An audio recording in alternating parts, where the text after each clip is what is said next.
Three Guns from Colorado by Peter Field. Read by Mr. Stuff and Such. Chapter 1. Crusty Hodge, the grizzled, slope-shouldered handyman, stood on the back porch of the Lazy Mare ranch house, dish rag in hand, and watched the rider jog into the yard. He was one of the ranch hands. The afternoon was declining, and it was not yet be long until supper, and he threw a long blue shadow as he rode. Grasping a bundle of mail in his free hand, he came on towards Pat Stevens, who had paused, straight-shouldered and vigorous, at the foot of the porch steps. "There's a telegram here. Come on up on the stage from Hopewell Junction," the rider announced. "Winters thought that you'd want it right off." Pat accepted the proffered bundle, smiling wryly. "Thanks, Tommy. When anyone bothers to send a telegram, it generally means the news is more important to him than it is to you. But I'll buy it this time." He sorted through the envelopes and odd bills and, tearing open a yellow envelope, absorbedly studied the telegram form it yielded up. Following all this in a silence, Crusty Hodge was consumed with a lively interest. His rheumaty eyes squirmed, and Pat Stevens had a hand in many and diverse affairs with which the aging rustabout yearned for a greater familiarity. But he had learned not to ask idle questions of this man, whose tongue could be sharp-edged on occasion. His errand done, the puncher drifted away, and still Pat stood rock-like in the failing light, frowning at the message as if turning something over in his mind. He had not finished when one of the men working in the corrals called to him hoarsely. "Hey, Stevens! Hey!" Pat turned to look that way, his clean-cut face alert. Sunset-colored dust boiled in the pen as the horse they were working was stamped and torn about and scattering the men. He saw Johnson, his foreman, leap forward with a whistling rope. Absently tossing his mail on the top step, Pat hastened towards the corral to watch the fun. Hodge followed the long-legged progress only briefly, the handyman's eyes straying again to the bunch of mail temptedly discarded at his feet. The telegram lay on top. Not for anything would Crusty have touched it, rabid as his curiosity now was concerning its contents, but it was left spread open. The old man craned his stringy neck as his glance followed the printed lines. "Deal, set, stop. Meet you, El Castra, October 20th, it read, and it was signed Connor. Hodge's lean cheeks sucked in as he considered. He was vaguely disappointed. The telegram conveyed nothing to him beyond the fact that his employer presumably had been involved in some undescribed business transaction. The uproar at the corral, he saw, was ending in the manner of all contests between beast and man. Pat and the punchers were laughing and talking. A moment later, hearing an ominous sizzling from the kitchen stove, the handyman bobbed back inside once again. Crusty Hodge was a man of one methodical pace, and his thoughts were simple. Jogging towards Dutch Springs the following morning in the ranch wagon, he was still thinking hazily about the telegram, having just reached the point of realization that Pat Stevens, in all likelihood, would be taken on a trip shortly, leaving him in undisputed possession of the Lazy Mare ranch house, but, on the other hand, pitted without defense against the crew of punchers for whom he was forced to prepare meals. Grumpy over this unfortunate but unavoidable prospect, on reaching the little cow town which served Powder Valley, Hodge filled his modest needs at Winter's general store, employing a minimum of speech, and then, as it was his custom, retiring hastily to the Gold Eagle saloon. Half an hour later, he was still there. A pudgy man in soiled overalls, with button bright eyes and blue stubble jaws, shoved up alongside him. "Hiya, Crusty. How's that sidewinder Stevens making out?" Hodge regarded the little man owlishly. All right, he hiccuped. Behind his interrogator, he vaguely perceived a lanky, red-headed, one-eyed individual. Howdy, Ezra. There was always something ragged about Ezra's lean-jaw grin. Vacation time again, eh? He rumbled. Pat can't be short-handed, that's sure. What's he doing? Krusty swayed gently, taking them in, his eyes glazed in concentration. There's a telegram, he articulated finally. Said come a-running and meet October 20th. That's what it said, yes, sir. Come again? Ezra invited politely. Hodge obliged, as he did before. What's all this? Janelle and Sam Salone sobered swiftly, an inkling of the truth reaching his alert mind. Telegram, you say? Something Pat Stevens got, Krusty? Yep. The handyman nodded importantly. Feller named Connor. His gloom had been banished in the sunshine of John Barleycorn's smile, and Krusty grew voluble, if not explicit. Sam and Ezra succeeded at length in extracting from him the information that Pat had received a message requiring his presence a long ways off on the 20th of the month. Where'd you say it come from? Ezra demanded, for the 4th or 5th time. Arizona, Hodge repeated, so positively that they could no longer doubt. The two shag-bark rawhides, hardened old reprobates in appearance, and cronies for many a year, gazed at each other with undisguised alarm. Ezra and Sam Salone had known Pat Stevens almost from his childhood. They had passed through innumerable scraps at the younger man's side.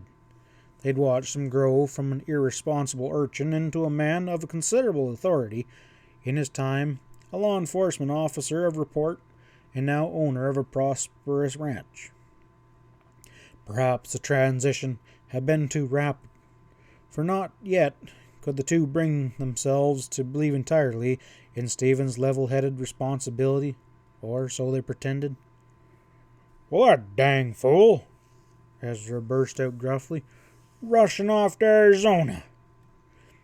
Indignant scorn rang in the words. It don't make no sense, Sam concurred worriedly. Wonder what it's all about. Pat ain't said a word, and that he means to sneak off alone. We ought to be putting a stop to that. Stop it? Ezra snorted. Just tell me how you're going to stop that hellion if he sets his mind to something. They argued the matter hotly without getting anywhere. What you reckon Pat be up to way out there? Krusty managed to insert helpfully. It was precisely the question which bothered them.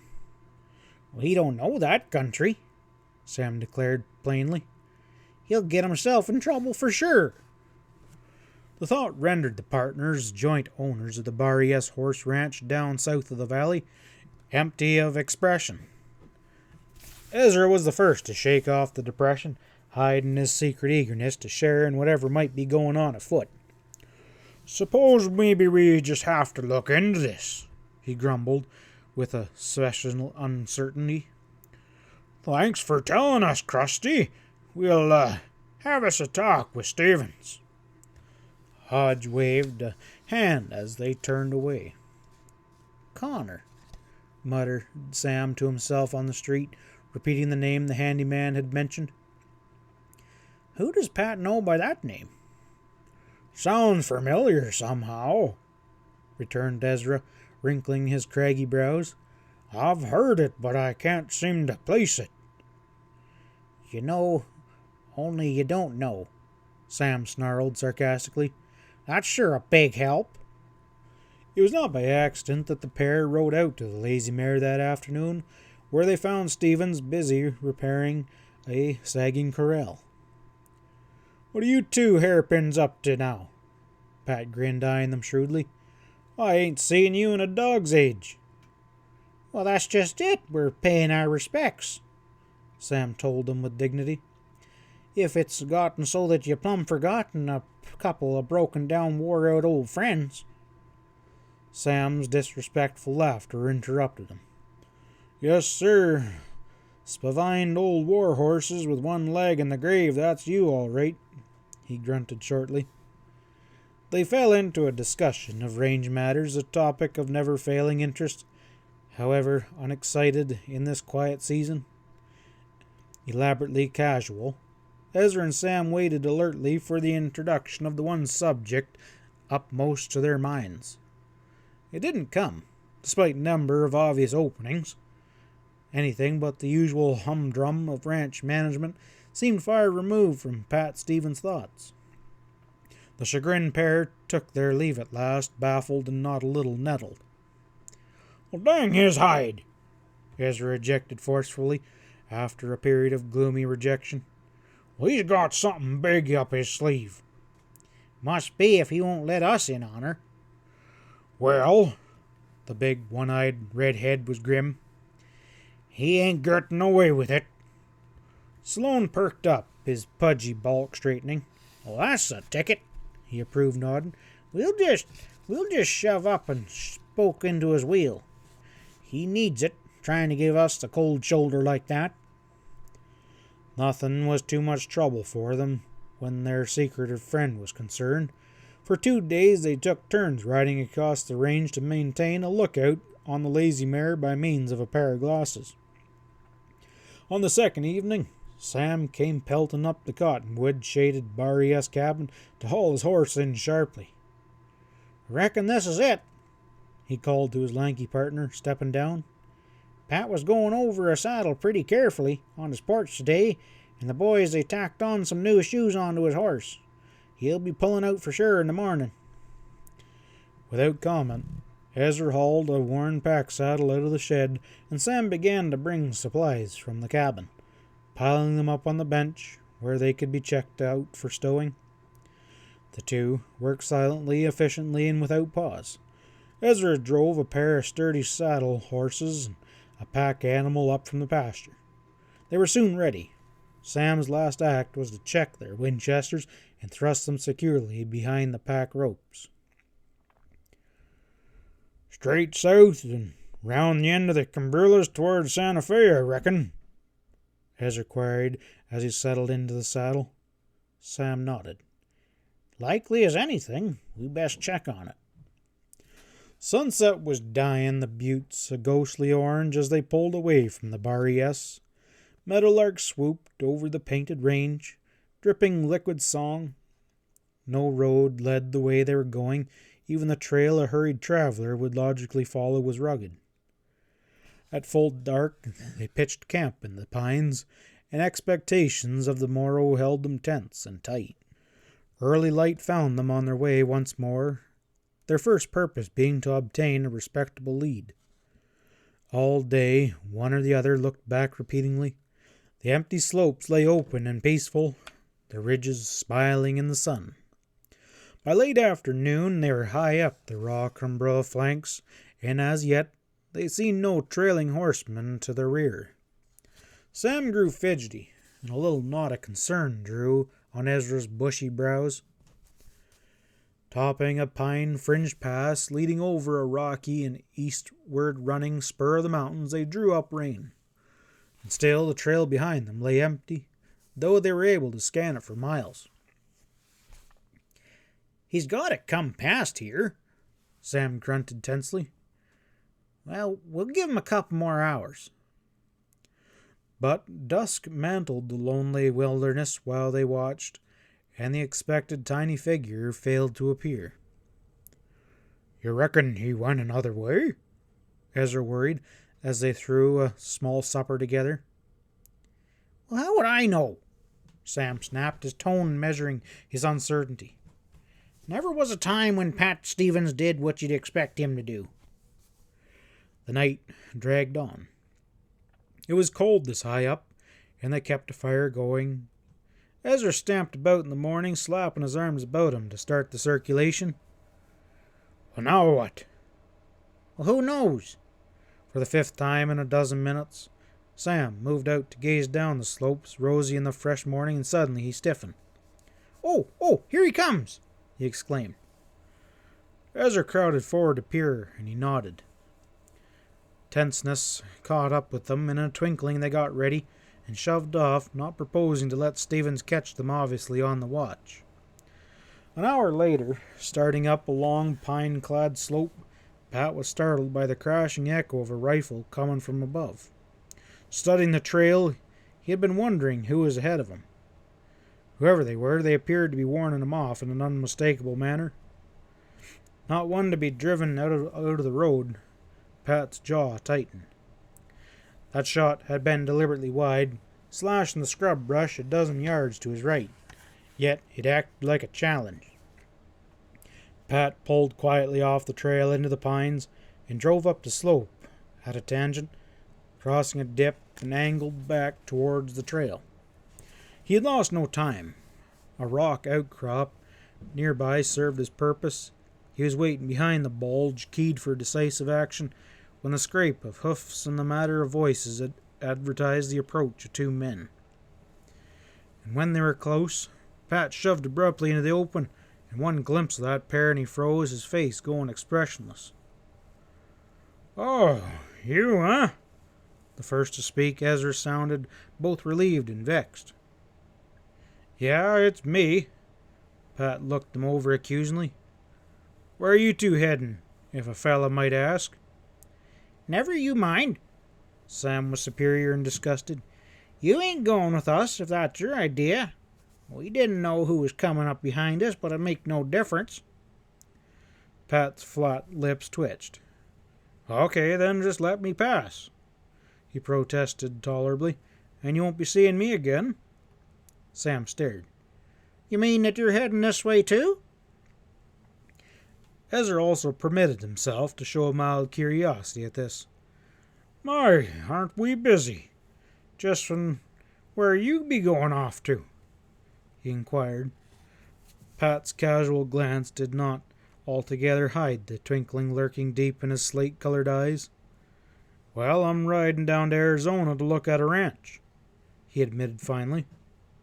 It was more than either of the partners had bargained for. "Well, you don't mean you're going to buy it?" ejected Sam. "Why not?" Pat's scrutiny sharpened. "Southern cattle are cheap and they fatten up fast here in Colorado. But playing the open market down there's a losing game. If this spread looks good, I'll buy it and stay long enough to get it going under a competent manager." Ezra thought the project foolhardy and promptly said so, but Pat soon convinced Sam that his reasons for owning an Arizona ranch were sound. He had a long head, the little man knew, and his schemes had paid off in the past. "Where were you two sashaying off to when I interrupted?" Pat broke off to ask pointedly. The partners exchanged glances. "A place called Sulphur Springs Valley," Sam supplied blandly. "Reckon that's down in Arizona, too." Pat managed to hide his smile. "Yeah, not too far from the San Pedro country where this ranch is. What's the attraction down there?" he pursued. It developed through Sam's glib talk that they had gotten wind of some horse stock thereabouts that was worth looking into. The West was full of wild Mustang horses, by no means to be ignored, but this was said to be Morgan strain stock, which they hoped to procure for their horse ranch.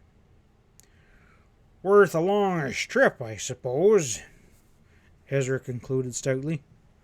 "Oh, yeah, it'll be worth it." Pat wiped his mouth with his palm, leaving it sober. "Well, shall we get on our way?" He pulled up Jigger, his horse, into the trail. The other two agreed, well satisfied they'd earned the tacit invitation to travel with them by the attempted means of guile.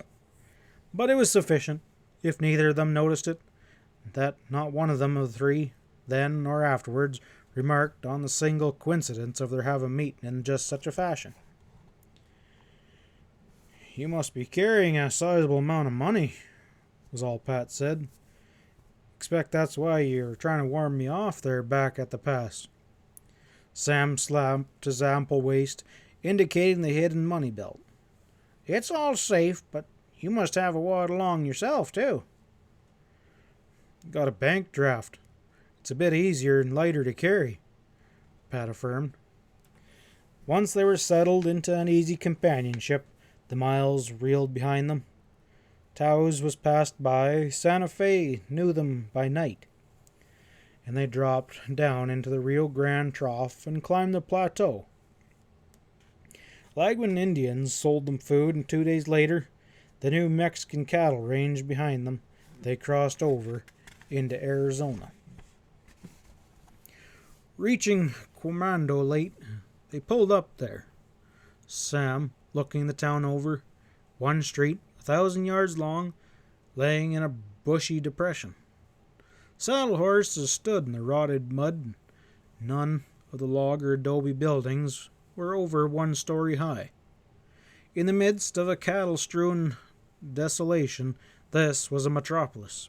But Sam remained kind of unimpressed. Not much excitement here. You're looking for any? Pat grinned. At last they ate heartily, sizzling, delicious beefsteaks. A saloon keeper offered them a tumble-down shack off the alley behind his place for the night. Not even poker held Ezra at the table after 10 o'clock. They propped up the bunks in the airy shack, blew out the lantern, and crawled in. Crang! Crang! The echoing clamor pierced their consciousness, jerking them broad awake in the middle of the night. Sam banged his head on the bunk overhead and started to sputtering. What in the tarnation's that? Ezra bawled. Again the rolling, clanging burst upon their ears. In the heavy silence, it was enough to wake the dead. It's that old wagon tire they're using for a fire alarm, Pat grunted, struggling into his boots. Come on, let's get out there. It was only a moment before he yanked back the sagging door and sprang out. Ezra was not far behind him. Clumsy by reason of his bulk, Sam was the last to be ready. Muttering his exasperation, he burst outside and set off a-running. He was still attempting to thrust his arm into his coat when he reached the mouth of the alley. A red glare came from somewhere beyond. The crack and roar of flames was now so loud that Sloane heard nothing else clearly. It came to a total surprise when a man loomed up before him suddenly, running the other way. They collided heavily. The other man ricocheted into the alley, scrambling up and cursing, and ran on. Intent on the fire, Sam took a couple steps that way and stopped. Hey, that hombre was rustling the wrong way, he thought swiftly. Turning, he stared at the black mouth of the alley, and after a second's delay, he moved back to peer in cautiously. There was light at the other end, enough for him to see the dark figure stealing down the alley, and to Sam's amazement, the man moved directly to the door of their own shack. What's going on here? He muttered tightly. He was about to shove forward when a second fleeting figure appeared in the alley, and Sam recognized that lean silhouette. It was Pat, and he ran in swiftly to plunge at the man slipping in at their door. Sam heard the crash and the roar of wrath as they went to the door together. Before he could move, the 2 other figures materialized into the gloom, charging into the shack. While Sam, he vented a growl. The odds Pat was up against was more than enough to send Sloane hurtling forward. Beyond the gaping door, the shack was in darkness, but Sam dove in pell-mell, and he came up against the wall and froze, panting. A table clattered somewhere, and there was some muffled grunts, and Sam pushed forward. The first form he encountered promptly went hurtling towards the entrance, and he groped about for a fresh assailant. The place was too small for much freedom of action. Someone barged into him, and Sloane was knocked into a bunk, crashing into it, and he rose like a bear, hugging the man who was backing against him and flung him sprawling. A yell of pain rang out. With a scramble of boots, a figure darted through the door and vanished another. Sam clasped his stinging fist and paused. The retreating slap of boots sounded from the alley outside, and the little man started to grope around. Hold it, Sam, Pat yelled. They're washed up. They stilled, breathing heavily. A match flared, and they looked about. the prowlers were gone. End of Chapter 1. Chapter 2. Heavy thuds, a wild stamping of boots, and a hoarse yell suddenly broke forth in the shadowy alley. Pat and Sam tumbled to the sagging door in time to meet Ezra, who was about to barge in a rough urgency in his manner. "What in time is going on here?" he threw at them. "I missed you and was hurrying back when some tough birds piled into me." "Why didn't you grab 'em?" Sam cut him off roughly. Ezra's swift scorn withered him. "Reckon they're wishing I had," he growled shortly. "I punched back instead." "Skip it." Pat pushed out for a quick look. "Did you get which way they went, Ezra?" "They went that way." The big man pointed towards the open range. "Ain't nothing out there but brush and the backs of buildings." "Well, come on." Stephen set off rapidly. "They won't be hard to spot with everyone in town watching that shed burn." There was sufficient light from a low riding moon to shadow forth the backs of the cabins and shod shanties on this side of the street, and they set off running. "Duck through and watch that street side," Pat tossed at Sam. Sloane disappeared between two gloomy, wrapped structures, and his maneuver paid off a moment later. "There's some hombre now dodging for the brush," Ezra whipped out. He and Pat sprang forward, separated as the dusky figure melted into the sage, and they smashed through the brush, determined to make a capture. It was like trying to run down a jackrabbit. The fugitive held the advantage in the silvery light, and he was making the best of it, dodging this way and that. At last they cornered him against a pass of sage that was too thick to break through. Breath whistling, the man strove to desperately leap over, and Ezra made a flying tackle and grappled his legs, and down they came in a heap, the brush cracking. The big redhead found himself with his hands full, and the man under him struggled and thrashed about with the ferocity of a bobcat. Circling the brush swiftly, Pat managed to reach them. His iron hand clasped onto the captive, and with a yank he hauled the fellow up. "Okay, Ez," he grunted. Sam reached the spot, puffing as they faced the man they'd caught. Almost as tall as Ezra and broad-shouldered, with a sullen lantern-jaw face, he appeared a common enough type of range rider. "What's the idea of jumping me and fogging after me this way?" he blustered, glowering at them. "What's the idea of busting into our shack when you thought we were watching the fire?" Sam countered curtly. "What was you after?" "Huh?" The fella put on a look of bewilderment. "Mister, I don't even know where your shack is, if you even got one." With a growl, Ezra drew back a ham-like fist. "Maybe I can help you remember," he suggested grimly. Pat stayed him with a gesture. "Take it easy. All we're after is information," he told the man. "What were you hunting for at our place?" "I wasn't at your place, Stevens," the other denied positively. "But I can promise plenty of trouble if you don't lay off." If Pat noticed this slip of the tongue, he failed to mention the fact. "What I'm trying to get at is, who knew we were coming this way?" He drove on patiently. "I don't know what you're talking about," their captive insisted, obviously determined to not be drawn out. "Well, let me operate on him," Ezra begged. "He'll be remembering things that happened before he was even born." "No." Pat's refusal appealed reluctant, but final. "There's some things about this that I don't yet understand, but no real damage was done." He glanced significantly at Sam. "Have you lost anything?" Sloane was gratefully conscious of the money belt, which had not been removed from his midriff since they had left Powder Valley. He shook his head. "In that case, we'll just turn him loose. This time." "What about the hombres that was with him?" protested Ezra. Pat again looked inquiringly at Sam. You didn't see any others out there on the street, did you? Sloane shook a curt negative. Nary a glimpse. What do you mean? Barked the stranger quickly. I wasn't with nobody till you hazed me out into the brush here. Pat made a sign to Ezra, disdaining any retort. He knew this kind, nothing was to be drawn from a man by violence, and Ezra knew it too. The big fella had whipped a belt about the other's wrists behind his back. Reluctant to free him, he made a long job of removing the bond. At last it was done, and the man rubbed his wrists, scowling. Get! Ezra jerked out. The man hurried away towards Quanmoro's night-shrouded street, muttering to himself.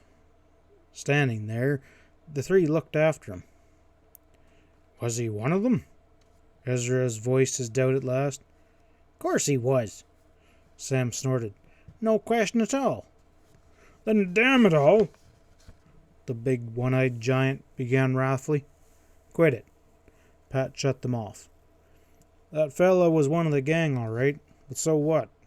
We couldn't have gotten anything out of the lot. As matters stands, they haven't got anywhere, and we've been warned.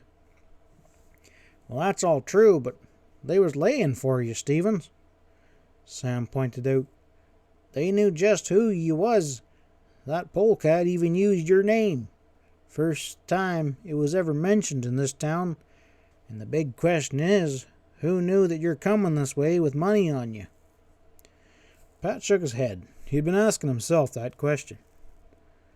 The only one I can think of is Chip Connor, he said slowly. They stared at him. You don't mean that drifting cowpoke that worked for you a couple seasons back? Sam asked. Pat nodded. It was Chip who wrote me about this bargain he got into. The Anvil Ranch in the San Pedro country. I told him to watch it close, and finally he wired me to come ahead, but Connor wouldn't play crooked with me. I don't think he would anyway, he added thoughtfully. Maybe he's been talking, Ezra put in shortly. Pat's look said that it didn't jibe with what he remembered about Connor. For the 2 years or so Chip had ridden for the lazy mare. But one thing emerged clearly from their further discussion. After such an introduction to the Arizona range as the night adventure had afforded them, Pat could only look forward to a naughty situation for facing him at his destination. It made him the more anxious to reach the ranch he was considering buying without any loss of time.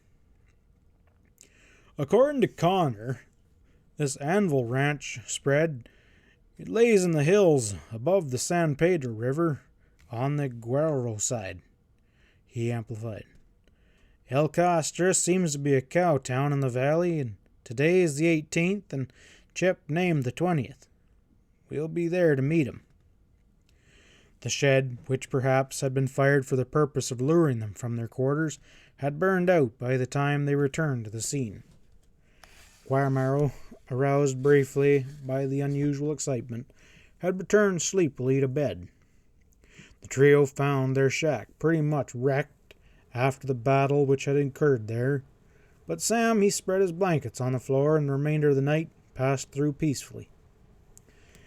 If Pat anticipated any renewal of hostilities when they showed themselves the following morning, his demeanor didn't reveal it. But Ezra and Sam had a sharp scrutiny of every man in sight till they had put Quamaro behind them. On this day they dropped down to the desert levels, crossing the Salts and the San Carlos, and reaching the copper mining town of Bonanza Belt late. It was at this point that the San Pedros, flowing north almost from the Mexican border, entered the Gila. Pat said that they would reach El Castro easily the next day. It was all unfamiliar territory to their high country eyes, and riding up the valley in the morning, they studied the ghastly rim rocks and the long barren rock fang slants and the green columns of giant cactuses and coppery sky. Cripes, a cow critter would die of thirst here if he didn't starve, Ezra said sourly. Pat indicated the Guerrero Heights, above and beyond the forbidding rocks. There's pine country up there, good grazing in the canyons too. You'll see. At our Parvo wash, a brown flood had debouched from the canyon gates, pouring into the shallow, rock-bedded San Pedros, and Sam's jaw dropped as he watched. "Where'd all that water come from?" he demanded, mystified. Pat gestured upwards.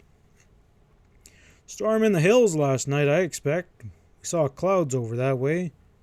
The wash will be dry again in a couple hours."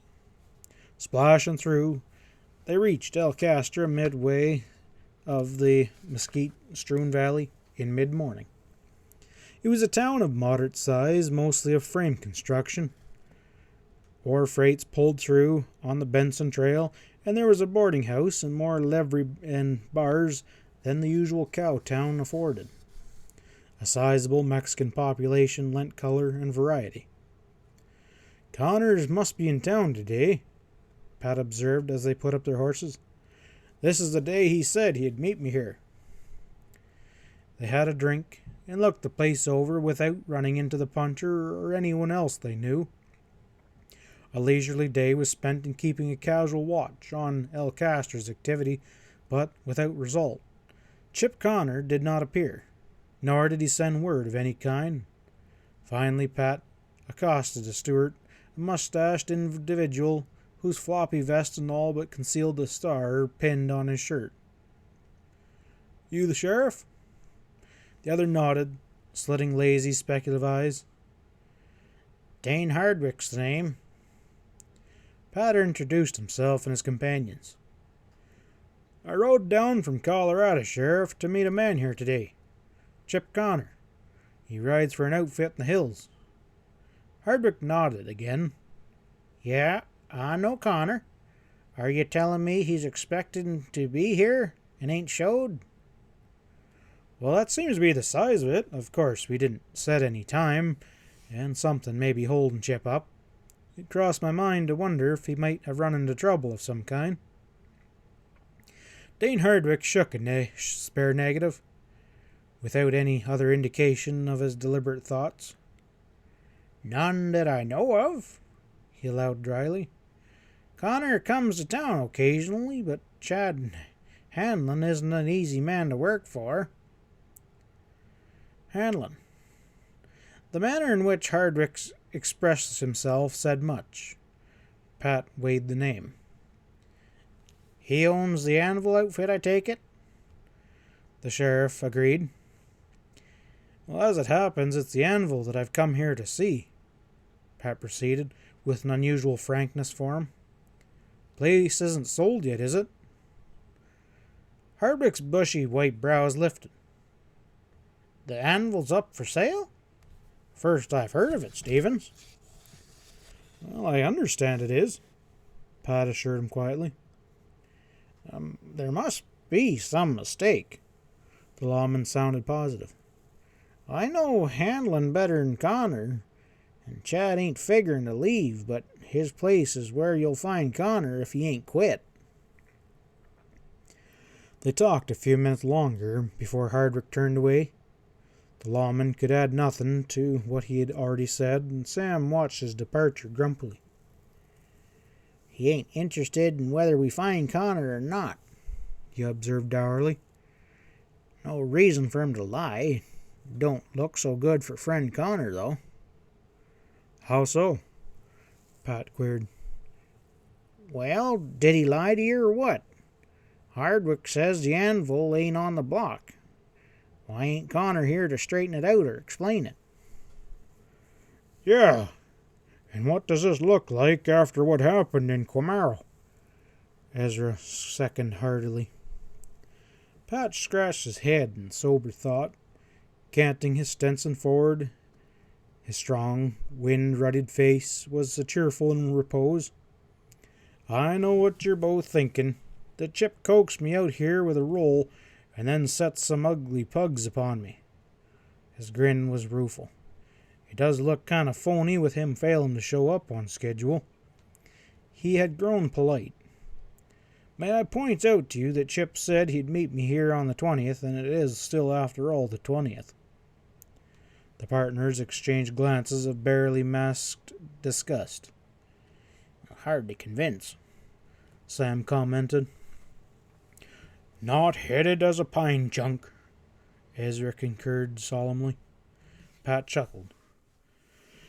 Well, boys, do you reckon a drink would improve your rotten dispositions? He inquired with a sugary satire. They retired to the Golden Girl, and an hour later found them still there. Ezra did not even glance towards the poker table in the corner, an unusual circumstance for him. And after supper they loitered at the boarding-house porch, watching the big 6 and the 8-hitch freight rigs pull up, on their way up or down the valley, according to whether they were loaded or light. 9 o'clock came, and still Chip Connor had put in no appearance. Well, Ezra growled, you ready to sell out now? Pat sat forward with a decisive air. Sulphur Springs Valley is a fair day's ride south and east of here. We can make a date to meet there 3 or 4 days from now, or are you two driving the way back east of the mountains? Sam gaped at him, mouth slightly ajar. What do you mean, Stevens? You trying to get rid of us now? He barked crustily. Why, no. Pat's tone was smooth. So long as you break down and admit I'm still capable of doing my own thinking. Then what happened to Connor if you're so darn smart? Ezra flared at him. Pat shrugged. I don't know, he admitted with unexpected calm. Well, what do you do then? Sam pressed. You going out to that spread? His tone said that he found the prospect idle. Well, after coming this distance, certainly. Pat's grin was serene. I'm not buying from Sheriff Hardwick. Let's give this Chad Hanlon party a chance to speak for himself, shall we? They knew he was right. It left them a little flustered after their own show of heat. Maybe you won't want no part of this anvil outfit after you see it anyway, Ezra could not forbear saying despairingly. They hung around till a late hour to give Connor every chance to put in his appearance at the last minute. It was useless. Pat was the only good-humored one of the three when they last sought out their beds. They had secured a room together. What are you stewing about? Pat twiddled as he pulled his blanket over him. We might have run into those hombres we tangled with in Camaro. That didn't happen. Well, maybe they're waiting for us, was all Ezra retorted, turning his hulking back. Nothing disturbed them throughout the night. After sharing a silent breakfast, they walked toward the livery barn for their horses. You two sure you don't want to go on about your own business? Pat asked pleasantly, saddling up. No, we don't, growled Ezra flatly. Something mighty queer about this ranch deal. We're going along. Keep me out of trouble as usual, I suppose, huh? Pat laughed. As a matter of fact, the shoe was on the other foot. For all their stubborn pretense of protection, he frequently found it necessary to haul the pair bodily out of some jam or another. Strangely enough, Pat did not seriously resent the circumstances, secretly enjoying the game as much as they did. For all their crochets, they were exceedingly capable men. No more was said on the subject as they rode south up the valley. It was a famous road that they were following. Spanish conquistadors had ridden this way, seeking the riches of Cibrala. Apaches had taken this trail, the bronze desert studded with their strongholds, and the blue-coated cavalry had followed. Blood had flowed in the rocky canyons, and rustlers and thieves had hidden there. Now the broad ruts of the San Pedro Trail were carved deep by the copper freighters, winding out of the loading platforms of the South Pacific Main Line, yet so vast was this land that all was swallowed up, the lofty ranges etching the sky as lonely and silent as the morning of time.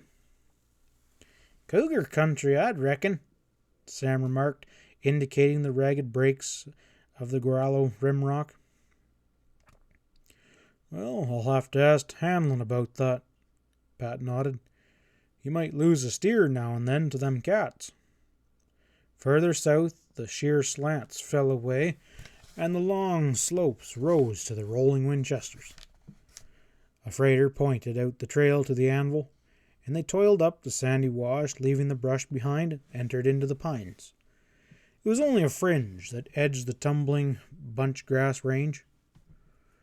"Say," Ezra exclaimed, gazing about. "Not bad country at all. I see some steers over yonder. Lots of 'em, actually." They proved to be Block S stock, and Pat shook his head. "New to me. They're fine-looking cows, though. The anvil must lay north." They reached a branch in the faint trail and then swung left, the wilderness extending in all directions. A measureless prospect. Sam flushed a spooky anvil steer out of a draw. "Well, it can't be far now," he commented. In a little pine scattered hollow against the flank of the mountain, they spied the ranch buildings. There was a frame house of modest size and several log sheds. Corrals occupied much of the open space. "Well, that's a sweet little outfit," Sam conceded grudgingly. They spotted 2 men in the ranch yard, but were not themselves observed, and the trail curved on behind pine scrubs and a little stand of trees, and then soon they were close by. A harsh voice drifted to them in the stillness as they rounded the house. Ezra's craggy brows drew together, and Pat hoisted at what they had heard. "You're no damn good, Nico, and never were," was an arrogant voice blaring. "Work? You never done more than cripple up horses the best day of your life. I got a good mind to crack some of your bones, and by Godfrey, I think I will." There came a sound of scuffling. "But, Senor Chad, burst out the whining plea. Pat thrust past the corner of his house, his lean face tight, to see a husky, thick-shouldered man struggling with the stringy Mexican whom he had grasped with violent hands. Sam and Ezra weren't far behind, their thunderous scowls clearly speak in their minds. The American must have sensed their arrival, catching some faint sound, and suddenly he thrust the old Mexican away from him. "Go on, get out of my sight before I lose all my patience." Nico stumbled away, and Chad Hanlon slapped his hands together, as if ridding them of some contaminant. He turned then, pretending to discover the newcomers with surprise. "Well, visitors, eh?" It was plain that he had expected no one, yet he betrayed no embarrassment. Faint suspicion crept into his hard, handsome face as his eye took in Pat with a sweeping glance, having discounted his companions with even briefer notice. Pat's nod was curt. "That's all right," he drawled. "The handle's Stevens, Hanlon, from Colorado." Hanlon's black eyes widened faintly, and he stiffened. Whatever he might have next to say would never hide the fact that the name had thrown a jolt into him. End of Chapter 2. Chapter 3. Well, Colorado. Quite a distance, Stevens." The rancher talked fast to cover the rapidity of his thoughts, but they were plain in his evasive eyes. "What can I do for you?" Pat studied him narrowly, his manner marked casual. Hanlon was a fancy dresser for a small rancher. It was unlikely that the anvil supported more than 2 or 3 hands, and the man must be called on to perform some work. From the look of his stitched boots and natty shirt, it was not much. "I rode down for 2 or 3 reasons," Pat sparred easily. He paused and looked around. "Where would Connor be, by the way?" "Oh, yeah, Chip." Hanlon hesitated, then added, like an afterthought, "Old friend of yours, I expect?" "Well, I know him pretty well," Pat nodded. "He rode for me for a couple seasons." Chad appeared reluctant to proceed. "Oh, Connor's not with me now, Stevens. He's gone." You mean he's pulled out and took his time and rode over the hill? Not quite that. Hanlon's smile was superior, just with a shade of regret. I had to let him go. How'd that happen? Chad was deliberate, in full possession of himself at last. A man doesn't ordinarily let things out, of course, but you seem to have come pretty far. Yeah, go on. Well, the truth is, Hanlon lowered his voice, Connor was got out of bounds, Stevens. I try to get along with the big outfits on this range. It's the only way, but Chip, he was fighting his own private feud with the HM crowd that's over north of here. I was given proof that he was beefing HM steers on the sly. I didn't believe it, so I watched and I caught him at it myself. Hanlon sighed, shaking his head. Well, he thought he was acting in my interest, Stevens. What could you do? Well, I couldn't turn Connor in, but a man simply can't overlook a thing like that, so I sent him packing. A reasonable story, it seemed, only to add to the recklessness and irresponsible picture of Chip Connor which circumstance was building. Pat neatly evaded comment by asking, I suppose Connor mentioned me at some point or other? Why, he did say something about a former employer in an offhand way. I probably should have remembered your name, Stevens, but it didn't occur to me that Connor was serious. Sam and Ezra exchanged glances at the vagueness of this reply. They had already formed their own opinion of the man. Chip wrote me that you were planning on selling the anvil, Pat pursued quietly. Weariness lay in the corners of Hanlon's eyes now. He shook his head slowly. I was considering some such move, he admitted at last, but I never took Connor that far into my confidence. It's surprised to me that he was aware of it. He paused. So you rode all the way down here with that in mind, did you? His tone was commiserating. And how much were you planning on offering, Stevens? There was some talk of the extent of the anvil holdings. The ranch took in upwards of 12 square miles. Hanlon admitted that he was running somewhat less than 500 head of cattle at the present. Pat deliberated. Well, all things considered, I'd say 5,000 would be a generous offer. Chad's bold, handsome face assumed a tolerant look. I see, it was said impersonally. He appeared to reach a decision. Well, I'm afraid you've made a trip for nothing. Sorry, Stevens, but I'm not in any hurry to sell. It seemed final. Pat nodded, and there was little more to be said. He glanced around the yard.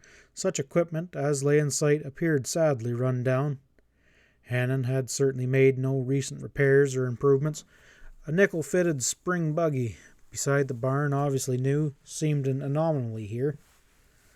Whatever Hanlon might say, his flashy clothes and the classy vehicle were the only things about him which did not appear desperate need of money. Of course, that don't mean that you're not welcome, though, Hanlon went on blandly. Well, light down, y'all, and rest your saddles for a day. Those broncs, they must be pretty ganted out. Thanks, Hanlon. Not right now. We got things to do yet, Pat replied. Chad nodded his non-existent comprehension. Well, you'll be around a few days anyway, I take it, he dropped indifferently. Well, that I don't know, Pat shrugged. I may look around a little bit. If I don't find anything, maybe I'll say howdy again before I pull out. Hanlon stepped to the curve of the trail and watched them ride away, standing there as long as they were in sight. His blocky stance seemed intent and undecided. You didn't crowd that deal very much, Ezra grumbled when they were drawn beyond earshot. Any ranch could be had for a price. Hanlon, he seemed like he was kind of teetering. I wanted to look him over and just hear what he had to say, Pat returned mildly, but the big fella, he wasn't satisfied with that. Opposition invariably made him stubborn, and now that he had had his look, the anvil impressed him favorably. He felt that Stevens should have exerted more of an effort. "There's something kind of queer about this whole business," he groused. "Hannon's a rat slapping that old Mexican around like he done, but you're walking off." It sounded like an accusation. "Oh, not so fast." Pat made sure that they were beyond sight of the ranch buildings before he went on. "You heard Hannon make us welcome. We'll just take some time to look this range over before I go making any more reckless offers. Anything wrong with that?" Ezra grunted. He had no choice but to approve. The partners had left their pack horse in El Castro's corral, and thus unencumbered, they cruised the tumbling hills composing the Anvil Range, and it appeared to be chopped up with miniature rim rock, and there was considerable timber. But they found two convenient canyon streams, and the graze was thicker and more extensive than had at first appeared. Pat liked what he saw, and said so. He thought his offer to Hanlon had been fair. But Sam had grown indignant. They'd made a check of such anvil stock as they saw, and by late afternoon his round face was stern. "Hannon said he's running under 500 head, he snorted. "He didn't lie much. About 300 head under." Pat nodded briefly. "He's been selling off. A man don't like to admit that he's being pinched, but Hannon doesn't seem to have to say it." They had sighted just one more distant rider working the range during the day and had avoided him, and sunset found them still in this desolate, unpeopled land. "You believe that yarn about Connor beefing steers?" Sam inquired abruptly. "Not particularly." Pat had been thinking about it. "Why not ride over to this HM spread and look into it ourselves?" Ezra demanded bluntly. Pat smiled. "You took that proposal right out of my mouth, Ezra," he said. "We'll get over there in the morning. I'm not turning on Chip till we learn more all about this." They had packed grub in their saddlebags for a modest meal or two, and finding a comfortable spot in the pine groves under a rocky wall, they unsaddled and staked out the horses. All day the desert heat had been oppressive, but the night proved cool. After building a fire, they shared one of those lazy evenings which all enjoyed thoroughly. Sam and Ezra were stretching in preparation for rolling in when a man stepped up to the fire, unheralded. He looked around quickly. "Thought it was you," he said in a tone of discovery. Pat sat motionless, looked up at him keenly, and he recognized Chip Connor at once. "Why didn't you meet me in El Castre, Connor?"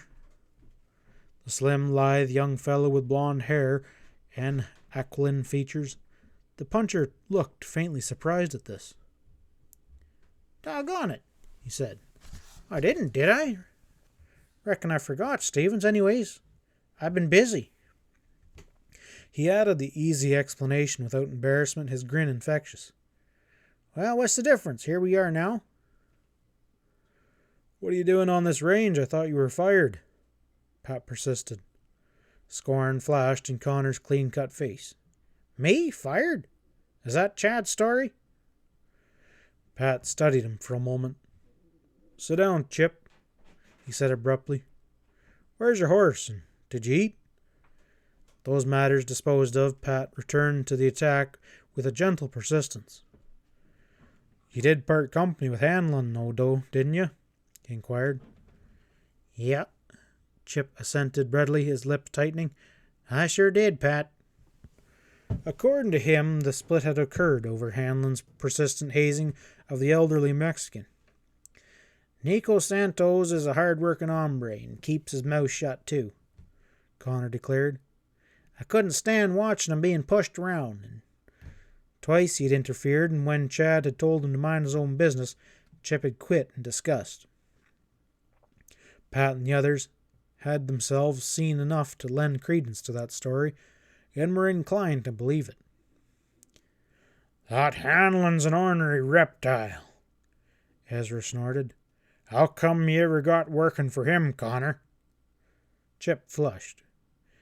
"Well, a feller can get himself into those things. He never tried that rough stuff on me, and I needed work.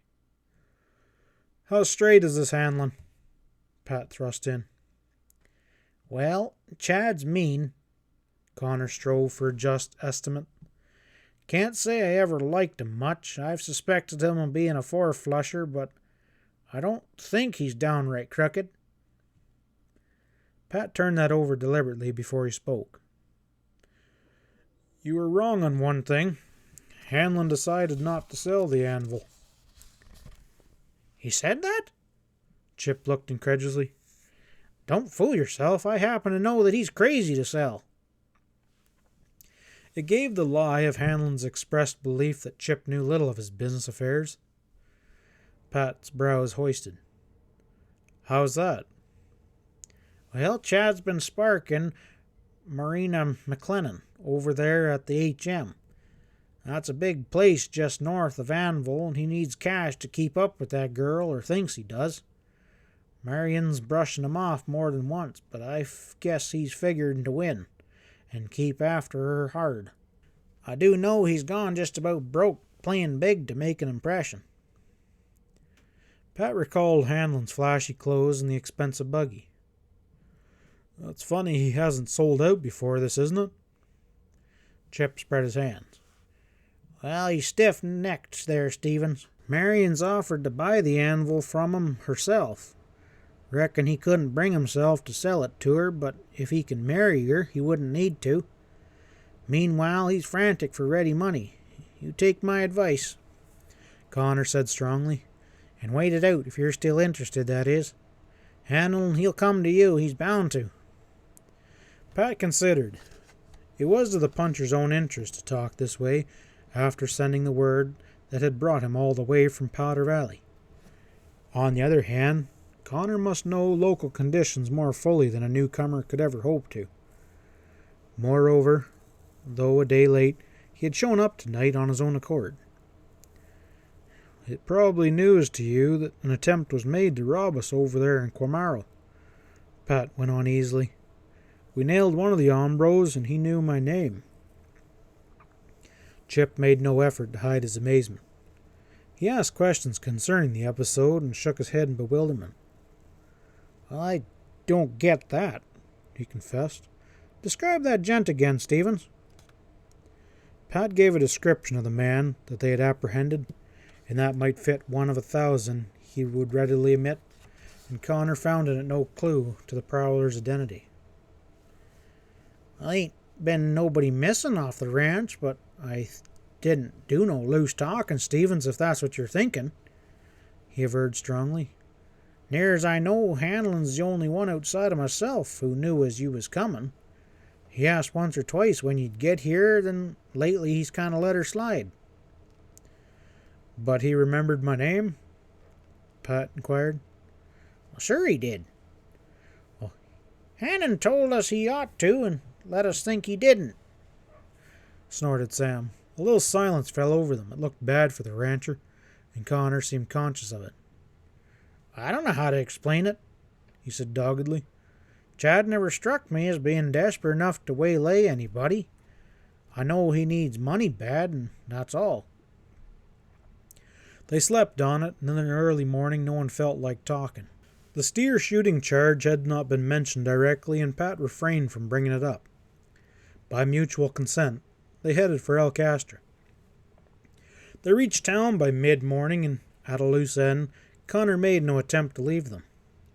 They were standing on the porch steps at the boarding house, watching the activities in the street when Pat saw the puncher stiffen. He followed Chip's glance.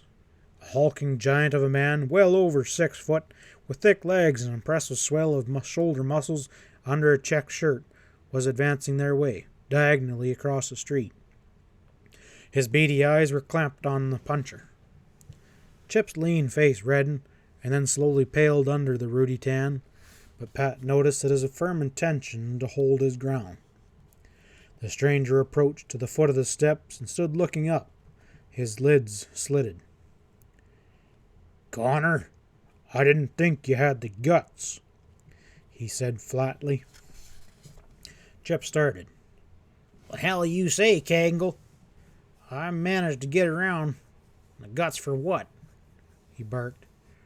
Nerve enough to show your face here. Cangle's grin was mirthless.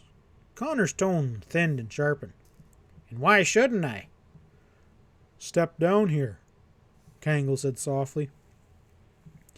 Taking all this in with a narrow attention, Pat moved just sufficiently to command notice of his presence. Chip, he thrust in clearly and coldly. Who is this man? H&M straw boss. Keep out of this, Stevens, Chip muttered, then raised his voice. All right, Cangle. What have I done? Ace Cangle's colorless pupils bore into him unwinking. You wouldn't know, eh? His voice was silky. It's a little matter of beefing H&M steers. You was seen, my friend. You lie, Connor flashed. Cangle started up the steps, a bull-like figure. Almost as swiftly, Connor sprang forward. He struck Ace high, his legs wrapping around the big man's hips, with fists pumping like pistons at the flat face. And with a roar, Cangle reached up and tore at him, but caught on the second step, he found himself unprepared and slowly overbalanced. His arms waved wildly in an attempt to save himself, and for an instant he tottered before crashing backwards, and he hit the ground heavily with Connor still astride his chest. Another man would have been knocked out cold. Cangle, he was partly stunned. It seemed only to rouse his fury. Shading his adversary by a full 60 pounds, he thrashed over, and Connor went sprawling. The puncher was up in a twinkling, and out of the corner of his eye he caught a glimpse of Pat, Ezra, and Sam running down the steps. Not a one of them, but he knew, had no chance with this giant. Chip must have been aware of it too, yet he waved them back. You keep away. I don't want no help. Leave me be. His sharpness carried its own weight of authority. Both his and Cangle's 6 guns had bounced out of the holsters in that smashing fall, and Pat kicked the guns away and stared at Connor in undisguised surprise. One thing, and one only, made him stay his hand despite the puncher's words. It struck him in a flash that this was the second time the charge of beefing H&M steers had been leveled at Chip. Chad Hanlon and the H&M straw boss could hardly be suspected of conspiring in such an accusation, even if it was not impossible. Moreover, Connor had professed himself busy without adding to that explanation. Pat thrust out a staying hand towards Ezra and Sam, and the one-eyed man scowled thunderously. "Oh, Stevens, just let me one crack at that bruiser," he pleaded. "He likes to play rough." "You heard Chip. Lay off," Pat ruled flatly. Cangle picked himself up off the ground. Without haste, he gathered himself and plunged at Connor, bear-like arms raised in an annihilating sweep. Chip smashed him in the neck and ducked under, and bellowing Ace whirled. He swung as the puncher viciously, and again Chip managed to avoid destruction. He had grit, and he hurled himself at Cangle, repeatedly smashing, then snarling, yet somehow expressionless face. Bruises appeared there, but if the puncher's hatred and anger was any further effect, the straw boss didn't show it in his actions. One of Ace's rock-like fists struck Connor, a glancing blow, yet it toppled the lighter man heavily. He struck on his shoulder, and seeing Cangle charge forward, roll over, not fast enough or even far enough. Ace reached out and grabbed him. Lifting Connor into the air, he hurled him into the street. Chip rolled under the heels of a team jockeying past, outside the scattering ring of spectators. He escaped trampling only because the driver hauled back so sharply that the horses stood on their hind legs, and they whirled sideways, and Chip staggered up, dust smearing his face. He was half blind, and he only had time to meet Cangle's sledgehammer swing. Thwack! And down he went, headlong, while men yelled, some of them cursing Cangle's excitedly. Chip was game. Somehow he rose, weaving, and again Ace laid him flat. Connor tried to get up, but couldn't make it. Cangle ran in, his flat face working. "Maybe you'll throw a gun on some other men's stock. In hell," he raged. Balancing on one leg, he launched a vicious kick at Connor's defenseless head. It never landed. Pat Stevens yanked him back unceremoniously. "That's enough, Gangle. On your way." Heaving deeply, the HM man glared glassily. Enmity hardened his beady eyes, but slowly he came back to sanity. "It ain't safe to lay hands on me, stranger," he blustered. "Oh, save your bluff," Pat rifled, facing him sharply. "I'm not Connor's size. Get out while you can." There was a chilled assurance in the words that he did not bother to argue further. Gangle measured the breadth of Pat's shoulders, and a sullen glance withdrew. Swallowing his wrath, he stalked away. Connor came to himself a few minutes later in the room Pat had taken at a boarding house, and he stared up, blinking only to sink back with a groan. "Take it slow," Pat said from the chair by the window. "Rest an hour, you'll be okay." "I don't know if I'll ever be," Chip managed to jest weakly. "I ache all over, Stevens. Ace Gangle must be made of bricks." A little liquor eased his tension, and rest made further rapid improvement. But Chip wasn't inclined to talk. Dane Hardwick had not been on hand during the fight, and he presented himself in Pat's room a half an hour later. "What's this you been up to, Connor?" he growled shortly. A few words acquainted him with the circumstances, and the lawman nodded heavily. "You preferring charges?" he asked bluntly. "I ought to." Anger stirred Chip darkly as he sat on the edge of the bed. "I won't. This'll iron itself out." "Leave well enough alone, is that it?" the sheriff countered. "Not a dang sight," Connor interjected. "I ain't forgetting a thing, but what burns me is that excuse Gangle picking of starting the whole thing. Dane, I swear, I ain't done nothing with those shooting of H&M steers. I ain't a complete fool. If it's the last thing I'll do, I'll smoke out the gent who started any such story about me." His anger left little doubt of his sincerity, and Sheriff Hardwick looked at Pat. The latter seemed to reach a decision of his own. "I'll string along with Connor, Sheriff," he said quietly. "I think he didn't do it either." And with a grunt, the officer turned on his heel and left the room. End of Chapter 3.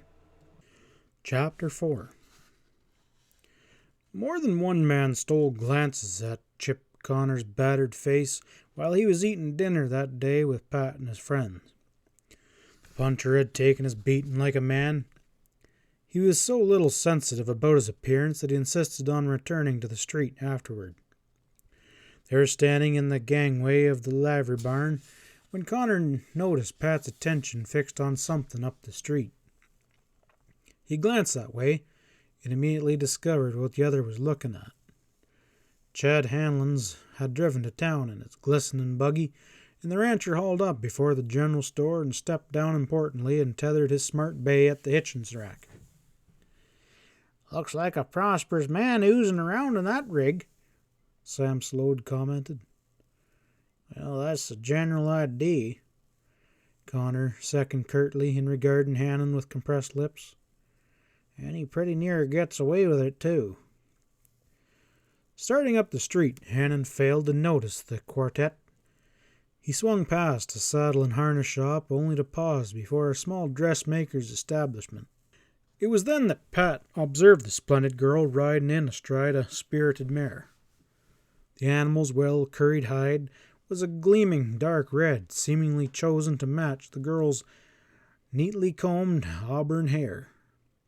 She wore trim khaki riding pants and polished boots and a frothy white shirtwaist with a scarlet kerchief. Even at this distance, Pat was struck by her athletic pose in the saddle. Her slim and compact body was molded to an uncommon perfection. But it was the tilt of her head and an unconscious pride of spirit in the finely chiseled face that held his gaze as the girl drew up before the dressmakers. "Mighty high-class filly," Ezra rumbled, wagging his head. Pat's glance fixed as he saw the girl pause, still mounted, while Chad Hanlon stepped forward to speak to her. Taking the reins, Hanlon looped them over the wooden rail for the girl, and with an off-handed chivalry, he extended a hand for her to help dismount. She ignored it, swinging down with lithe grace, and stood facing him almost defensively, her short quirt swinging from her wrist. In that brief moment, Pat had time to note the possessive smile on Hanlon's darkly handsome features. "Who would that be?" he murmured to Connor, anticipating the answer. "That's Marion," Chip answered tightly. "Marion McLennan. Chad must have been expecting her. He's up to his old tricks." They watched the pair exchange a few words, intent on no one but themselves. Both were the kind that lived life to the hilt, and Hanlon appeared to be urging something with smooth persistence, and the girl's sturdy posture was suddenly challenging. She whipped out a few words, and coldly furious, and Chad opened his lips, and his reply must have been more than she could take. In an instant her slim arm rose and fell sharply, and the watching men saw the lash of her quirt curl around Hanlon's face. Chad staggered back and threw up an arm, and Marion took an angry step towards him but didn't strike again. A shock ran through Chip Connor's tall frame. "What, damn him!"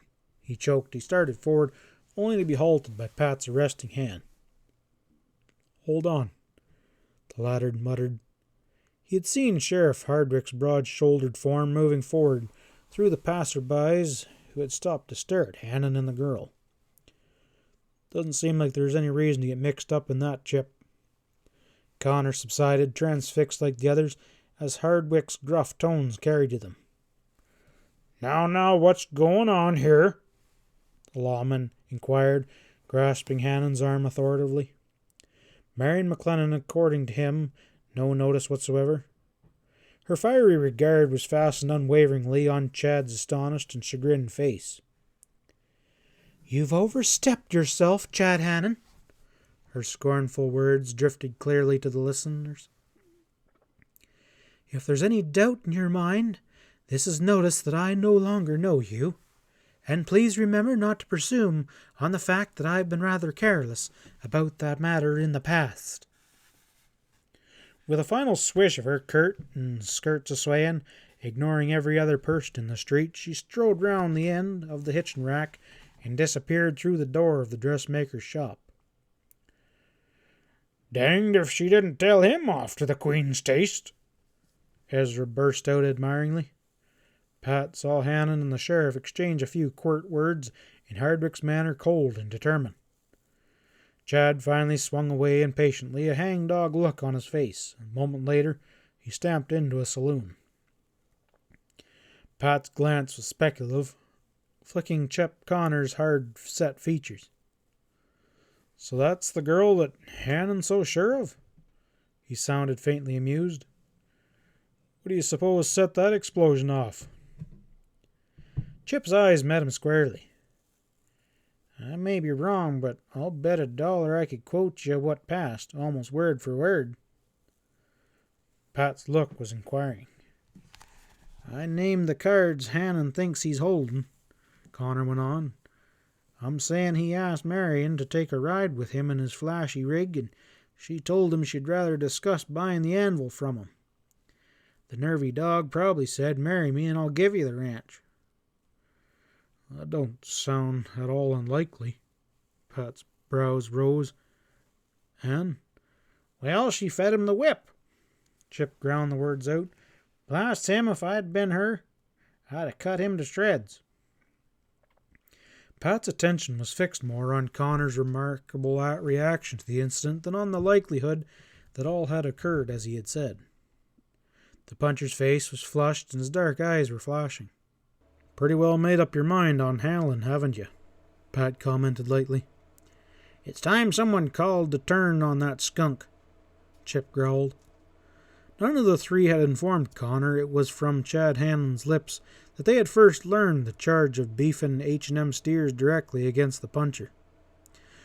It was unlikely his hatred for his former employer sprang from this cause. Hanlon had already demonstrated his caliber. He was unquestionably a low character, but few men actively hated one another for such a reason. Pat wondered what the true cause would be. He was still thinking the matter over an hour later when, having left the other three at the stable, he walked up the street alone.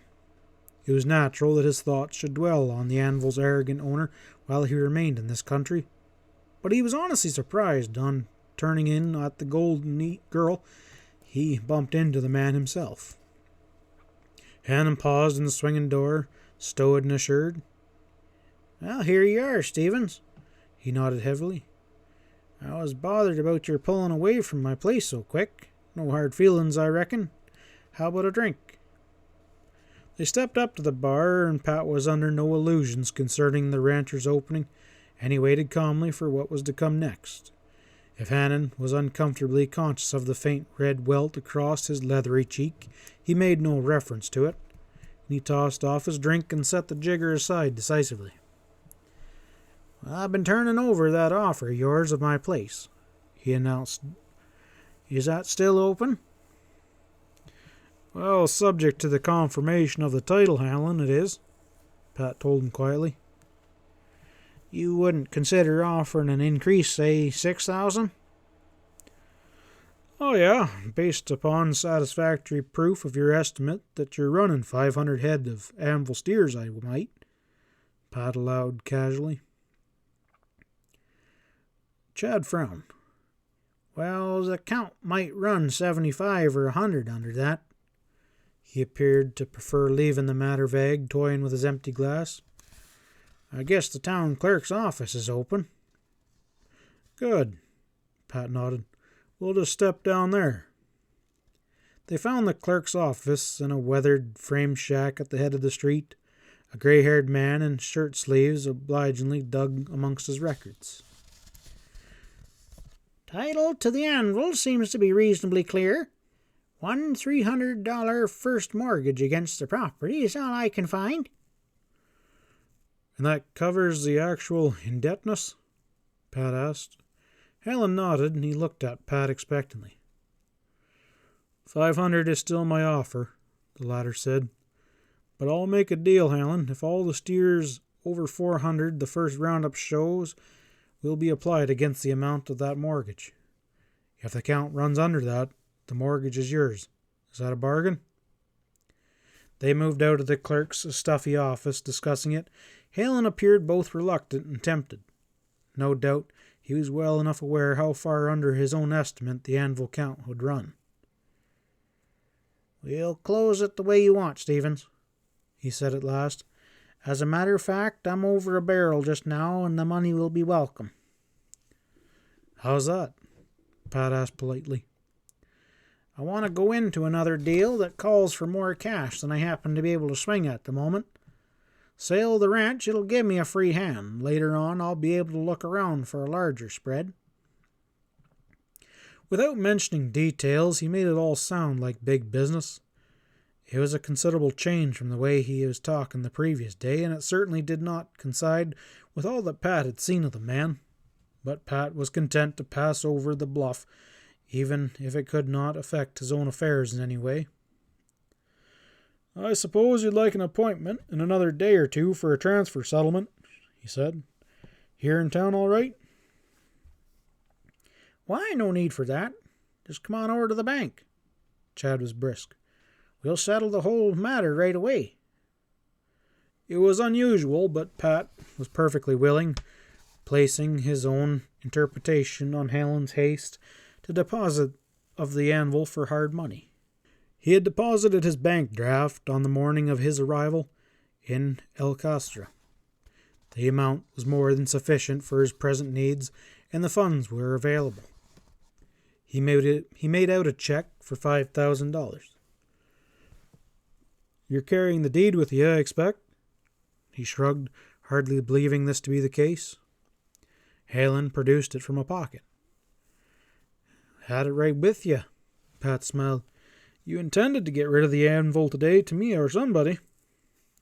Hanlon's unguarded glare told Stevens that Connor had guessed right about the man's brazen offer to Marion McLennan, and Chad passed it over with a shrug. A notary of transfer was made up on the back of the deed, pending registry at the town clerk's office. Pat accepted the document, making him the sole owner of the Anvil Ranch, and handed it over his check. "I'll just take your note to cover the mortgage, contingent on the roundup count," he said pleasantly. But here Chad stalled. For some reason, he didn't want to handle the matter that way. "Tell you what, step down to Sable's office with me," he proposed. "Mart holds the mortgage. I'll hand him my check to cover the debt, and you can deposit to my account the price of any steers you find over. That way we'll clear the title for you right from the start. How's that sound?" If he seemed to be going out of his way to perform a needless favor, Pat could find no fault with the arrangement. They found Mart Sabo in his store. The merchant was frankly surprised at Hanlon's anxiety to take up the mortgage out of hand, but Pat assured him that Chad was good for the amount, and Sabo had no choice but to accept, and the mortgage was vacant forthwith. "Well, now we're all square, Stevens," Hanlon remarked crisply in the street, and paused. "That is, till you made your count. Reckon you'll take possession immediately. I'll have my stuff out tomorrow. Good luck." "You can send up a rep if you want." Pat nodded. "You'll be in town?" "I'll let you know when I'm ready to start." Chad appeared far from anxious to check the count closely, however. Skip it," he smiled, turning away. "If you find it necessary to make a deposit, you might mention it the first time we meet." "You're not expecting any deposit, mister?" Pat thought to himself, watching the other walk away. Without delay, he went down to the town clerk's office, intending to register the transfer of the ranch. The place was closed. Pat looked at his watch. It was after 4 o'clock. He paused. Had Hanlon maneuvered it so that as to achieve this result? Chad had spun out the talk at Sabo's in no hurry to close the final transaction, and then suddenly he was all for getting away. What could his object have been? Pat shrugged, turned down the street. He did not immediately locate his friends. His room in the boarding house, which he had invited Chip Connor to share, he found unattended. Sam and Ezra's room down the hall was likewise empty. Pat found the trio a few minutes later in the downstairs bar, and they broke off their laughing banter to gaze at him, attracted by something in his manner. "Uh-oh," Sam jibed. "You been up to something. What is it this time, Stevens?" "You're right, Chip." Pat spoke to the puncher. "Hanlon was hanging fire. He made up his mind to dispose of his ranch today one way or another. And he did," he concluded simply. "You mean you bought it?" Sam thrust in. "You was talking to him all this time?" "The anvil's mine, lock, stock, and barrel. We closed the deal about half an hour ago." "Are you sure it's ironclad?" Ezra demanded thinly. Pat smiled. "Copper riveted," he declared. "I saw to that. Even removed the mortgage that Hanlon must have slapped on to pay for some high-class buggy he was sporting."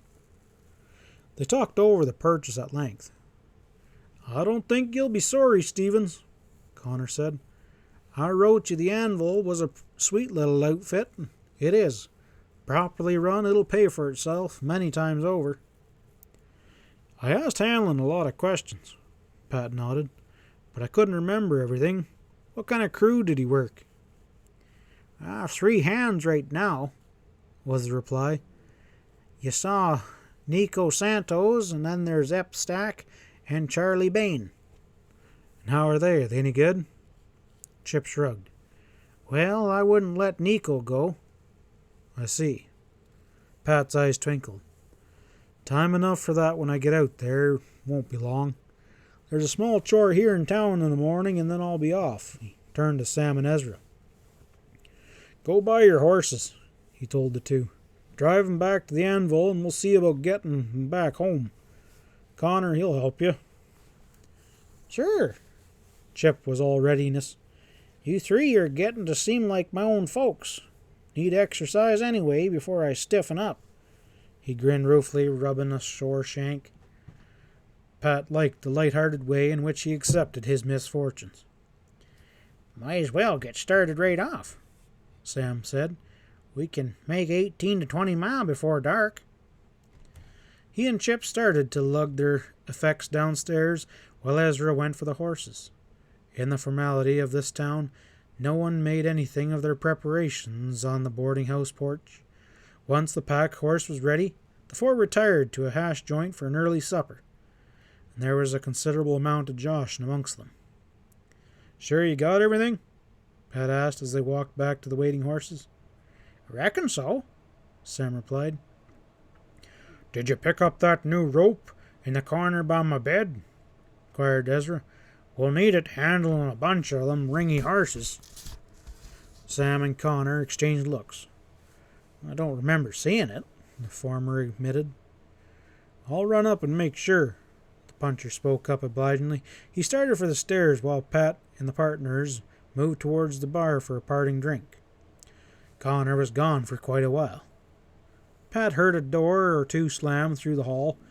No one thought anything of it when Chip came thumping downstairs with the new rope over his arm. "Good thing I looked," he observed, downing his drink. "How about her, boys? Let's go." He was all haste to see that they got started off, and Pat stood on the steps a few minutes later, watching them jog up the street. They waved and were gone. Pat spent an hour watching the ore freights pull in, and he never tired of watching the amp skinners tool their long teams round a corner and swinging into a livery yard. The downstage pulled in with a flourish, and El Castro showed a brisk return to life as business ceased for the day. It was dark when Pat returned to his room. Chad Hanlon's rig still stood in the street, but Marion McLenn's red mare had long since disappeared from the rack from the dressmaker's. There was no one in town in whom Pat was particularly interested in. He entered his room and felt around until he located an oil lamp, and a match flared, and a light grew as the wick caught. Pat sat down on the edge of the bed. It was in his mind to go over the deed to the Anvil Ranch in detail, and he rummaged in his saddlebag for the paper. He had thrust it in there for safekeeping after finding the town clerk office closed. His fingers did not immediately encounter the deed as he groped around, and he leaned down. It was not where he had thought, and he rummaged through the other bag with increased impatience. And then, after a long pause, he sat back and placed his elbows on his knees and thought about it soberly. Once more, on impulse, he went through the bags with the same result as before. There could no longer be any question of the unjarring truth which forced itself on him with redoubled impact as he sat there. The document had disappeared. Chapter 5. "Blamed if I think much of this by old Pats," Ezra grouched, jogging off to El Castro with his companions in the clear evening light. "Why not?" Connor countered promptly. "He wanted a ranch and he got one, a good one." But Ezra wasn't convinced. "It's this Hanlon. I ain't partial to nothing about him. If it wasn't you that let it out about Pat heading this way with money on him, it must have been him." "It seems to me, with the deal closed, Chad's been shuffled out of the deck for keeps," Connor observed. "It seems so." Ezra was gloomy. "But Hannon, he's shady. Ain't nothing permanent about his kind. He'll try and fleece Stevens one way or another." "But how can he do that?" "Still around, ain't he?" Ezra pointed out sharply. "No telling what he's up to." "And what can we do then?" Chip countered. "Just wait, I guess." It was all the big head had to offer at this time, but his tone was foreboding. Sunset light faded off the ragged crest of the San Canalinas west across the valley. The limpid, apple-green sky slowly dulled. In a mile or two beyond Casabella, a combination store and saloon standing forlornly alongside the freight trail, they pulled out into the dusty mesquite and camped near the shallow San Padres. The fire felt good in a cool night breeze that sprang up. Flying sparks starred the darkness. "By the way, where are we going?" Chip asked as they enjoyed a smoke before the blaze. Sam looked at Ezra, and for a long moment there was no answer forthcoming. "Well, the truth is, Connor, we're in something of a pickle," Sloane admitted at last, scratching his stubbled jaw. "Oh, yeah?" Chip prompted. "We told Stevens that there was a herd of Morgan strain horses waiting for us here in Sulphur Springs Valley." Sam stopped there. "And?" "We could go back and say we turned the stuff down, but," Sam proceeded with some puzzlement, "I really did want some horses, though." Connor looked at him. "You mean there isn't actually a bunch waiting there? It was just a bluff?" "We had to have some reason for riding down this here with Pat," Ezra grouched. Connor's grin gave way to a thoughtful expression. It was long before he spoke, gazing into the fire. "Well, funny things should turn out in this way. It happens," he said with a studied casualness, "that I can lead you to your pick of right handsome stuff. It's Barb stock, though. It's not Morgan. Spanish stuff from down in Mexico." They looked up hopefully. "Well, sounds like a chance. Pretty fair horses, I guess?" Sam asked. "Good? Man, those Arabs run Morgan horses off its legs," exclaimed Chip. "Oh, yeah?" Sam took all the horse talk with a grain of salt till he had had his look. "What are they?" "Well, they're mostly all roans with the occasional bay in it," was the reply. "Well," even Ezra began to show interest, "this is beginning to sound like something after all.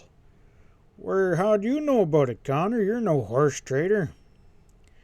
A curious expression overspread the puncher's face, and he hesitated. "Well, the truth is, this particular bunch is a herd that Chad Hanlon's been dickering for. It's why he wanted money from the sale of his ranch. Figures to take a fat profit on the horses at the mines around the Bonanza Belt. They've always been looking for good horse stock." Sam began to laugh, his eyes wrinkling shrewdly. "Like that, eh? Well, as it stands, Hanlon has no string on those horses," Connor averted stoutly. "There's anyone to buy, and besides, I owe him something. I'm only too anxious to whisker a bargain out from under his nose and make him like it." "Wouldn't hurt my feelings none neither," admitted Ezra gruffly. "If he wasn't behind that business there in Camaro, we'll just say I don't like him anyhow." But Sam proved more cautious, looking the proposal over from different angles. "Is the deal square? We ain't looking for no snide pickings," he warned bluntly. Chip's reply was confident. "Chad wouldn't touch anything but a straight deal. He ain't got the nerve, Sloane." Both the partners were too anxious for all to go off well to argue the matter much over. "Well, we better get over there and make our grab if the horses is what we want," Sam said finally. "Hanlon's got the money now for the ranch, and he won't be wasting any time." "Don't worry. Chad never yet broke his back when it comes to work," Connor retorted cheerfully. Nevertheless, Sam saw to it that they rolled out the next morning at the first streaks of dawn. After grabbing a hasty bite, they threw their equipment together and set off. "Where is this bargain?" Ezra asked, when he had thawed out sufficiently to feel himself again. "Just where you told Stevens. It's in Sulphur Springs Valley," chuckled Connor. "It's a small ranch above the Wilcox, Ezra. We'll be there tonight. We can make ourselves a dicker and drive back across the hills with no need of ever mentioning the circumstances to Pat." With their own reasons for wishing Stevens to believe all had gone according to schedule, Ezra and Sam found no flaw in this program. Riding steadily, they swung east around the base of the Winchester Mountains some distance above Benson. The gray world of mesquite, cut up by washes, extended in every direction. Connor led the way confidently, and he managed for the most part to avoid the few scattered dry ranches they saw, their rusty pump towers standing starkly against the hazy sky. Topping a low, brushy ridge in the afternoon, Chip pointed out a grim smudge of smoke hovering some miles away to the southwest. "Wilcock on the SP. It's a loading point," he said. "The ranch we're going to is a few miles north of it." An hour later they jogged towards a weathered group of ranch buildings more or less concealed below a circular rock basin ridge. Seen over the endless brush, the place looked parched and uninviting, but a considerable number of horses could be seen circling and milling in the large corrals. "Barbell, huh?" Ezra read the brand that was burned in a board nailed to a post. "Hey, look at them horses," Sam seconded, craning to see through the corral bars. "Man, there's some choice stuff in there." They had their look at the horses before moving on. The animals were clean cut and spirited, built on the trim lines which spelled speed and stamina, and there did not appear to be an elky rotted hoof in the whole bunch. The partners were hard put to contain their exuberance over the prospect of possessing themselves of such superior stock. Pushing the transaction to a conclusion seemed only a minor detail. There were a couple of men standing in the ranch yard as the trio approached. Bearded and watchful, they waited in silence. Connor pushed to the fore. "Well, just let me do the talking," he muttered, and he rode into the yard boldly. "Howdy, Baxley," he drawled. "Well, here we are." The barbell owner vouchsafed a guarded nod. Chip, in an unbearably audible murmur, "Who those gents?" "All them?" Connor turned. "Well, that's Sam and Ezra are along to do the pickin's backs. So both old hands at it, as the feller says." The rancher stood unmoving. "Well, I don't know. Did Chad agree to up his figure a little? We didn't see eye to eye last week." "I reckon we can make it satisfy you." Connor nodded easily. Baxley turned towards the corrals then, and taking Chip for an anvil hand, he obviously believed the latter to be dealing in Chad Hanlon's name. The puncher was careful to say nothing that might disillusion him, and Sam and Ezra maintained a matter-of-fact silence. "Well, how many heads he taking?" the rancher inquired. Chip shot a glance at Sam. It was manifestly an invitation to speak up. "We're prepared to pass on 100, give or take a head or two, in one way or another," Sloan announced gruffly. Baxley expressed surprise. "Reckon Chad's got a pretty fair price for his place," he suggested.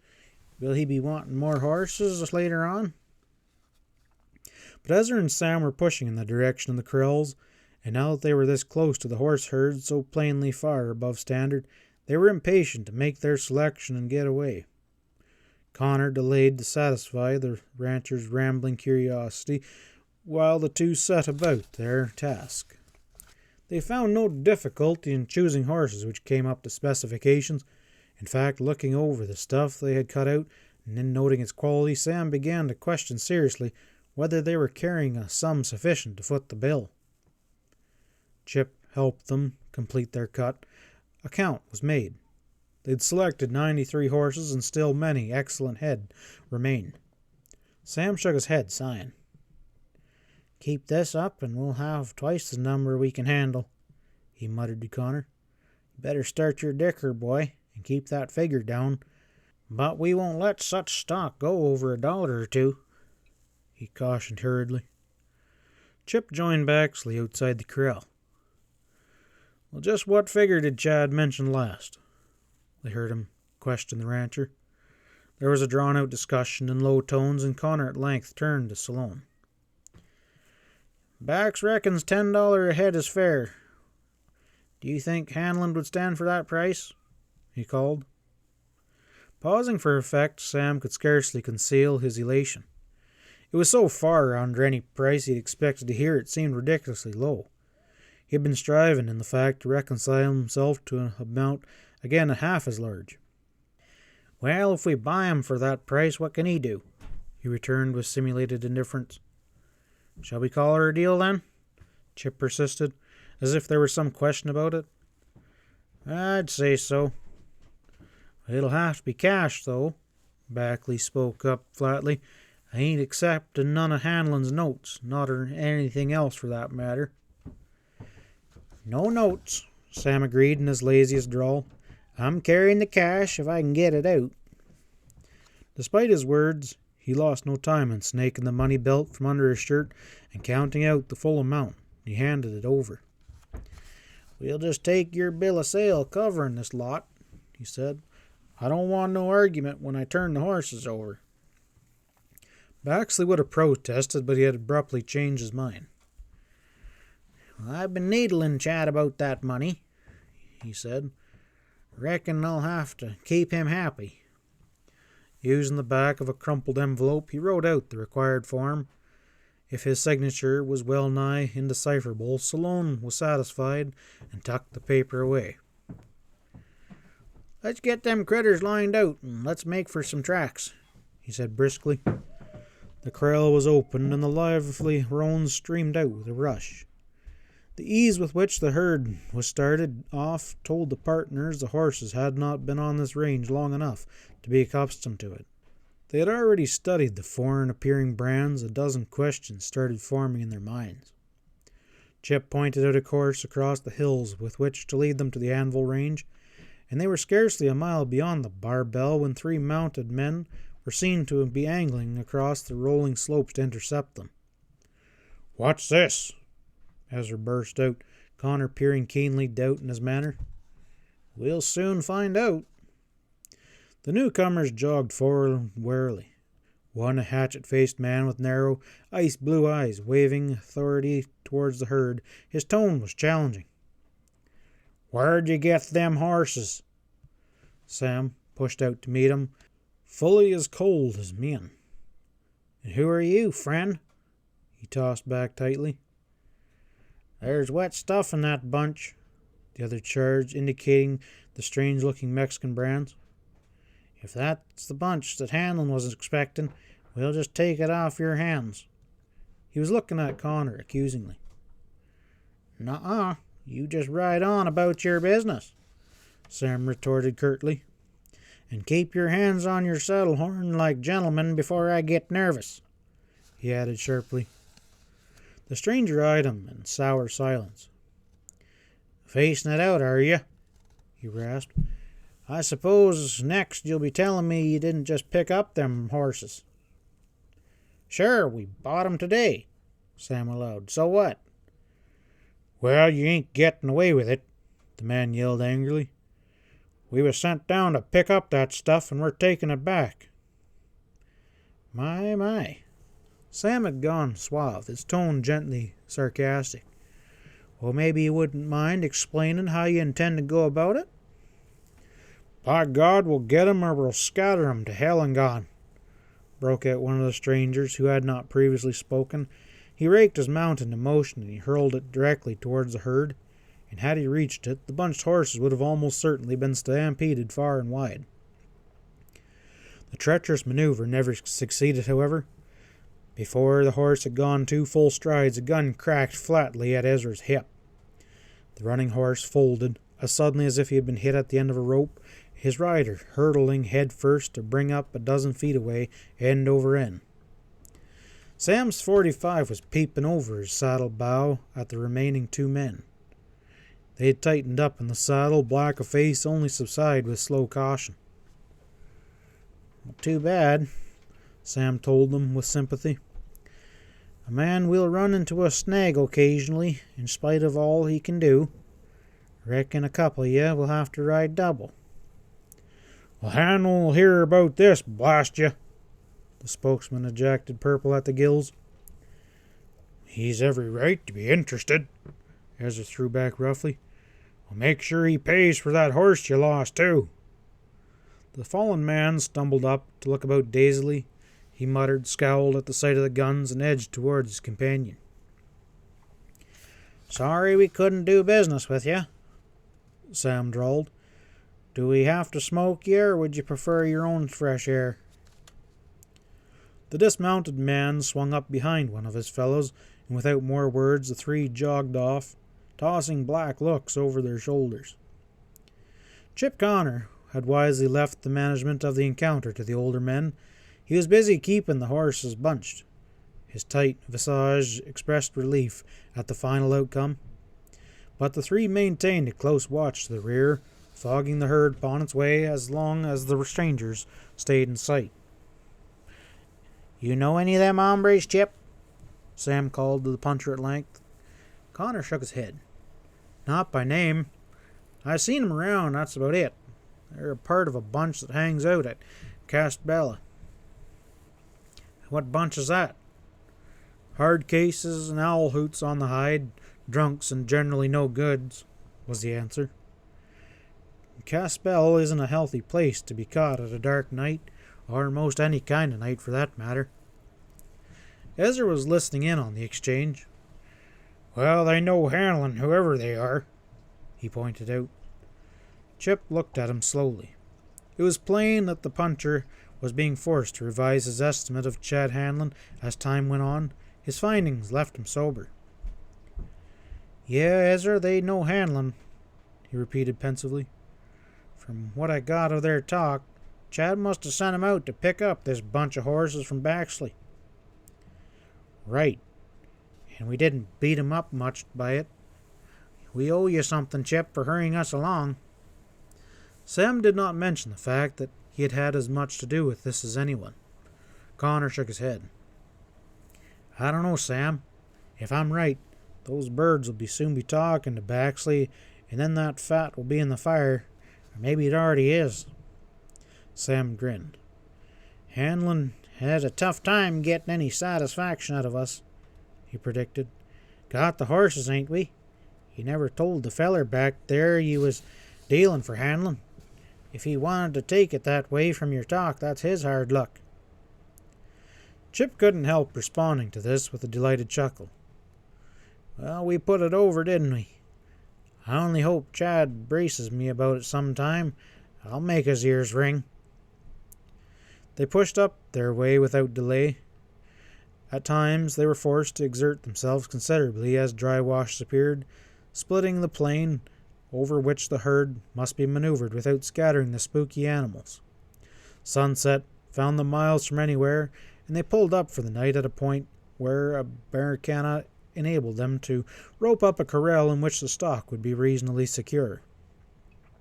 They took turns standing watch. The dark hours passed quietly, and no sound disturbed the deep hush save the occasional snort of a horse or the bark of a distant coyote. During the small hours, Sam was awakened by deep slumber by a feel of a hand on his shoulder. Yeah, what is it? He mumbled, starting up. Listen. Chip, whose trick it was to stand guard, knelt down beside him with bated breath as a dull, faraway drumming came faintly to their ears from over the plain. What would that be, Sam? Running horses, Sloane exclaimed. He stood upright to peer into the distance, but the early moon had already been set, and they could see nothing. Somebody's crossing the range in a hurry. The drumming drew up thinly as they listened, and then finally faded. Sam returned to his blankets. Oh, well, I'm getting too old to worry till trouble slaps me plumb in the face, was his unruffled comment as he turned over. Morning saw them off to an early start, and long before noon the lifting shoulders of the galleros rearing to the fore told them that the anvil could not be much further along. They were passing between two wooded ridges on the anvil range an hour later, when without any warning a rifle shot crashed from the height. Sam hauled in, cursing under his breath. Someone was firing on them from concealment. Chip Connor straightened in the saddle, his harsh face alert. That's Chad Hanlon, he ripped out.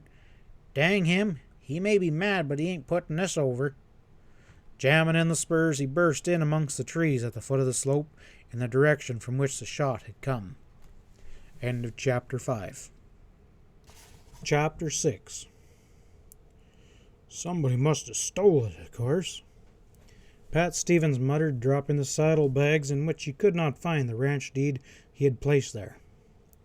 The discovery of the loss, which could prove disastrous for him, set in motion a furious train of thought. Well, let's see. Chip Connor was up here for a while, but that can't be the answer. Unregistered as it was, as Quick told him, the deed could only be of value to Chad Hanlon himself.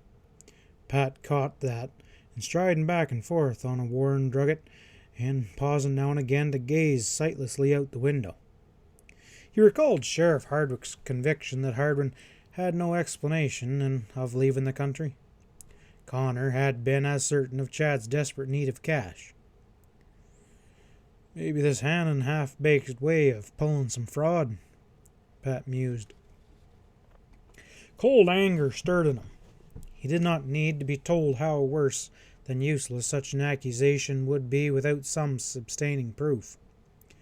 The certainty grew that he would not find any, if Hanlon could help it.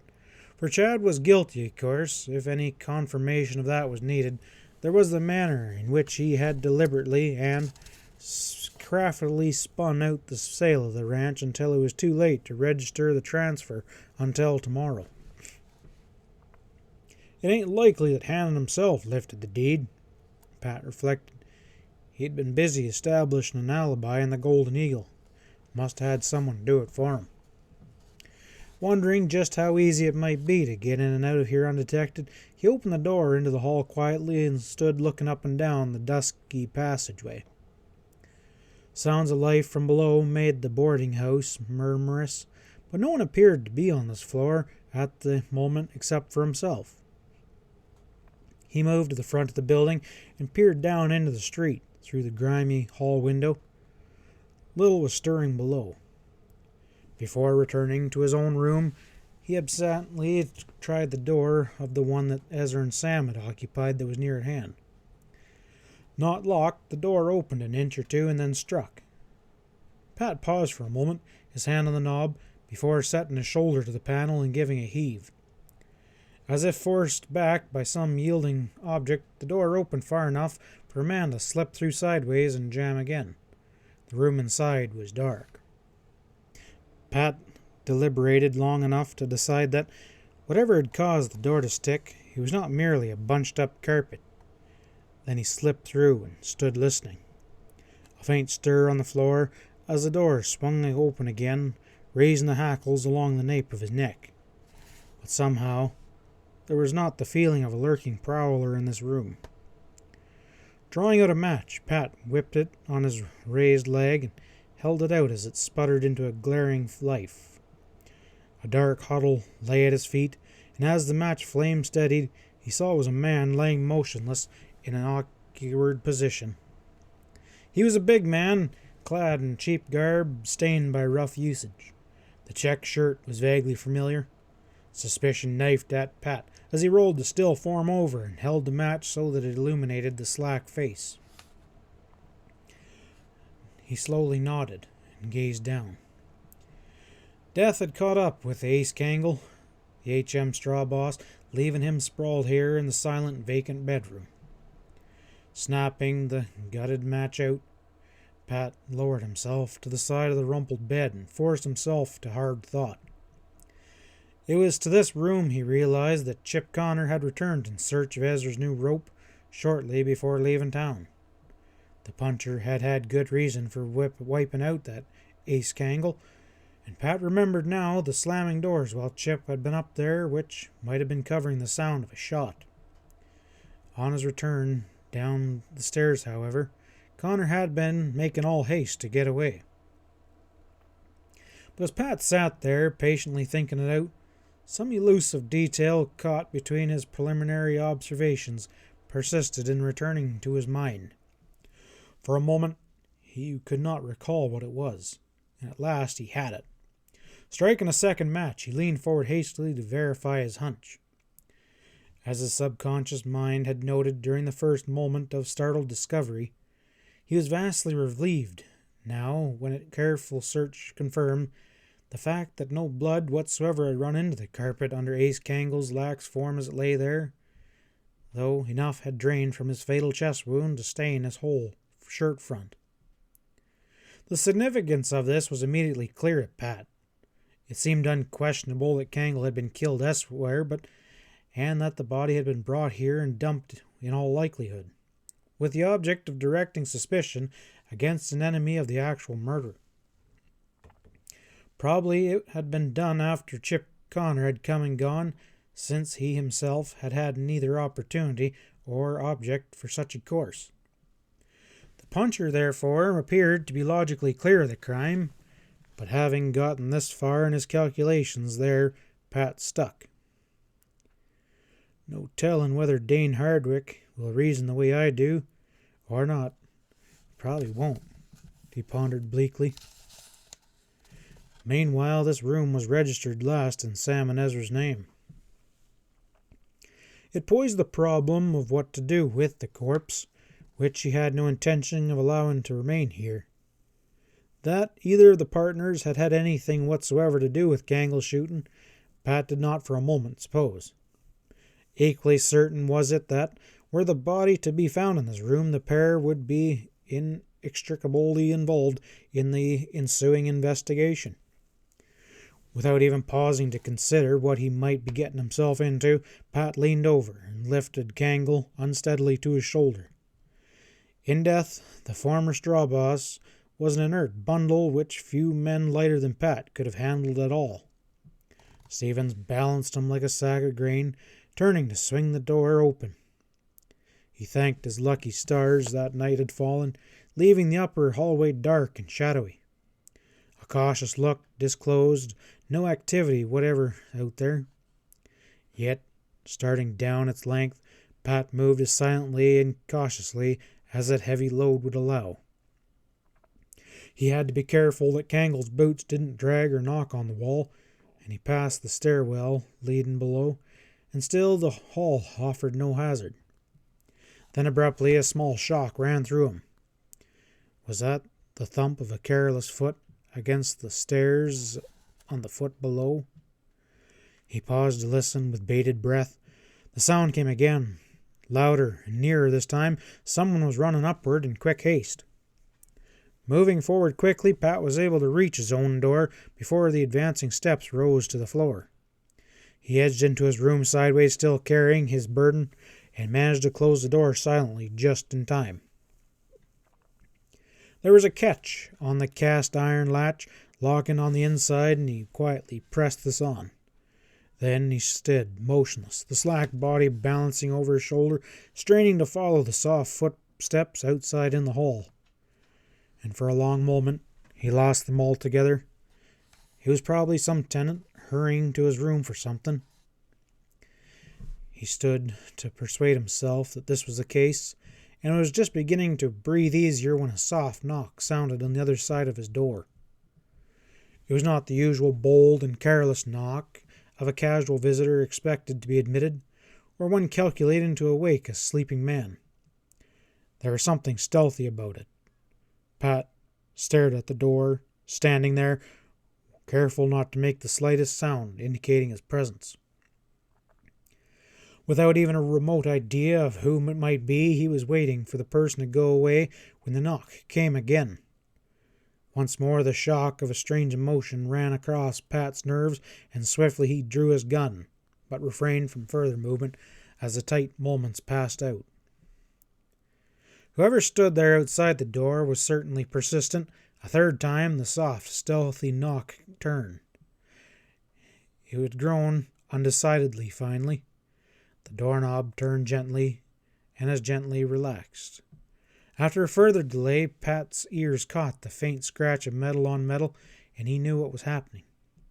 The person outside in the hall appeared determined to get in, and he had come prepared to use any method necessary. Pat didn't know whether the inside catch which he had slipped on would prove against the key or not. Just now he was taking no chances whatsoever. Face pressed close to the door panel, he spoke up abrupt in a clear, guarded tone. "Who's there?" A silence fell, which must have been of one of surprise. The delayed answer came in muffled, masculine voice. "Never mind," it said hurriedly. "This room ain't been looked after, and I'm checking the lamps. Thought maybe you might need some oil." Such a palpably flimsy excuse as this did not fool Pat for an instant. "Okay, forget it then," he said softly. "Is that all you're checking on, or do you really want to get in here?" The words must have carried more of a challenge than the man outside was prepared to face, and Pat heard a board creak as he hurried away, and the retreating footsteps were ominously loud. They clattered back down the stairs to the foot of the floor below, and then died out. Dropping his burden carefully on the bed, Pat slowly rolled a smoke with steady fingers, and after getting a light over to the chimney of the lamp, he blew a thoughtful cloud towards the window. Realization had forced itself on him during the past few minutes that he was in a far more ticklish situation than he had supposed. Somebody had already rifled his room since that afternoon. Whether the same individual or not, whoever had also carried a dead man to this floor was obviously awaiting its inevitable discovery and the resulting hue and cry. It meant that whatever he proposed doing, Pat would be forced to exercise extreme caution if he hoped to avoid discovery. 5 minutes passed before he slipped the catch off the door and thrust his head out. All seemed as silent and deserted as before. Pulling the door open, Pat walked silently to the head of the stairs and looked down. He found no one crouching there on watch. That at least was a relief. Turning, he moved to the rear of the building. A broken screened door at the end of the hall opened upon a tiny back porch, whence 2 steep flights of outside stairs led downward to the end of an alley between the boarding house and the adjoining store building. He stood there for a long minute, looking down, probing the shadows of the alley and the encroaching night. He noticed finally that a rear door of the boarding house on the ground level opened just at the foot of the steps, and that gave him an idea. This would be an unavoidable element of risk in whatever he would do next, but there must not be allowed to deter him. Not that it would be anyway. The truth was, Pat was actually beginning to enjoy himself. Returning to his room, he made sure once more of his path with being clear, and then, having carefully shouldered the limp remains of Ace Kangle again, he eased out into the hallway and moved rapidly towards the door opening out to the outside stairs. He made it, slipped through, and let the screen doors shut quietly. A moment's pause assured him that he hadn't been seen. On the platform outside, Pat swung Kangle's body down so that it was resting on the top steps, and holding it by the armpits, he allowed slowly for it to slide downwards.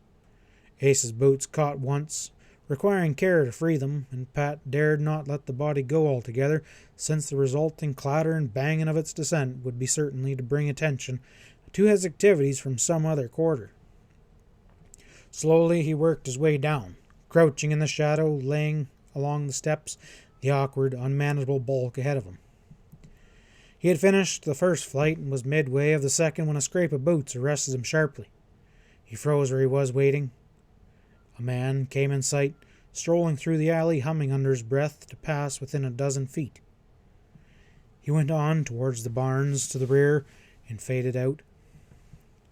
Pat let out a tense breath.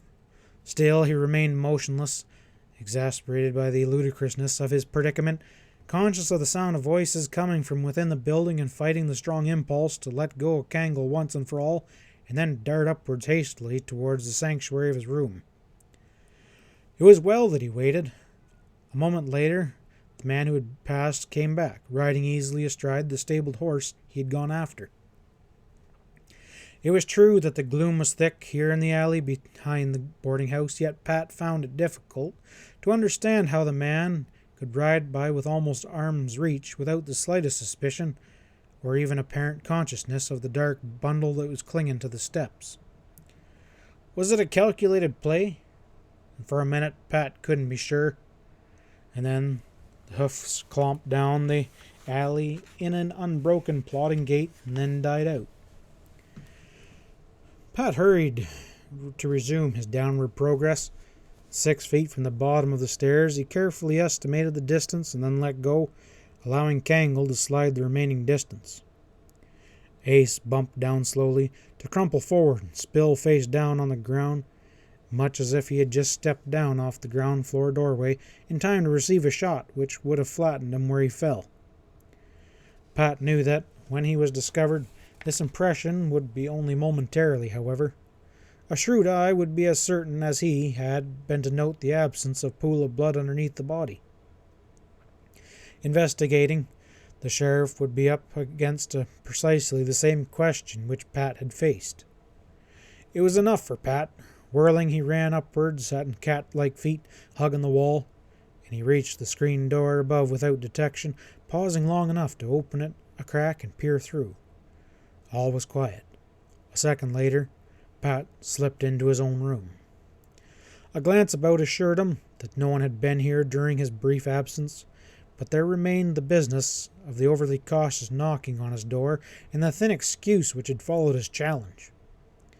Brief thought persuaded him that it would be folly to ignore the incident altogether in view especially of what was to come. Having lit another cigarette, his strong face calm in repose, giving no clue to the thoughts which had passed behind it during the last half-hour, Pat picked up his hat and then canted it on sideways, stepping out into the hall, heading briskly downstairs. Jack Durbin, who ran this place under the name of Rimrock House, was propped up in the door leading from the office into the bar. Someone inside was ribbing him amid heavy laughter, and Durbin was tossing back heavy retorts. Hearing a step behind him, Durbin turned. "Howdy, Stevens." He nodded, his bald plight gleaming in the lamplight. There was a twinkle in his eye, as befitted a successful and well-liked host. "Something I can do for you?" Pat moved towards the scarred desk, away from the alert ears in the bar, and Durbin followed. "I don't know, Durbin." Pat was deliberate. "Something just happened upstairs that I thought you'd ought to know about." The proprietor sobered anxiously. "No hijinks going on up there, I hope. There's a little game going on here in the number 7, but them boys are all right." Pat waited till he was done, nodded politely. "I don't know what you'd name this. I thought I'd turn in early tonight and was in my room," he proceeded. "Then somebody knocked on the door, and my friend's gone south and I'm not expecting anyone. Whoever it was knocked a couple more times and then tried the door, and then finally I heard a key scraping in the lock." Durbin followed all this with raised brows. Pat related how he had called through the door, and the intruder had hastily retreated, and the proprietor vented an amazed grunt. "It wasn't nobody working for me, Stevens, not at this hour," he said plainly. "I'm going to have a look into this. Good thing you was there, though, and no harm was done." The man was not really as concerned as he sounded. He kept a house in what was considered rough country, and things were bound to happen, but over the years he had developed a manner designed to flatter his roomers, and it was that which he showed to Pat now. The latter knew how to punctuate his complacence. "I'm not too sure of that," he returned slowly. "It wasn't 10 minutes ago that I was going through my things looking for something I know I put there. It was gone." Durbin's jaws worked. "You mean it was stole?" His expression was curiously disturbed. Pat guessed shrewdly that the proprietor had been plagued by similar incidences in the past, and could not help wondering whether he was harboring a thief under his roof. An outbreak of louder voices in the bar temporarily distracted Durbin's attention. He looked that way absently, but the problem Pat had posed was too serious to be shrugged aside. "What was it you're missing?" he asked. "When was you last certain it was in your room?" The voices in the bar grew louder still. Pat ignored them, studying Durbin. He had no intentions of telling him about the missing deed to the anvil. His lips stirred as he prepared to make an evasive reply, and then instead of speaking he paused, and then turned as a man appeared in the office door. It was Dane Hardwick, his lines visage stern. "Ace Cangle's been found outside in the alley, Durbin," he announced heavily. "Shot through the brisket." The bald proprietor stared with protruding eyes. What? Is he dead? He demanded. "And he's cold already." What, troublemaker? Still at it at the last, Durbin jerked out. Dang it, Dane, he wasn't shot in my place, was he? Hardwick grunted. His leaden regard shifted to Pat. "Where you been for the last half hour?" he inquired. Well, he's been upstairs, Durbin put in hastily. Couldn't have been him, Hardwick. He was just telling me how some hombre tried to get into his room. The lawman heard him out without taking his eyes off Pat's composed face. "You know anything about this?" he persisted sourly. "I'm asking you." "If you mean, do I know who might have shot Cangle, Hardwick? No, I don't," Pat returned briefly. "I ain't forgetting your friend Connor had a row with Ace just only this morning," Hardwick pressed on. "Why, Chip left town before supper, Dane," Jack Durbin protested, anxious to help. "I seen him go myself." "But Stevens here, he didn't go," was the retort. The sheriff appeared to find significance in the fact. He had fastened on the circumstance that Pat had been a comparative stranger in the country and stuck to this stubbornly. "The fact that I did stay ought to indicate that I wasn't aware Cangle was going to get himself shot. Wouldn't you figure?" Pat countered tolerably. But Hardwick would have nothing to do with that kind of reasoning. "I ain't far enough along to say just what it looks like," he threw out. "When a man's killed, it's logical to look in the most natural motive. You watch Cangle give your friend Connor a lacing, because I saw you there. I ain't accusing you of nothing yet, Stevens," he concluded bluntly. "But just be sure you don't pull out before this thing's settled one way or another, or you'll be dragged back. Is that clear?" Pat welcomed the opportunity the sheriff gave him to state his position on this range. Moreover, he was glad that Jack Durbin should stand witness to his words, not to mention the men crowding in from the bar behind Hardwick's back. "I won't go very far, Sheriff," he declared with smooth assurance. "For your information, I just bought the anvil from Chad Hanlon this afternoon, and I'll have to get to work. If you should happen to want me, that's where I'll be. As soon as I can get out there, anyway." End of Chapter 6. Chapter 7. Sheriff Hardwick's tight-mouthed investigation of the murder of Ace Cangle kept Alcaster awake till a late hour. What little evidence the lawman managed to dig up only rendered him more doggedly persistent. He questioned a score of men, bull-headed and authoritative. He could not even establish a strong possibility that Cangle had been killed inside the Rimrock house, and any inkling of the truth that, wherever he had met his fate, Ace had actually been eased into the alley from the top floor of the place was far removed from his boldest speculations. Pat Stevens lingered on the fringe of things, hoping to learn who among the men in town might express unguarded surprise about Cangle having been found in the alley. In no other way could he have discovered who might have been interested in having the dead man located in Sam and Ezra's room. He had no luck. Chad Hanlon did not appear in the investigation at all. Though Pat spent some time in trying to hunt him up, the man seemed to have disappeared completely. Nor was he in evidence the following morning, when Pat made the rounds of the saloons and livery barn in an effort to verify the fact. Judging from such conversations as he overheard, no one found any particular significance in Hanlon's absence, least of all Hardwick, though in Pat's mind the circumstance was conspicuous, to say the least. He did not take the trouble to remark his opinion, though. With the ranch deed stolen, there was no longer anything to hold him in town. Before the sun was 2 hours high, he was on his way into the hills, and noon found him drawing near the anvil, and now that he was the owner of this sun-swept southern range, he looked about him with an even keener appreciation than before. "Don't get proud now, Stevens," he murmured to himself with a small private grin. "A few years ago you couldn't lay claim to an old sod house, let alone 2 ranches, and right now you're not any too sure about this one." Despite his self-reminder against undue cockiness, however, it was a assured and a confident figure that rode quietly into the ranch yard a few minutes later.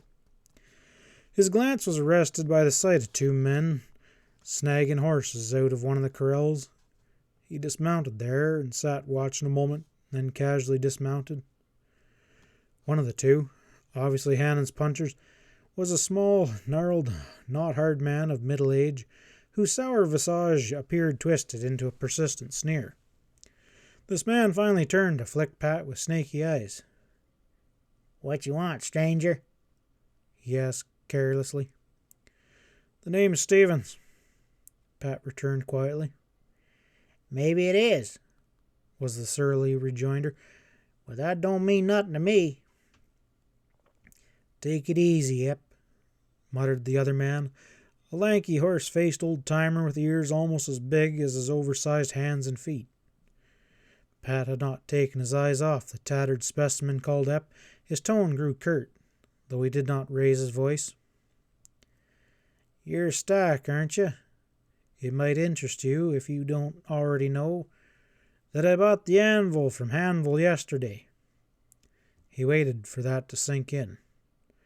Scarcely to his surprise, he found presently that apparently it wasn't going to, at least as far as Ep Stack was concerned. "Yeah," Stack scoffed, unimpressed. "I ain't got no time for jokes." Pat smiled oddly.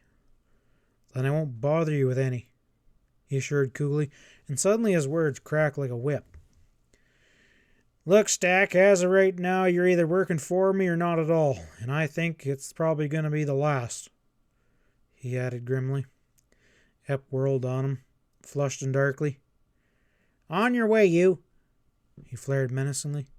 "I got orders from Hanlon to run any gazebo named Stevens off this place." Standing there crouched, he looked as if he actually meant what he said. Pat's lean face cracked in a grin. He took a swift stride forward, batting the gun out of Stack's hand as the latter strove desperately to claw it out, and the .45 bounced off the ground. With a snarl, Ep dove straight towards him. "Get that buzzard, Charlie," he raged hoarsely. He strove to grapple with Pat and throw him.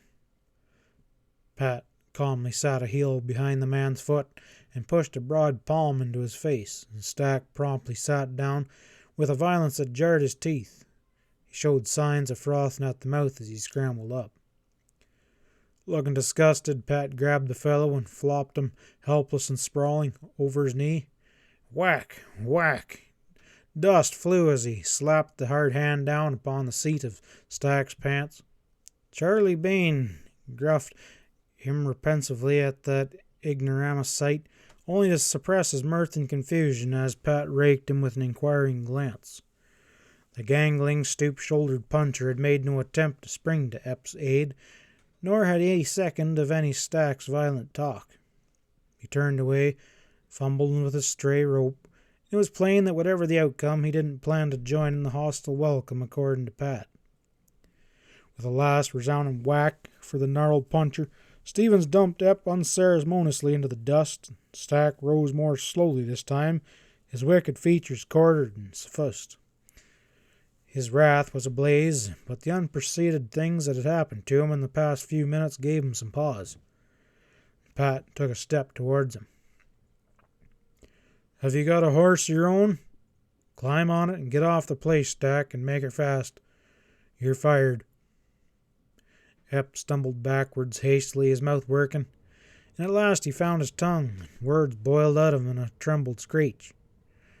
"Hanlon, hear this.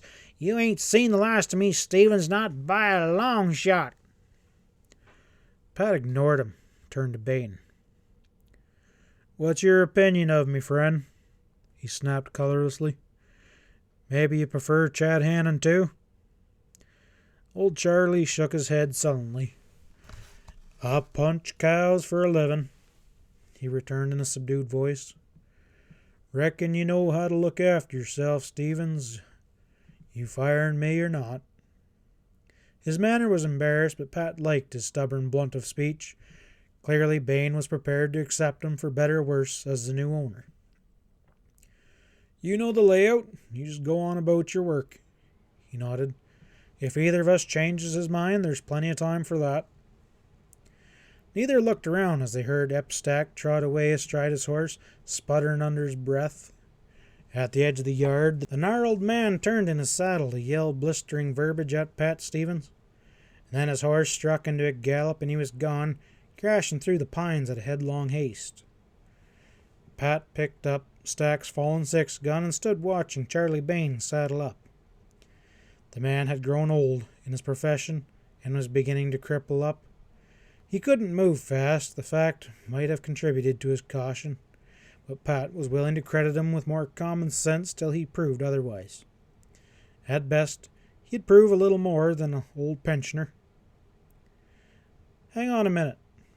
There's another hand around here, isn't there? Pat called as Charlie started to jog away. Where's Santos? He's working the range, was the reply. He left this morning on the long circle. I see. And who's doing the cooking? Nico, Bain told him. Pat made up his mind that Nico Santos, the Mexican who had manifestly done most of the heavy work on the ranch, was the man best fitted to inform him concerning present prevailing conditions. The fact that most of Chad Hannon's personal possessions and all his clothes seemed to be gone from the ranch house was sufficient proof that the man had pulled out, and that Epstack, his belligerent puncher, must have been aware of it. In the light of this, it was difficult to fathom Stack's attempt to bluff him, unless Hanlon's confidently expected to return, and Ep at last knew of this also. Pat filed that circumstance away in his head. He did not make the mistake of underrating Stack, despite the man's ineffectual anger. In his own right, Ep was nothing more, a mere cipher, as with Hanlon himself. It was the capacity of such men for underhanded treachery that made them dangerous. Nico Santos rode in shortly before sunset. He remembered Pat, and though he was surprised to find him in charge, greeted him with the old-world courtesy of his kind towards those in authority. You're my new boss now? I'll work hard for you, senor, he said simply. Between them, Nico's and old Charlie acquainted Pat with affairs on the run-down ranch. Over the supper, the dexterous Mexican quickly prepared, and which the three spared into the kitchen. Pat mentioned the changes and repairs he meant shortly to make, which, to the satisfaction of the other men, included restocking the range with cattle. The silent pair were reluctant to disparage Hanlon or his methods to a man whom they scarcely knew, but their attitude was quite plain. As for Nico, he was vastly relieved to see the last of the brutal employer, and was clearly ready to offer Stevens a fanatical alliance, once convinced that his confidence was not misplaced. Pat did not offer to go off the place the following morning, anxious as he was to get organized. Not yet, in the view of the prolonged deed, did he know exactly what move to expect next from Chad Hanlon, and he was taking no chances. Moreover, he was impatient for the return of Ezra and Sam Salone. He did not look for their reappearance for another day or two, however, and mid-morning found him occupied with hammer and nails, busily repairing the tumbled-down barn with Nico and Charlie's help, when the echoing crack of a rifle shot rang down the wooded slopes to them from somewhere out on the range. Pat dropped the hammer and stood up. Now what would that be? He grunted. It was a good half-mile down the ridge there, Bain offered, his homely visage expressing relief and apprehension in about equal parts. Pat was measuring the advisability of riding out there to investigate when Nico held up a brown hand. Cabot's a running, senor, he murmured. A moment later, Pat caught it too, a faint thundering rumble of hoofs.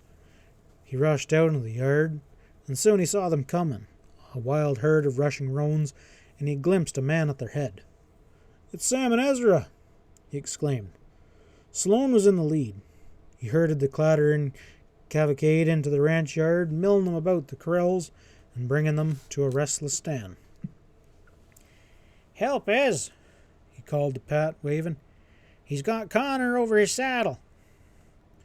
Ezra appeared behind the horses, advancing through the billowing dust with a limp form over his saddle bow.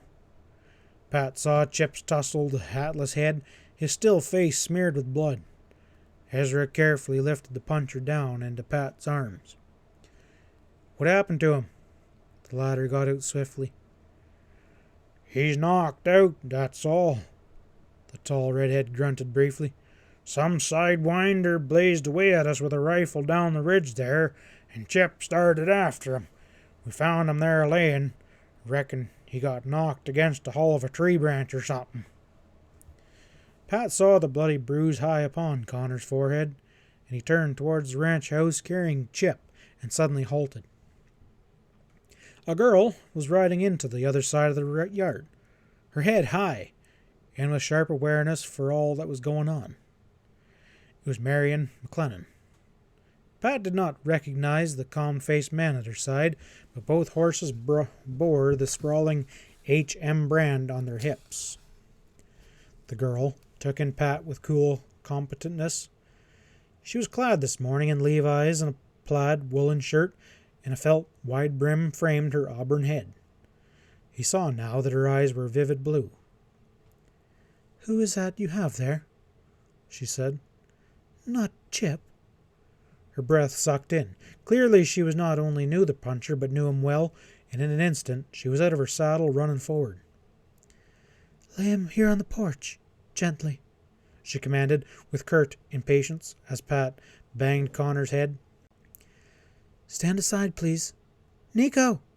Her words crackled with unconscious authority.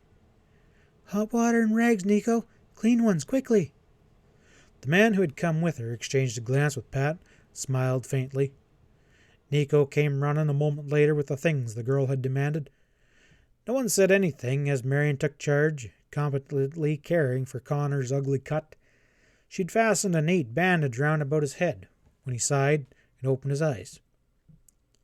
"Hiya, Marion," he grinned weakly. "Was that you that hit me that hard?" "Oh, be quiet and lie still and rest. You're too tough to be hurt very badly," she ordered shortly. Without ceremony, then, she whirled on Pat. "I came here expecting to find Mr. Hannon. Who are you?" she inquired crisply. Pat had never been introduced to her, and she did not know he had witnessed her meeting with Hanlon in Alcastre. He chose not to reveal his knowledge of her identity. "I don't think Chad'll be back, ma'am," he told her politely. "And why not?" She caught him up sharply. "He belongs here, doesn't he?" Her eyes widened as he shook his head in a decided fashion. "I'm afraid he don't anymore." "Well, this is strange." She was exclaiming him in cold perplexity. "What are you doing here, may I ask?" "Just going about my lawful affairs," Pat returned mildly. Marion McLennan's cheeks grew faintly pink, and her chin lifted. Her swift glance lingered on the milling herd of horses, and she noted the repairs on the barn. A crease appeared on her smooth brow. "I'm Marion McLennan from the H.M. to the north of you. You're not—" Her hostile eyes returned to his face with a dawning concern. "You haven't taken over the anvil, surely?" Disbelief was plain in her weighted tone. "Yes, ma'am. Glad to know you. The name is Pat Stevens of Colorado." Plainly here was some unwelcome news for the girl. "But this can't be true," she protested strongly. "Mr. Hannon said—" "Mr. Hannon talks," Pat allowed dryly. "But whatever Mr. Hannon says, he sold out day before yesterday." The girl's face suddenly went a bright red and her eyes flashed. She had caught more than an inkling of Pat's reference of what had happened in town. She must have known it was because of her own actions that Chad had decided to sell. I see, she said slowly. As she strove to collect her thoughts, her manner grew firm. Whatever has happened, Mr. Stevens, no doubt you'll consent to sell the anvil in turn to me?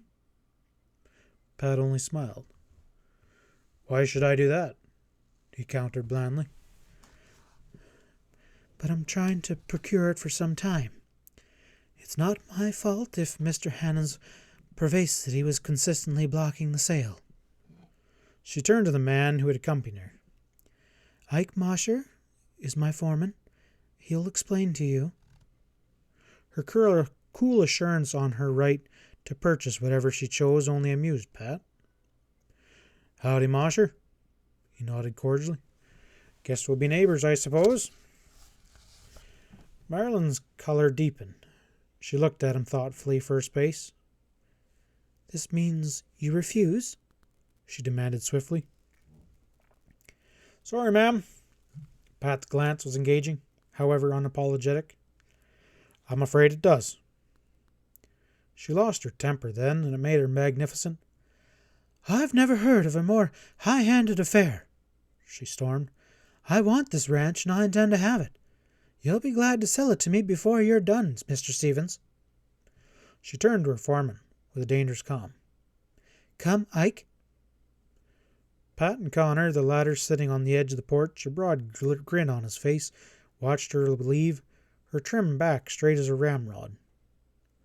You got yourself in a jackpot now, crossing her, the puncher predicted with a chuckle. Sam Stallone, on the near edge of the horse herd, had been interested here as well. Better watch yourself, he called warningly to Pat when the girl was safely beyond earshot. Reckon she likes your looks. It was a new idea to Pat, as much as he secretly admired Marion McLennan's salty spunk.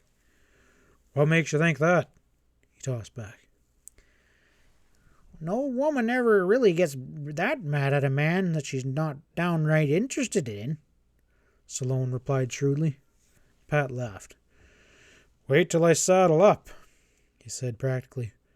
We'll shove your horses into the canyon pasture over yonder, where they can feed up. The herd secured, the men gathered for noon meal.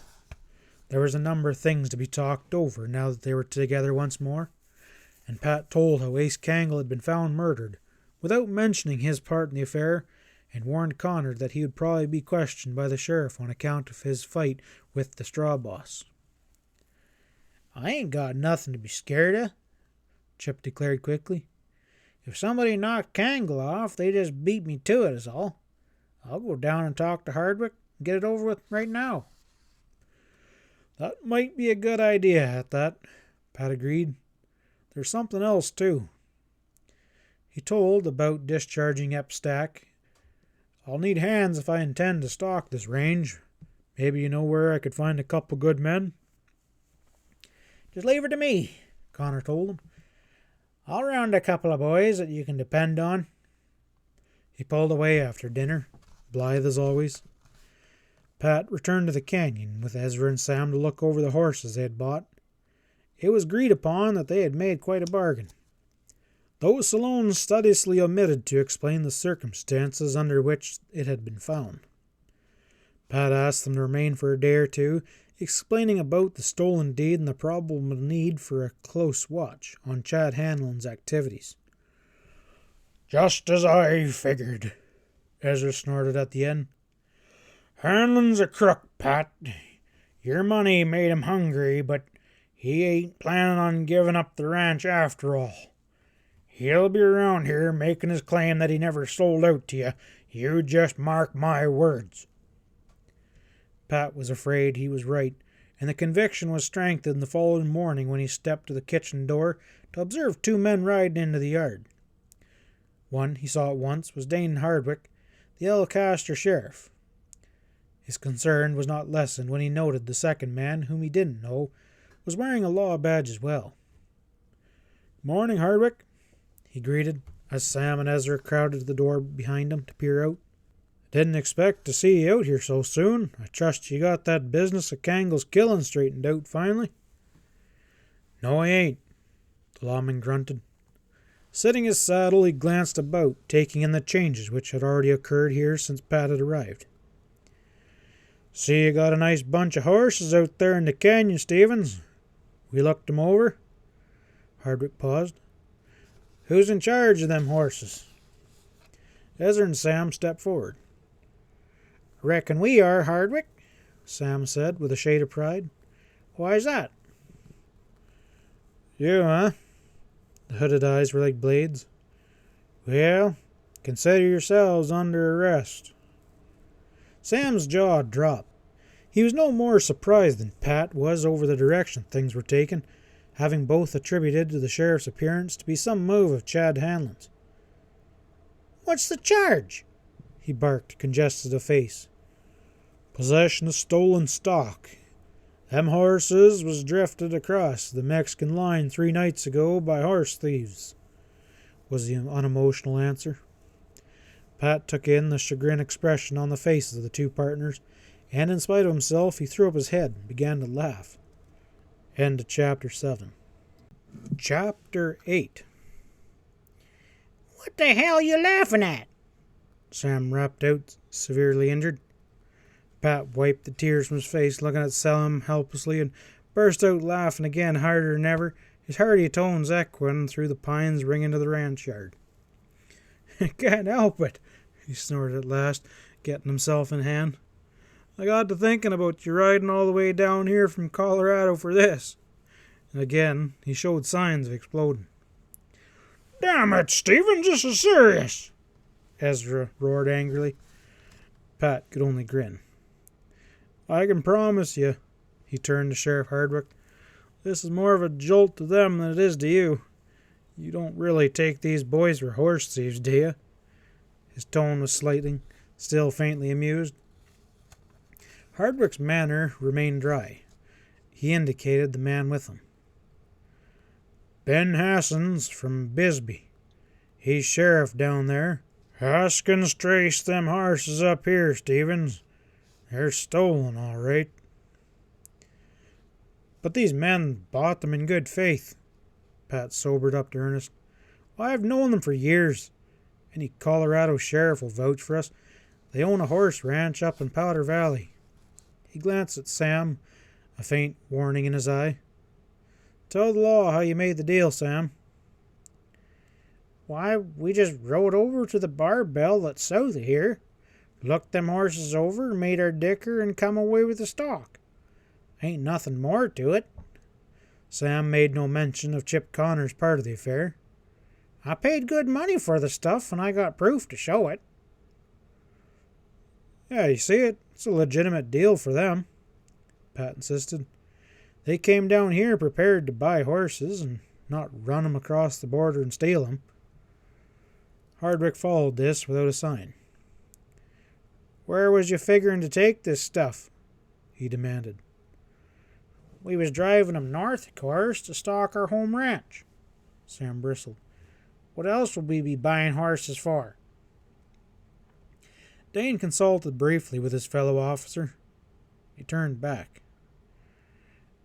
"This Barbell outfit, Sloan. Is that the place in the hills above Woodcocks? A feller name's Bagsby or something?" "Sure, his name was Baxley. I got the name right here." Sam pulled out the soiled envelope, looking at it in disgruntlement, and tucked it away again. Sheriff Haskin nodded. "There's been complaints, and we've been watching Baxley. Not close enough, it looks like. This ain't the first deal he's slipped over. Reckon I'll get down there right away." He paused.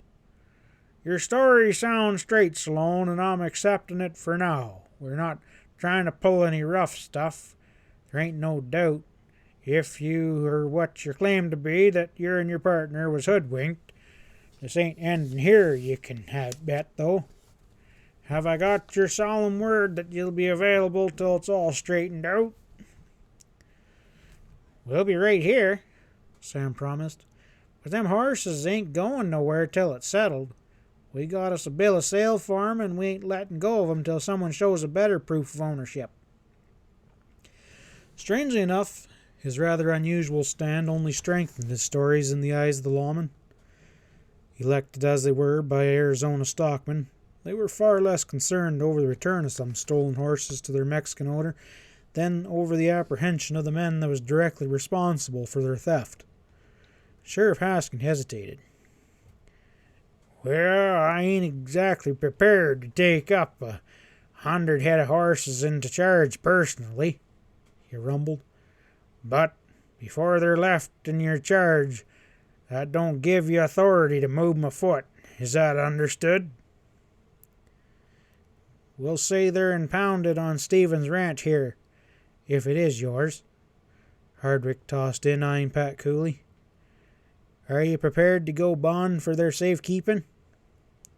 Certainly, Pat returned, meeting their glance with one at his level. After a few more words, including sharp admonishments as to what would ensue should the three overstep themselves, the lawmen rode away. Silence held for a long minute following their departure. Pat scrutinized the partners with cool amusement. A couple sharp tarpins, no mistake about it, he commented caustically. They knew he meant themselves, and Sam flushed. Dang it, Stevens, you don't even know the story, he protested with injured air. Well, suppose you spill it then. Salone and Ezra exchanged eloquent glances. It was well for Chip Connor that he was not present at that moment. He would have heard things about himself that he had not even guessed. It's Connor's doing, Sam informed Pat grudgingly. With many a halt and fumble for words, he told how the puncher had conceived the idea of snatching a juicy bargain in horseflesh from under Chad Hanlon's nose, and had led them to the Barbell, where sight of the superb horses there had been more than they'd been able to resist. Connor swore the deal was square, Sam insisted hotly. It was dang nigh the first thing I asked him, wasn't it, Ezra? Ezra confirmed the claim. Shrewdly and quietly, Pat put a few penetrating questions concerning the transaction. Considerably flustered, Sam answered as best he could. I don't understand how you went for this game at all, Sam. The deep twinkle in Pat's eye persisted, though his manner was grave. It was a bunch of Morgan horses that brought you down here. Are you letting that stuff go? Sam shifted from one foot to the other. Well, you see, he strove to explain, perspiringly free. When Chip mentioned how easy it was to get in a neat dig at Chad Hanlon. Go on, Pat urged as the other stopped, having the pair in a cleft stick. He knew best. He was bent on making them squirm. Oh, hell, Sam gave over abruptly with explosive vehemence, throwing his hands up. There wasn't no Morgan stuff waiting for us, Stevens, and you might as well know it. Pat studied him soberly. I see. You lied to me then, is that it? Put in just that way, it was the hardest admission Sloane had ever been called on to make. Well, dang it, you don't need to get nasty. Well, it was a cooked-up yarn anyway, Pat grinned. So the two of you could come along with me. Why didn't you just ask to come along in the first place? Silent until then, Ezra had been suffering as keenly as his partner under this merciless accusations. Oh, go to hell, Stevens, he roared, unable to stand any more. We ain't asking you or anybody else where we can go. You can like that or you can leave it. Pat's laugh jarringly dispelled the mounting tensions. Well, that's better, he remarked casually. Sounds more like you for a change. He kicked a stone at his feet, watching it bounce away, and when he spoke again, his tone was practical. What about Connor? He looked bad for the puncher, steering them into a deal which had decidedly turned sour. All had had time, since the arrival of the law, to do considerable thinking about it. None were inclined now towards haste either to condemn or to exonerate the young fellow. They talked it over soberly. Whatever the answer, Chip's certainly been playing in hard luck since we landed down here, Pat observed. How so? Sam cocked a brow. Well, to begin with, there was that business in Camaro. Not his doing, so he claims. Then he failed to meet us in El Castro. He forgot, or else he was busy. Hanlon accused him of beefing H&M cattle. A lie, he says. Then Ace Kangle smears him for it. Kangle got killed, and Chip happens to be out of town about the only piece of luck he's had, if it was luck. Finally, he persuades you two to latch upon a bunch of stolen horses. It's not. Pat concluded studiously, as if striving to sum matters up in his own mind. Although, a very impressive showing.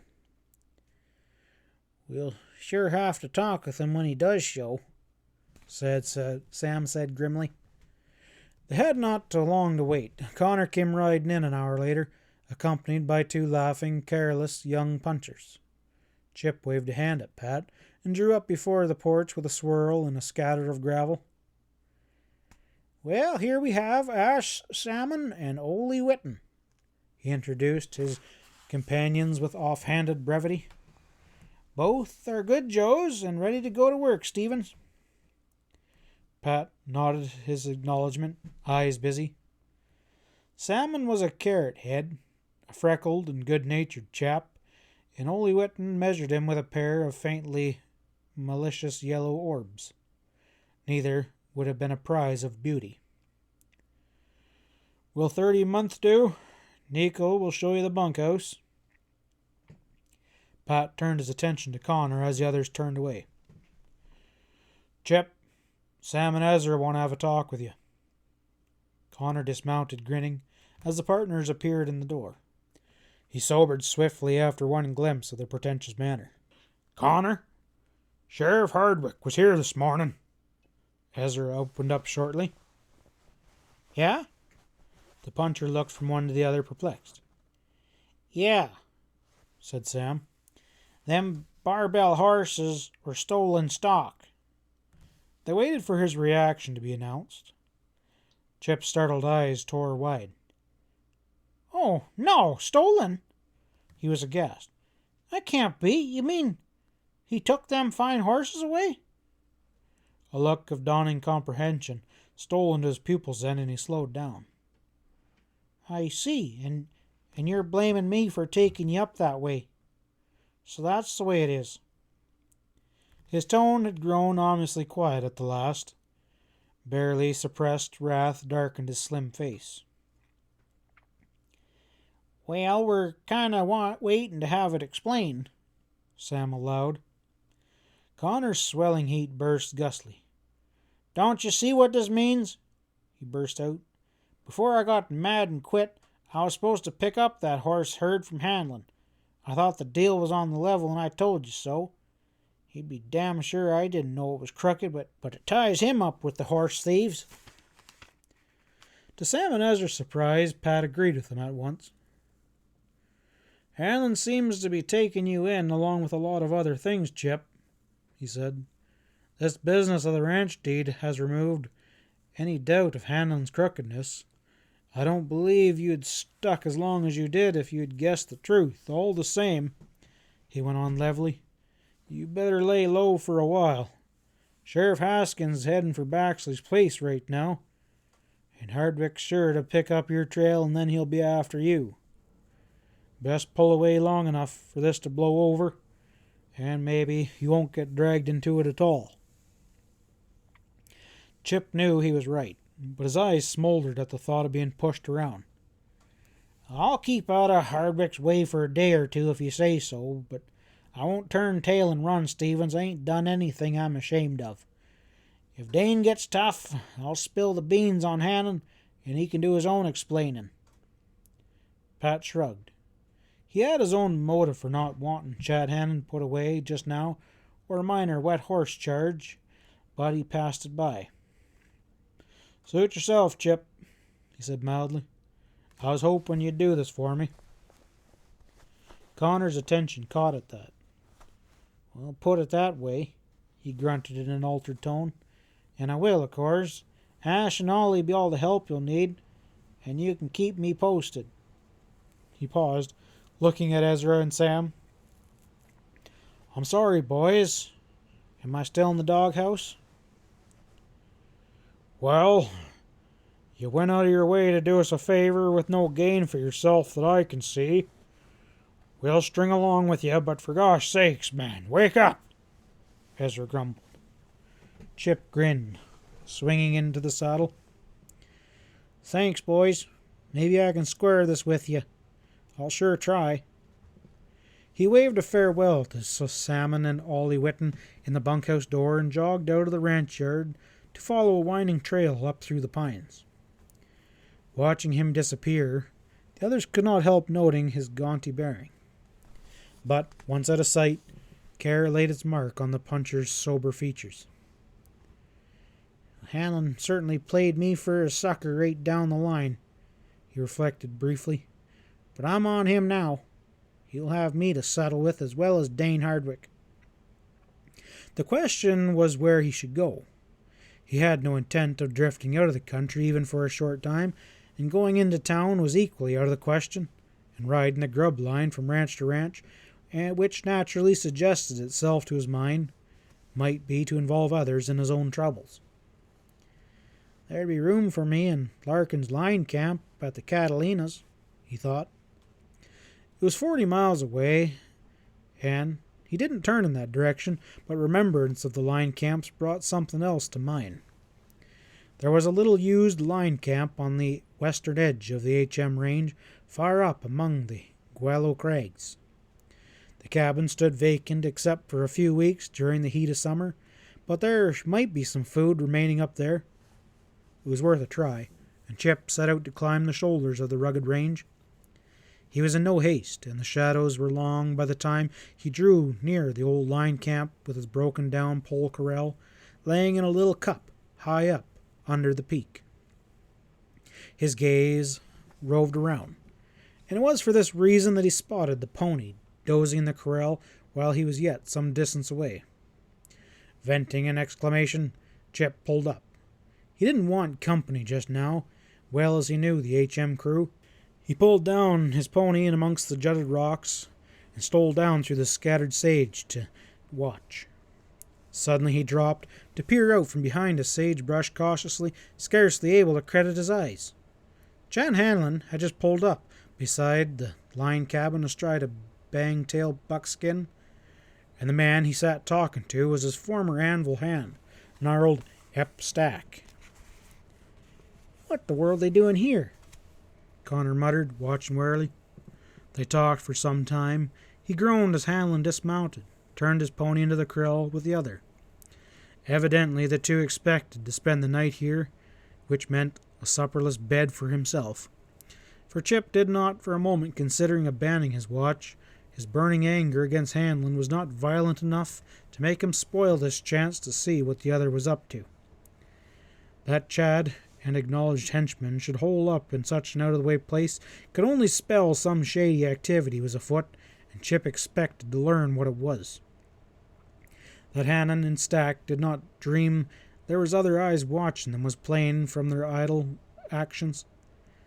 They cooked a lazy meal out in the open, unconsciously tantalizing Chip with the odors of coffee and broiled beef. Afterwards they lay about, smoking and talking, with the vivid sunset glowing fading behind the peak, and then the stars came out. Darkness allowed Chip to creep close when the pair retired to the cabin at length, but he was too late to overhear more than a careless jest or two as the men made ready to roll into bunk. Later the moon came up, ghostly and pale, wrapped in a saddle blanket against the growing chill of the fall season. Connor waited for a long time, shivering before his head nodded, and he dozed fitfully. He jerked awake from time to time to resume a heavy-lidded vigil, and it was well he did so, for he would not otherwise have seen when the two dusky figures clumped out of the cabin in the freezing darkness before dawn, moving towards the corral. Chip had had all he could do to reach his own horse and saddle up before the pair rode away. His chilled fingers fumbled with the cinches, and at last he was done. He rode down cautiously, ear turning to catch the faintest sound. He heard Hanlon and Stack thrashing away through the sage. They left the rocky depression through a gap, and he hurried after them. A cackle and thud below set his direction down through the shadowy pines. He dared not draw up close. Later he believed for a minute that he had lost the pair altogether as the clink of hoofs died out and the utter silence of the hills clamped down. But the hovering scent of dust led him on, and a faint streak of grey cracking open the east presently helped. 20 minutes later, keeping the distant pair in sight without further difficulty, Chip awoke to the fact that they were heading directly towards the anvil, riding purposefully, moreover, like men in a driving haste. Not till they were fairly on range of the anvil, and no great distance from the ranch itself, did they slacken pace, and then it was only to seek an easy ascent for the horses up the Pine Grove rocky ridge immediately overlooking the ranch buildings. Dawn light was just beginning to pour strongly down through the thick sweep of pines on every slope. "What in the dickens is the play?" Connor asked himself in growing puzzlement. He had his answer a moment later when the slap and crash of a rifle sprang out with sudden abruptness on the still air. It came from near at hand. It was followed by a second, which seemed to echo from another point, and, a moment later, a third, smashing reverberated came. Throwing himself into the saddle, Chip hastily clambered up the last few yards to the crest of the ridge, and, cautiously parting the gnarled pinions, he peered out and down. As he expected, the anvil lay directly below, but as the whack of the rifle's concealment on the heights here continued to crash out, there was absolutely no sign of life down there in the open. Then Connor saw a puff of smoke from the ranch house window, and an answering shot cracked up from below. Chip understood then completely. "That's Pat and the boys," he ejected breathlessly. "Hanlon and Stack's got him pinned in there, and they're trying to finish him off." Still the rifles blazed from the high safety of the rocky ridge. A faint ricochet whined as a slug glanced off some metal object down there. Connor could stand no more. Whipping his gun from the scabbard, he burst out down running along the narrow crest, dodging the pine snags which clawed his face, and tearing through the underbrambles. His glance raked the underbrush without diminishing his speed. Glancing a glint of polished metal, he blazed away at almost point-blank range. A hulking figure burst out of the foliage, stumbling, plunging wildly and blindly down the slope. It was Chad Hanlon, and Chip sent another bullet smashing after him, and he heard an agitated crackling ahead, and fired a third time. "Damn you! This'll queer your rotten game," he cried, running forward and firing rapidly at the shadowy figure's movements. Horses' hooves thudded wildly as Chad's confederates swarmed into the shell. Chad's hammer clicked on an empty cartridge. He halted, listening to Hanlon and Stack race down the slope, the branches crashing wildly before their precipitous flight. End of Chapter 8. Chapter 9. Crashing down the growth-entangled ridge above the anvil, taking care only that his mount didn't plunge headlong, Chad Hanlon paid no heed to the flight of his confederate. He had forgotten Ep, his dart and thoughts centered on himself. It had been a shock when Chip Connor burst upon him. The puncher's slug had torn the back of his hand, and Hanlon's first thought, in the midst of the confusion, had been that it was a trap, the very opposite to what he had designed. The truth was that the man, outwardly arrogant, had a secret dread of confronting his enemies through the gun smoke. Fear which he couldn't control sent him racing through the hampered pine scrub and down timber. And 20 minutes later, not without crafty intent, Chad had worked roughly in the direction of the HM, and for what he planned next, he wanted no company. He thrust on steadily, keeping to the cover of low ground, his haste curbed only by the need of saving his horse for any appearance of hard driving. Within an hour he drew near the HM headquarters, and now wariness controlled his movements.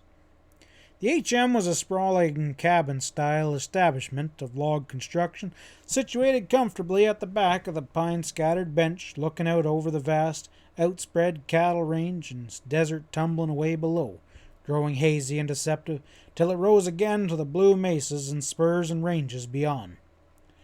The McLennan Holdings was the largest in the Cumbrellas, rivaled only by Nebraska's Swangle's huge Block S to the south. The brand supported a crew of 25 or 30 men, and Chad Hanlon had no wish of meeting any of them. He had in his favor the fact that the winter range lay below in the Aravapaha country. He had already seen 2 or 3 small crews riding that way. More followed, and Chad shrewdly guessed that there was something afoot down in the rim rock this morning. He knew what it must be. Keeping well up on the high shoulders back in the ranch, and avoiding the thin trails up there, he came out onto a granite spur which looked down on the spreading tangle of corrals and outbuildings. Alertness tightened even as he passed there. A bright girlish figure ran across the yard with the big flat-roofed house. Though she was tiny at that distance, Chad had no difficulty in recognizing Marion. She disappeared into a log barn, emerging through the back, and apparently spoke to a man working about the corrals. This man obligingly snaked the pony out of the number moving about the corral, but the girl herself was who swung up her saddle with deft ease, secured it, and then slipping on the bridle. Hanlon watched her mount with a leap, subduing the salty animal and go bounding out towards the open with the swooping grace of a swallow. Chad bit his lip with vexation at the direction she was appeared to be taken. She seemed bound for the lower range, but reaching the far edge of the bench, she drew rein and sat her rearing horse and looking out across the open country for a moment, and then she turned the horse back. The man was sure now the girl was heading for the pines. Not for nothing had he studied Marion's movements in the past. Instinct told him the way that she would take, and starting that way, he pulled back into the trees, crowding his horse to a hasty run. Circling the shoulder, regardless of obstructed growth as he crashed through, he dropped down a canyon side and began pushing through the pines. A mile further on, caution descended upon him. At the edge of an open park, he hauled in, narrowly watching its upper end. It was 5 minutes before the girl appeared there, and Chad boldly pushed out of the trees and rode forward, quite as if this meeting was purely by accident. He saw Marion draw out of sight of him, her horse dancing. And then she came on slowly, her face remote and sober. They met at the edge of the pines, whose lacy shadows patterned the thin grass, and Chad touched his hat with a faint smile. "Fancy meeting you," he dropped, fruitily studying her. "Odd, isn't it, on H&M range like this?" she returned coldly. Despite the finality of her words at their last meeting, however, she had her own reasons for not avoiding a further talk with him. Hanlon offered no excuse for his presence here, and she knew his mind. An air of respectful defiance was all he revealed as he waited for her to speak. "I understand you've sold the anvil at last," she opened up directly. He knew better than to invite fireworks on this touchy subject. "Sold my ranch? No, Marion," he countered easily. It was the last reply that she had expected, her eyes widening slightly, then narrowed. "But Mr. Stevens said—" She stopped in momentary confusion, not having planned to admit her visit to the anvil. Chad was smiling at her. "Looking for me? Sorry I wasn't there," he murmured. "But Mr. Stevens was." She caught herself up sharply. "What was he doing there, might I ask?" "Well, I don't know what Stevens might have said," he threw indifferently into his tone. "I happen to have leased the place to him. Subject to my approval, of course. I'm beginning to wonder if it wasn't a mistake," he added thoughtfully. Marion watched him uncertainly and then looked away. If this was true, there might still yet be hope to possess the anvil. An echo of Pat Stevens' dry words came to her mind unabated.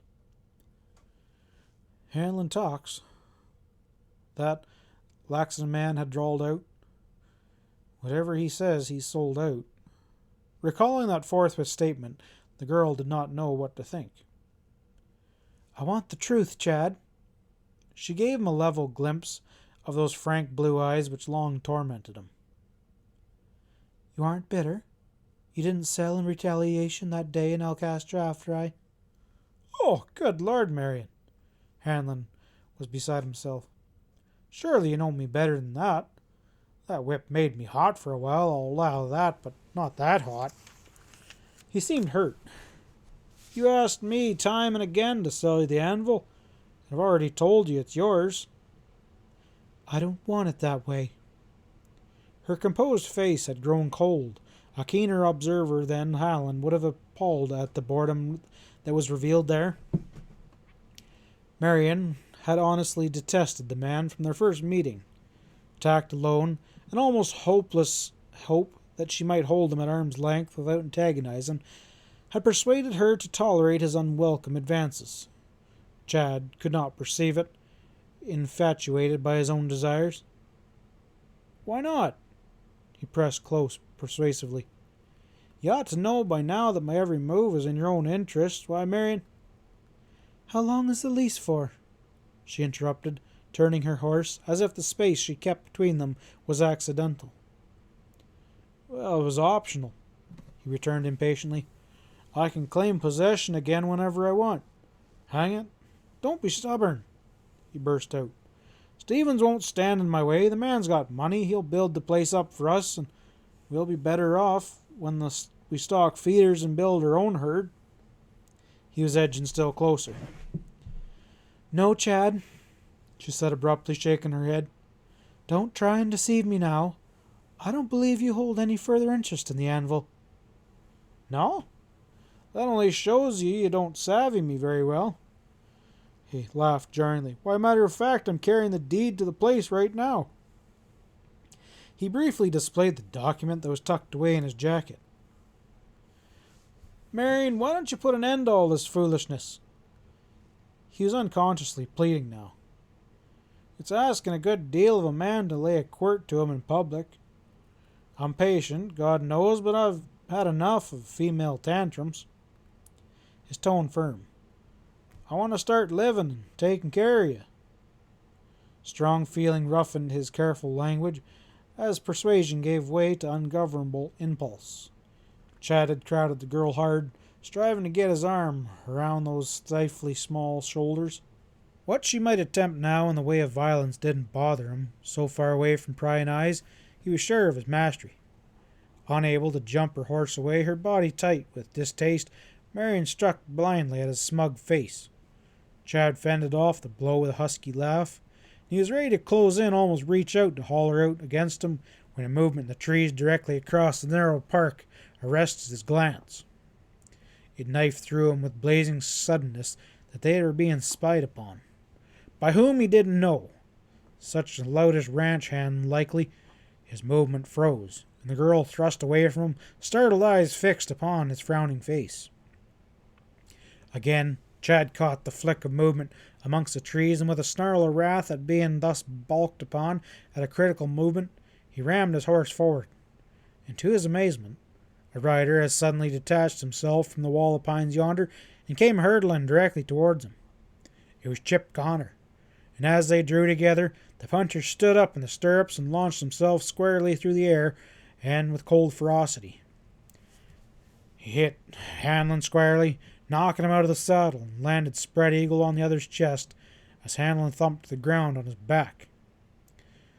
Momentum tumbled them over, and with a roar, Hanlon rose to his knees to plunge at Chip, and this time he landed upmost. He was the heavier man, and for a moment, with fiercely thrust palm, he ground Connor's face sideways into the dirt, and then Chip's knee gouged into his groin. A spasm crossed his face, and breath whistling through his teeth, he rolled away to stumble up and bent over in pain. Smaller and quicker, Connor found his feet and bound after him. A swinging fist smashed into Hanlon's corded face, and Chad, blocking the next, rammed into Chip with a grunt. They traded punches, standing toe to toe, and it was Hanlon who gave ground first, as blow after stinging blow thudded into his numbing midriff. A demon of vengeance appeared to inform Connor's lithe, whip-hardened frame. After what had passed today, he knew this man would not scruple to kill him. And, though the other held the advantage of bulk by a good 20 pounds, there was no question of who had to win this fight. "Stand up and take it!" Chip lashed out savagely. "You're long overdue for it." Chad charged, striving to grapple. For a straining interval they struggled, wrapped in fierce combat, and then Connor kicked wildly at the stocky legs, endeavouring to intertwine with his own. And Chad bawled in desperation. He tried to gouge. The punter got his head away in time. His vicious swing tore Chad's ear and threw him back. Low, cunning glinted, and Hanlon slit his eyes as he came to a stand. Suddenly he crouched, snatching up a rock the size of his two fists, and he hurled it. And Connor dodged. He ran in, and again they swung bitterly, exchanging sledge-like punches. Chip's face was scored and streaked with bloody ground and dirt. His shirt was torn, one sleeve fluttering. Chad was brutally marked. His ear was swelling, one temple darkly bruised, and blood dripping from the corner of his mouth.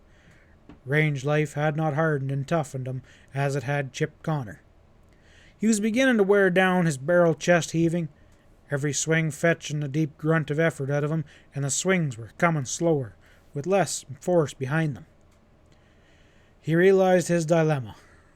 He bore in and flung a gorilla hug round about Connor's waist, and weathered the rain of punishing blows that fell on his face. He attempted to lift Chip bodily. His desperate purpose was to hurl his foe smashing to the ground. It failed of success, however. Chip's leg curled round him, climbing his trunk, the blunt spurs raking his flesh. Staggering and helpless as though he had come to grips with a bobcat, his strength running out, Hanlon slumped, still seeking to drag his adversary down. The puncher let himself off, much as if leaping the back of a horse. He whirled on his toes, and Chad lunged up to meet him. Smack! A clean blow, meaty and loud, in the dreaming quiet of the park, caught Hanlon high on the cheek and tumbled him headlong. He floundered up. His blurring gaze fell upon the fallen six-gun laying a few feet from him. He plunged at it, face murderous, and Chip ground his fingers into the dirt with a boot.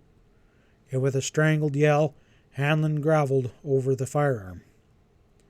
Connor promptly whipped it out from under him, grasping it by the barrel, and for an instant the butt hovered in the air above Hanlon's head. But Connor never launched that finishing blow. His arm dropped to his side. His lips twisted contemptuously, and he stepped back. "You rotten louse! You'll have me fighting your style next." Hanlon wavered in his knees, hugging his crushed fingers. His heavy eyes held death. Chip watched him narrowly, poised to explode into action. "Well, do you want some more?" Chad strove to reach his feet, but couldn't make it. His groan was tragic. Snorting, Connor placed a foot against his chest and tumbled him over. The beaten man lay there, sucking in air with long, rasping sobs. "No doubt you're sufficiently proud of yourself by now." The low words were perfectly audible, embitterly cutting. Connor spun on his heel. Marion McLennan took him from top to toe, and her expression said that she found nothing attractive there. "But, dang it, Marion, that skunk was roughing you up. Or at least trying to." Chip halted, flushing, unsure of how far he should go, disastrously aware that it was already too late to draw back. "Oh, and you took care to assure yourself of that?" Her tone dripping scorn.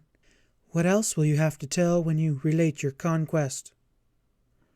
Abashed by her anger, Chip fumbled helplessly for words. Despite her habitual tartness, the scathing acid of her pride, he had long been secretly convinced that Marion was not really like this at all. It was bitterly distressing to hope for friendship from her and receive a blow, but he'd not beg. "I didn't see a thing, if that's what you mean," he got out slowly. "Reckon I stopped Hanlon before he got too far." "Very thoughtful, of course." Her next words came out with a rush. "What are you doing on this range?" Chip stiffened, his lean face inscrutable. "Sorry, ma'am. I'll be going now." She was before him when he turned away. "Wait." Her tone was impervious. "How long have you thought it necessary to fight my battles? Or wasn't that it? What were you doing here? Or why aren't you answering questions?" He looked at her dumbly, his headshake barely perceptible. Anger made her clean-cut features more determined as she met his look, and she grasped his arm, blocking his attempt to push back. "Answer me, Chip Connors!" she cried. Brusquely, the puncher jerked free. His face was closed. Without a glance for Hanlon, still laying where he had fallen, he walked to his horse. He swung up, turned the horse, an unemotional glance toward Marion McLennan's face briefly, then rode in amongst the trees. Too late the girl realized her loss of this excellent source of information concerning Pat Stevens.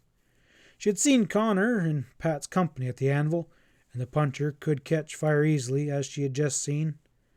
But it would not even occur to her that, once persuaded to speak, she need ever doubt his word. "Chip!" she called. It was a different tone from the one she had used in her determination to bring him to heel. There was in it a note of supplication, almost a panic. If Connor heard, he chose to make no acknowledgment. But his face was unwontedly long, under the bruises and dirt, as he turned away from the H&M without so much as a backward look. He was far from pleased with this morning's work, rough as it had been. It had only left him, as the issue proved, further from his desire. Chip had long been friends with Marion, if only casually, but now it appeared he was still further away from any more satisfactory relationship. He thought he understood the reason. She had heard that foolishness of Ace Cangle about his having been caught beef in H&M stock, a totally groundless charge levelled with a malice afterthought, but would Marion be apt to equate into the motive for it, when Connor himself wasn't even sure? No wonder she asked accusingly what he was even doing on her range. "Be a long while before she catches me there again," he brooded darkly, confident in this hour that he meant it. His troubles faded from his mind as he drew nearer to the anvil. He had ignored Epstack 2 hours ago when he set himself to trace Chad Hanlon's devious course to the McLennan spread, but the gnarled little man was very much alive in his thoughts as he neared the spot where Stack had last been seen. No ambush had greeted him as he rode down the canyon and saw the anvil house dozing in the sun. A man ran across the yard as Chip broke from the trees, and another called out harshly from the rocks beyond the corral. "Haul up there till we look you over." It was Ezra. The puncher called to him, and a moment later Pat and the others were facing Connor in the yards. "What happened to you?" Ash Salmon inquired, examining his battered face. "Been wrestling with a cougar, or did your girl get mad?" Chip swept them all with a coolly derisive glance. "I've been squaring matters with Hanlon for that shooting he was handing you this morning. What have you been doing?" "Hanlon?" It was a wrathful snort. "How do you know it was Hanlon?" Sam demanded skeptically. "It was him, all right. Him and that sour apple Epstack." Chip told him how he had ridden to the H&M line camp and came across Chad and his satellite there. He had stood watch all night only to trace the pair back here. "Well, then it was you that broke that shooting party up," Ollie Whitten exclaimed. "Thought it ended mighty sudden. We got up there in the rocks afterwards, and there wasn't a soul around." "Good reason for that. I fogged them through the woods and only caught up Hanlon way over on the H&M again." He related how he'd sailed into Hanlon and given him the whipping of a lifetime. Pat had listened to his story in silence, and he spoke up now. "You laid out all night and watched without a bite?" His scrutiny was shrewd. "Come on to the house, Chip. We'll feed your face and patch up a few of those scratches." They trooped inside, and Connor, while he wolfed down enough food to make up for the meals he missed, satisfied their curiosity about many details of the morning's adventure. "So there's no doubt about it being Hanlon who's tied up to make it hot for us this morning," Pat mused as they talked it over. "That only confirms what you once said there, Ezra. Chad doesn't intend to give up the place. He hopes to discourage me and drive me off." "Well, you can put a stop to that game pretty darn quick," growled the big man. "Just let me handle that job." "No, I want him to have plenty of rope." Pat's tone was decided. "His kind always hang themselves sooner or later. Not that I don't anticipate Chip's taking a hand this morning," he went on quickly. "Hanlon and Stack had us pinned in here with our hands tied. They could have kept up here all day. Someone would have been killed." "There sure would have been if I had a clean bead up there in the rocks," Chip exclaimed warmly. "As it is, Chad'll think twice before he decides to play rough again, if he ever feels up to her." As the fact became out in the discussion, Connor expressed amazement at the manner in which the ranch deed had been lifted from Pat's room in town. "Hanlon's got it, I'm almost certain of it. I saw him show Marion some kind of paper. If I'd have known what it was, I'd have half killed that slick wolf. Damn it, Stevens, if you'd only told me this before." "Now we know Hanlon's got it," Ezra suggested coolly. "Why don't we just corner the coyote and take it off him?" Pat opened his lips to speak, but turning to the door, as a rapid clip-clop of hooves came to his ears, making a sign, he stepped outside. He was not greatly surprised when Marion McLennan pulled up a dozen feet from the porch and nodded to him distantly. "Howdy, ma'am." Her glance took in Ezra and Sam Salone standing in the door behind him, and then she turned to watch Ash Salmon and Whitten roughing out some unbroken horses in the corrals with Nico Santos. "Quite a crew, Mr. Stevens," she said plainly. "More than one would expect to find on a ranch of this size. Are these men," she went on colorlessly, "who helped you stampede H.M. stock into the Guatemaro Rim Rock sometime during the last few days, so that my steers have wandered miles down into the canyons?" End of Chapter 9.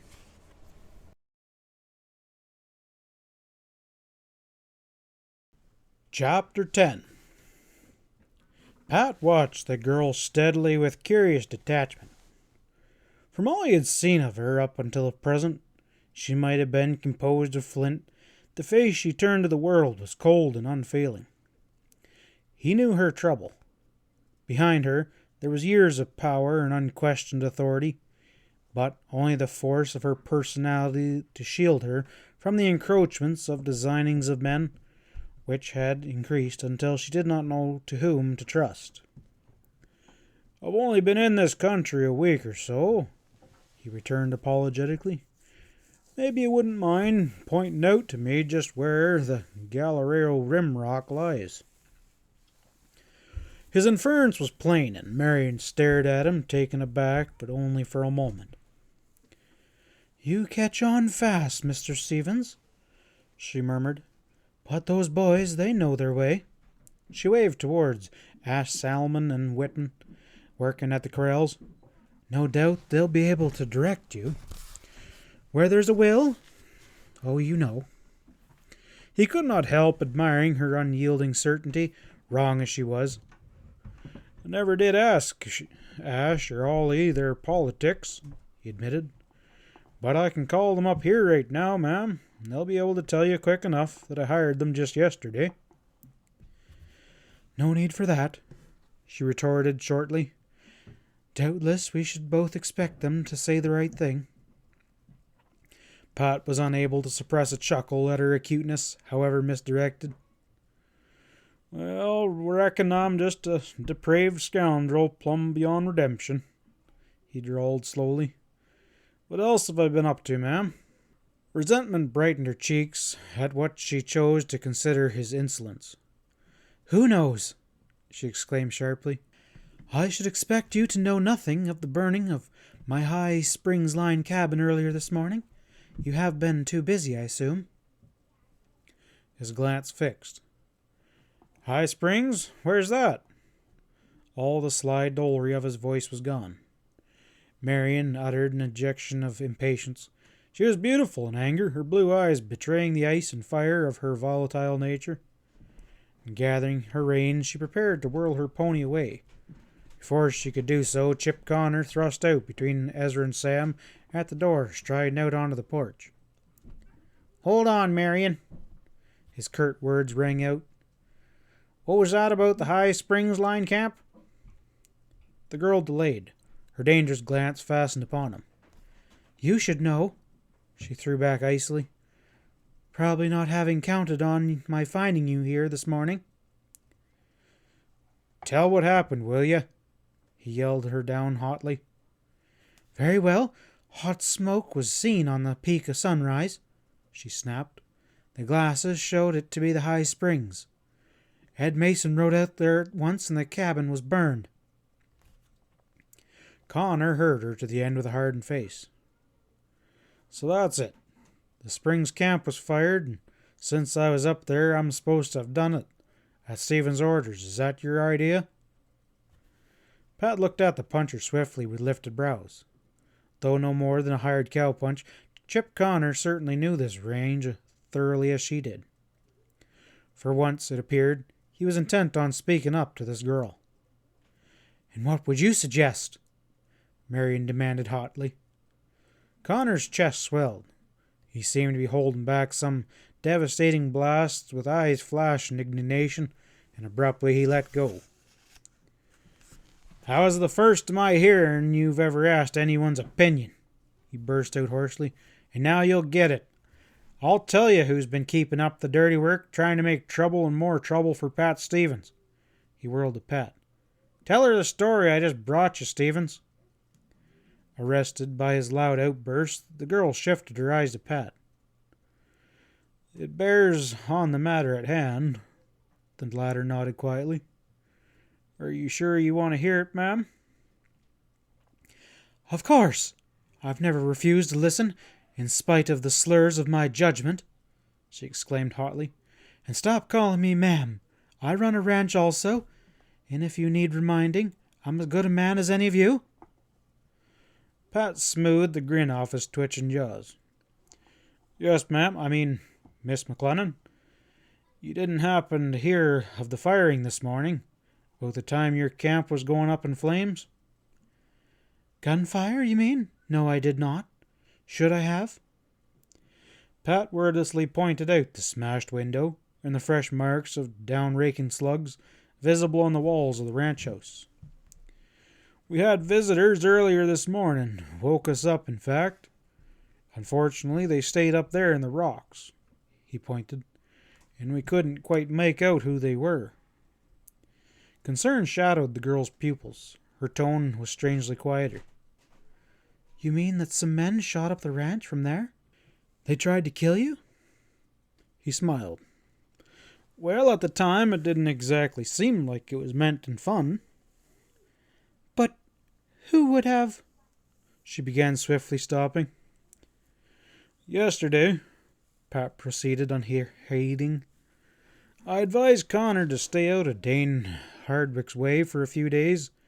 Never mind why, though oddly enough it was your line camp that he picked for his ride." He paused.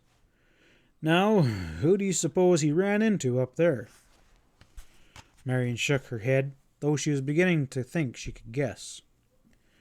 "Chad Hanlon," Pat told her flatly. "Him and his man, Stack. They stayed at the camp, and Chip bogged down in the sagebrush to take watch, and the two cleared out before daybreak, and Connor trailed them down here straight to that ridge up there. It was Chip who broke up the shooting, or we might all be dodging bullets still." It was a matter-of-fact narrative of the bald events, yet the girl's face was white as he concluded. "But Chad," she broke out. She stopped that, altering the direction of her thought. "He and Stack left the spring cabins before daylight. It wasn't a fire then."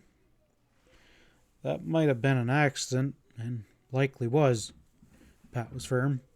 I don't doubt they tossed a few sticks on the fire when they got up and left it burning till they cleared out. Likely a chunk fell out afterwards and the logs caught. That can happen. She read the truth clearly enough. Pat's construction would have accounted for a delay in time, and it cleared the young puncher as well of any malicious vandalism. Little as she professed to know about Chip Connors, she had no wish to see him convicted of rowdiness in spite of work. But it was not of him that she was thinking now, her fine cut features drawn into lines of repulsion. "There's no mistake?" she asked. "It was Chad Hanlon who made this attack on you?" She had dismounted. She turned suddenly to young Connor, a new look on her face, strangely subdued and almost contrite. "So that's why you attacked Chad," she exclaimed, shame dyeing her cheeks at the thought of the misconduct that she had placed on his act at the time. Chip met her look with a flinty opposition. Clearly he was of no mind to let her off the hook yet. "Yeah, and I'll tell you some more," he said. "You had your try at Hannon while he was here. Don't pretend to me you're not willing to see Stevens discouraged on the anvil as well." She gazed at him now, non-repulsed. "I don't know what you mean," she said, but for the first time her eyes were evasive. "Oh, yes, you do. You pestered Hannon long enough to sell you the anvil. Have you asked Stevens yet, or are all these charges of burning and stampeding just another way of getting him tired of his bargain?" Something like confusion visited her under this relentless badgering and upsetting her cool aplomb. Watching them both closely, Pat was more interested in Marion's unprecedented meekness. He did not need to be told that Connor's reckless frankness was playing havoc with the girl's peace of mind. "I'm afraid that you're drawing entirely egregious conclusions," she told Chip stiffly. "And if it's a mistake that I think that you aim to ride roughshod over everyone you bang into, I'd sure be glad to hear it," he blurted out angrily. He knew he was going too far, but exasperation and desperation prodded him beyond endurance. For once, Chip had given way to the urge to speak his mind fully and without reserve before this girl, and now dull conviction told him he was sunk for good. "Connor," it was Pat, and his low tone was urgent. Chip glanced at him dully, and to his surprise, Stevens jabbed a thumb towards the door. "Inside," Pat muttered. The puncher started to voice a protest, one look at Pat's stern face, however, and he subsided. "Hang it all, Stevens!" It was all he could manage, mounting the steps without another glance at Marion, and disappeared through the door. It was Ezra, his bony jaws busy all this while with the ruminative chaw, who announced the discovery which Pat had made a few moments before. "Somebody's coming," the one-eyed giant grunted. All turned as a tall, loose-jointed figure came riding in without haste on the ranch trail. It was Sheriff Hardwick, his white mustache dividing his copper-hued face below the rim of his hat and concealing the set of his iron jaws. "Well, Hardwick," Pat greeted, as the lawman drew rein, with a raking scrutiny for everyone present. "What is it now? Something to do with those horses, I expect." Dane jerked his head in a brief negative. "Not this time. I'm looking for Chip Connor," he announced colorlessly. "Understood I could locate him here." Marion's glance ran quickly to Pat. There was surprise and swift reprisal in her steady regard. Recalling something he had said, she suddenly understood his true reasoning for ordering Connor into the house, and it made her feel smaller than ever. "No holes in that," Pat was assuring the sheriff quietly. He caused more than one head to lift as he went on.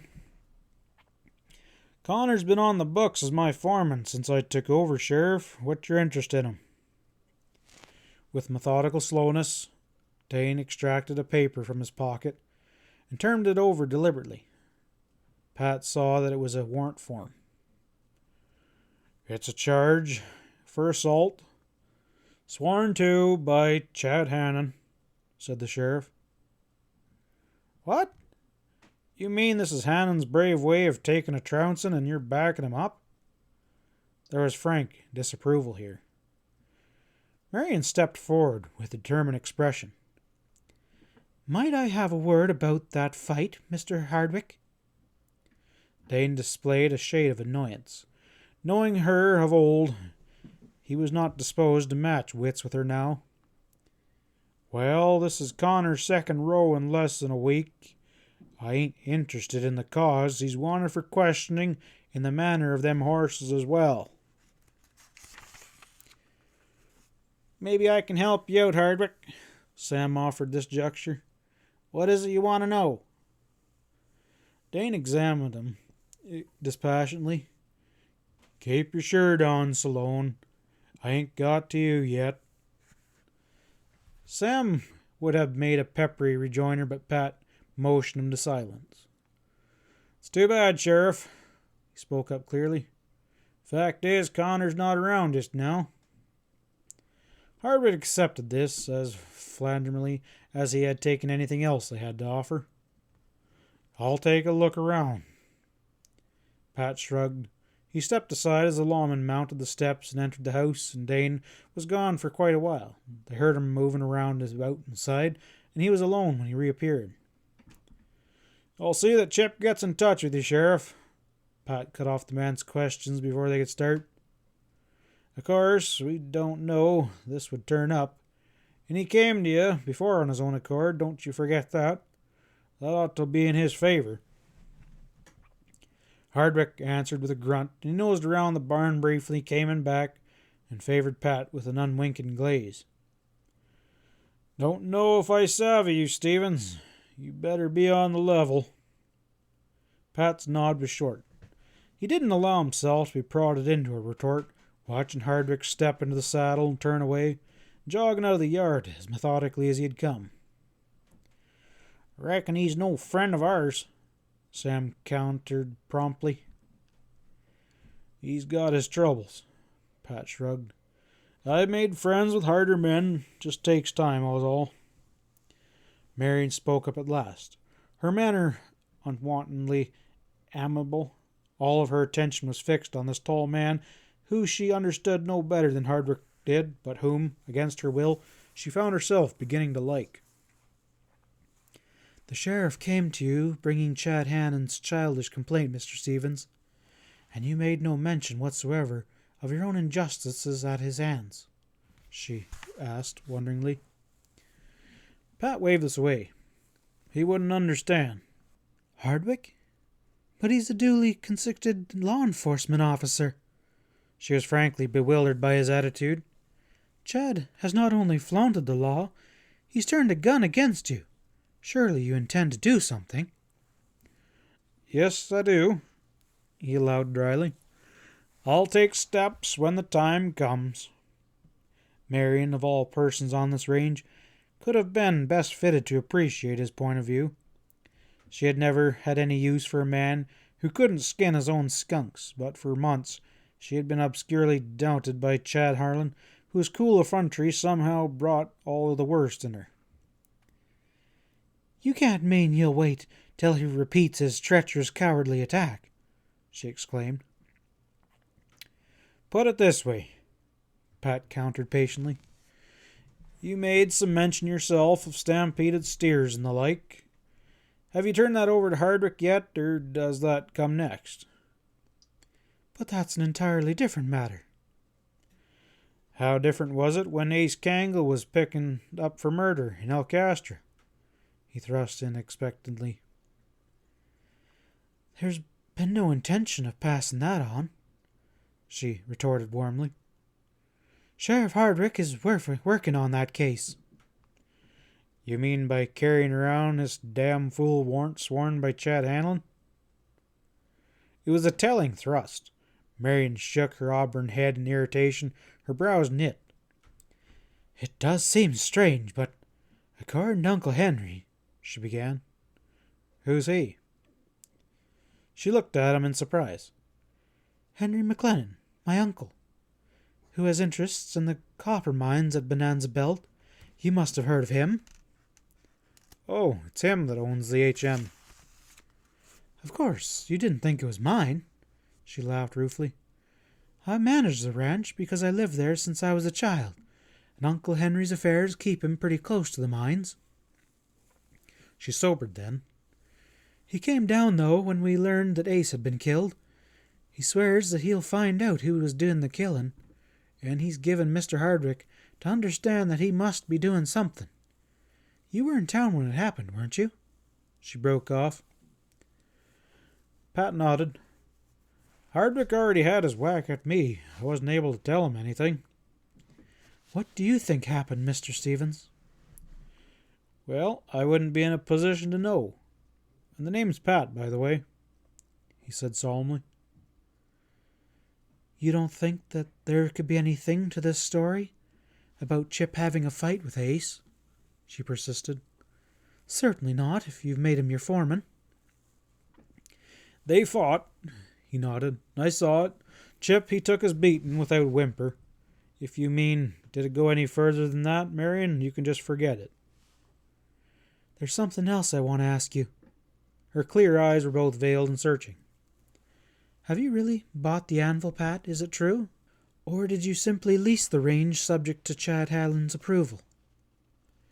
His amazement at the question could not have failed to impress her. "Let me get this straight."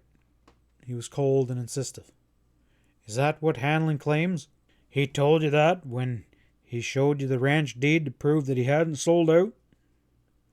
The assent in her startled glance was answer enough, nor was Pat's aloft demeanor lost on her. "And which of us do you believe, him or me?" She went scarlet. A stinging retort hovered on her compressed lips. Before it could issue, she wheeled away from him, and throwing herself on her pony, whipped it into motion with a cut of her quirt. Pat watched her departure without any attempt to call her back, but his disapproval was by no means as strong as it appeared. A gleam of admiration crept into his eyes as the girl went flying up the trail. Ezra and Sam watched this stormy leave-taking as well. They had drifted down to the corrals a minute ago, leaving the pair to themselves, but had stolen many a wary glance that way as the conversation between Pat and Marion McLennan stretched out. Both partners professed to understand what was protending. "Reckon he's fallen for that girl like a ton of bricks," Ezra muttered, scrutinizing Pat guardedly. "The dang hat! The dang nitwit!" "Well, he's a sucker for spitfires," Sam concluded anxiously. "Ain't much doubt that Marion fits that bill, neither." "Well, we can all hope they get mad in the end and claw each other's heads off," grumbled Ezra. "It's a crying wonder it ain't happened already." But as they turned back to their work to avoid drawing Stephen's attention to their low-voiced conversation, there was little doubt in the worried minds of the two that a romance was brewing. All their stinging humiliation at Pat's hands the day before was promptly forgotten. Unwearied, the two scarred old warriors sprang mentally to his aid in the hour of his gravest danger. End of Chapter 10. Chapter 11. "Why so glum?" Pat threw at Salone that night while they were eating supper. "You ain't opened your trap for half an hour." Sam glanced up and grunted, and resumed eating. Pat slanted his glance to Ezra, and the big man was equally preoccupied. He stole a grumpy look at Stevens and, catching the other's eye on him, shifted his own hastily. "You might as well come on out with it," Pat told him, with a humorous tolerance.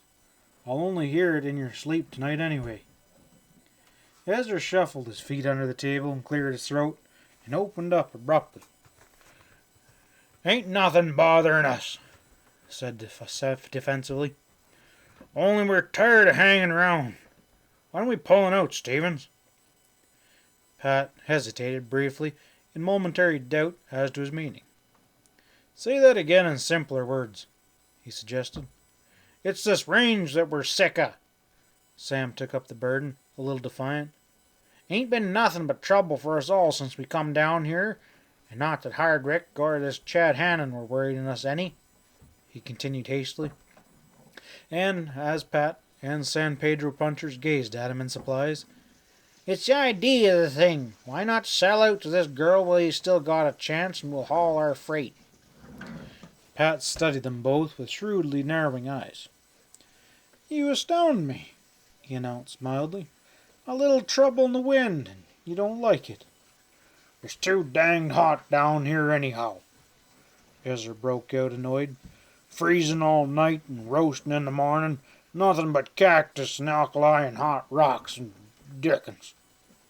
Pat shook his head in a mock wonderment. "Forget your date with the law already, have you?" "Well, I haven't." Ezra groaned and tried to trade a desperate glance with Sam. He had guessed from the beginning that, despite all their tact, they would have no luck in breaking up the feminine entanglement that they saw looming for Pat. "And what more, I wouldn't be driven or dragged off the anvil, either one," declared Pat firmly. "This is notice that I might be well pleased with my southern ranch, and I'll not only hang on to it in the face of Chad Hanlon, or Marion McLennan, or you two, but I intend to stock it up and build it into a going concern starting now." He grinned. Sam threw up his hands. All right, don't get all excited," he grumbled. "We ain't throwing you down yet. You asked what we was thinking, and like a couple of fools we told you." "Well, now it's coming out, the truth at last," Pat said dryly. "Tell us more." Ash Salmon and Ollie Whitten joined in the laugh that this brought. It broke up the discussion, and they drifted off to the bunkhouse, and Pat spent the evening making a list of supplies that were needed. And in the morning he handed Whitten the list, sending the puncher off to El Castro in the ranch wagon. Salmon and Nico Santos and Charlie Bain were told off to commence the anvil roundup count at once, and with Ezra and Sam remaining at the ranch to keep a watch, Pat saddled up and set off across the pine-clad hills. He rode north in the direction of H.M., studying the range as he went, and by mid-morning was drawing close to the big McLennan ranch. The more he saw, the better he was able to understand Marion McLennan's authoritative manner. Long enough to forget that poor men must live and maintain their dignity, she had been the virtual châtelaine of what amounted to be an empire. Doubtless, with her responsibility, she was forced to foster an impregnable pride. Pat found himself admiring her unquestioning ability in managing an outfit of this size. But it was not of the girl that he was chiefly thinking as he approached the impressive ranch headquarters.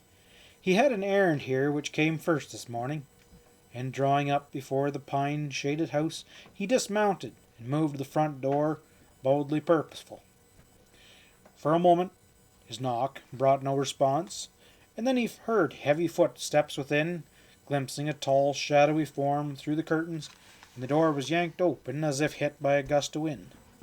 A huge bear of a man stood before him, bald above a dome-like forehead, with baggy jowls and a tight, uncompromising mouth.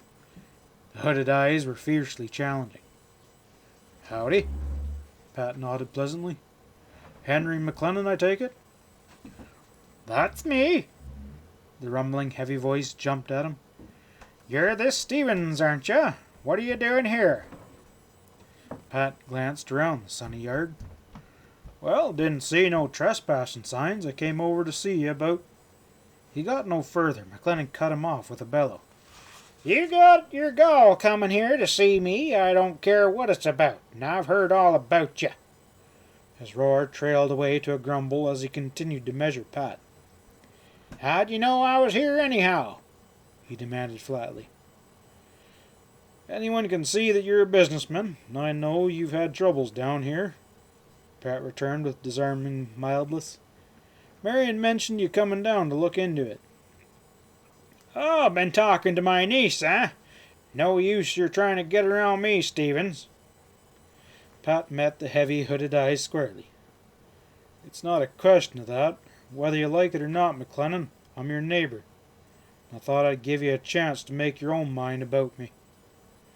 The conclusion was faintly caustic. McLennan was plainly not proof against this level-headed talk, but he remained dubious. "We've nothing in common," he said bluntly. "What makes you think I ain't already?"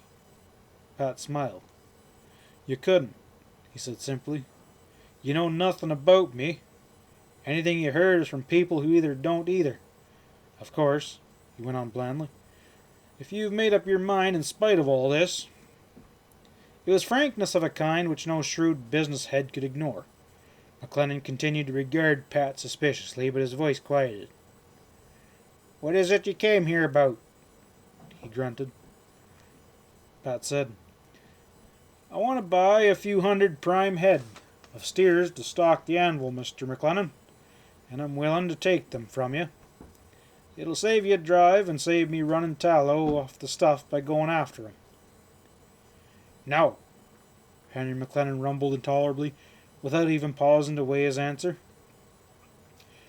"Why not? You'll be making your roundup soon, and I'm prepared to pay cash, if that's any inducement," Pat added. "No!" McLennan's bulldog jaw was tightening up. "I see," Pat said slowly. "Any particular reason you won't sell to me, or are you tied up with previous commitments?" "A damn good reason," the mining man burst out harshly. "Once you start running cows with a vented HM brand on their rump, Stevens, it'll be too dang easy for you to add to your herd at no extra expense." His meaning was plain. He meant that anvil hands would thereafter be prone to vent HM steers to which no legitimate claim could be laid with a reasonable hope of immunity. The bronze tint in Pat's lean cheeks darkened to a dusky red. He was not in the habit of having such accusations thrown in his teeth. The fact that McLennan had Marion's uncle had much to do with the way he received it. "Sorry you look at it that way, McLennan," he said tensely. "Maybe after you thought it over you'll change your mind." "I never change my mind about you slippery birds over there," the big man blared. "I've inquired about you, and I find there's nothing but trouble here since you come. Fork your horse and make tracks off the ranch, or shall I call some of my men?" Pat shrugged.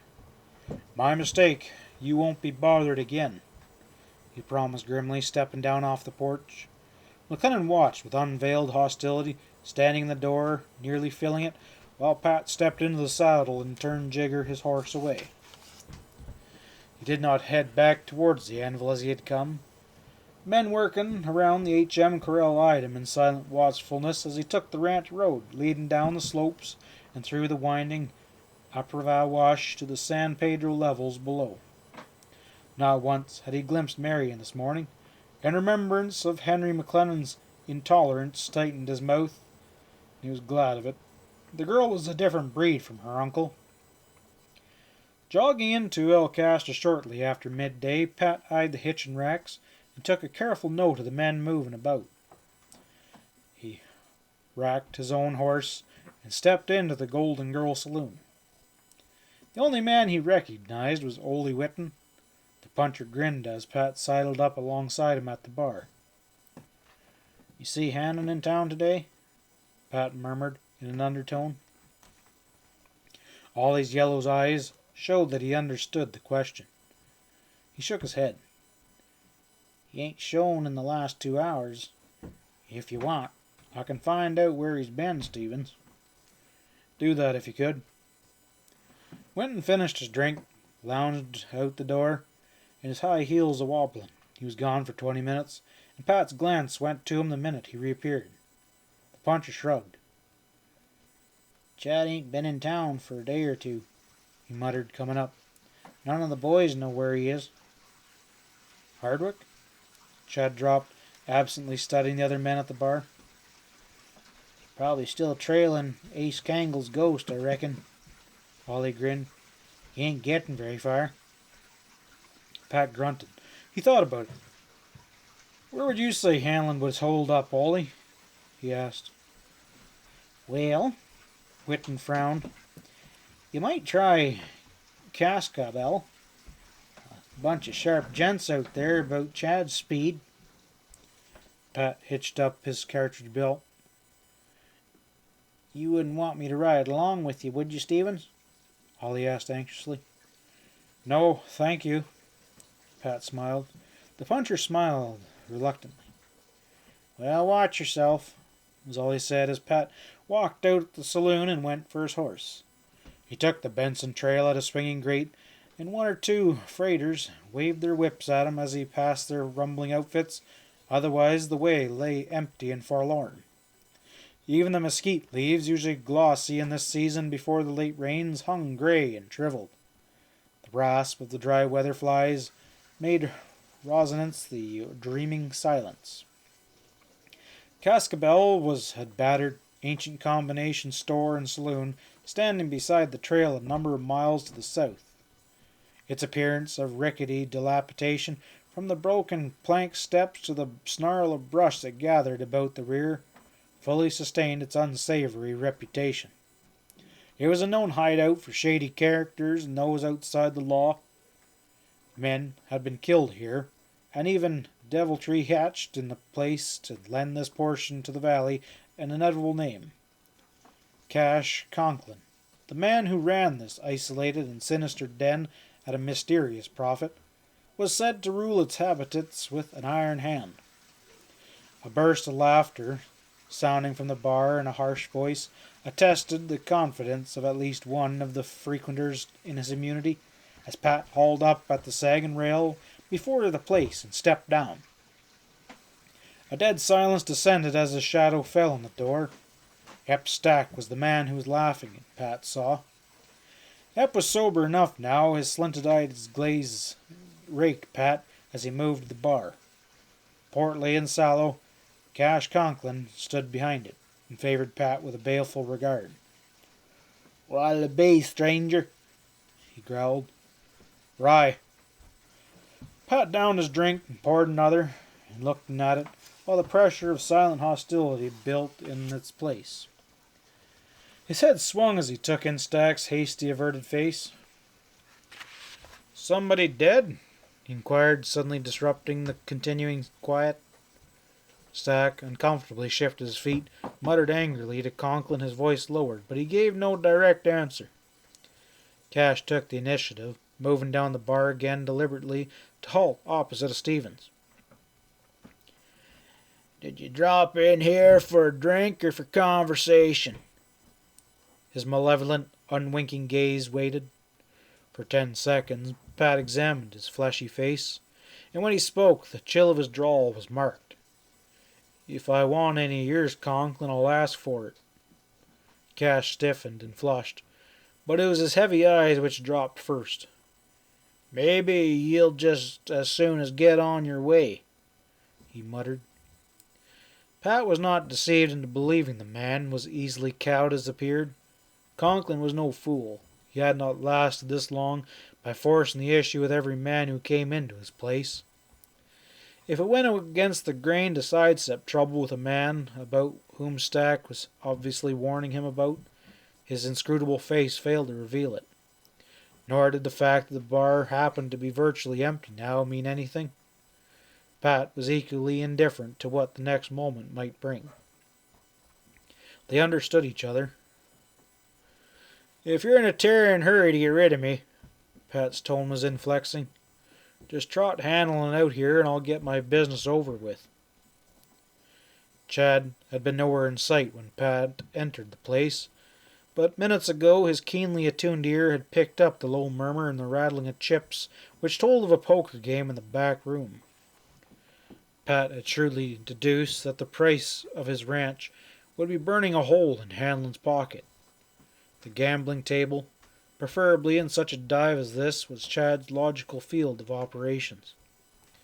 It was a long shot, and it paid off. Cash Conklin gazed at Pat with a heavy moment, and then wheeled away, rolling heavily into the direction of the rear door. His rumbling voice could be heard in the other room, followed by impatient response. A chair scraped, boots stamped, and Chad Hanlon appeared in the opening. Sobriety swiftly overspread his face at the sight of Pat, and he came forward slowly with a slight limp. There was no pretense of welcome in his opening speech. "What would you be after, Stevens?" he demanded warily. Pat scrutinized the marks of the fight with Connor on Hanlon's handsome face. Chad had not gotten out of it without considerable unsightly discoloration. One of his eyes still had a sleepy look, and he flushed under Pat's frank examination. "I thought we had come to an understanding about that shooting out there on the anvil," said the latter coolly. "What are you driving at?" Hanlon's voice rose. "I've had nothing to do with shooting up your place." Pat's smile of reproof was chilling. "So the place was shot up, was it? You're saying that, are you?" he retorted softly. Worry flickered behind Chad's glazed eyes now, and he backed against the bar as Pat stepped directly before him, crowding him hard. "I don't know nothing about it," he blurted. "You don't, do you?" The man threw a desperate glance about, marking the position of everyone in the bar. "I haven't come to collect yet," Pat droned on. "Chip squared that account. What I'm offering you, Hanlon, is some sound advice." His voice struck the waiting silence with a flat warning. "Do not ever try that game again. Do you understand? Never try it again." Chad's fury at having taken this kind of talk verged on a stroke. "I tell you, I don't know a thing about the shooting out there," he roared. "You don't." Pat's tone was level and thin. "Maybe you'll tell me you had nothing to do with rifling my room at the Rimrock also." Hanlon appeared to swell. His eyes budged out. "Damn you, Stevens, out with it! What are you trying to say now?" he bellowed. "I'm trying to haul the truth out of you," Pat threw back. "Did you sneak into my room or didn't you?" "No." Pat nodded slowly. His steely eyes narrowed. "I didn't think you did it yourself," he murmured. "I wanted to be sure." His next words slapped Hanlon with the violence of a blow. "Then it had to be you that took the paper off Ace Cangle's body, didn't it, Hanlon?"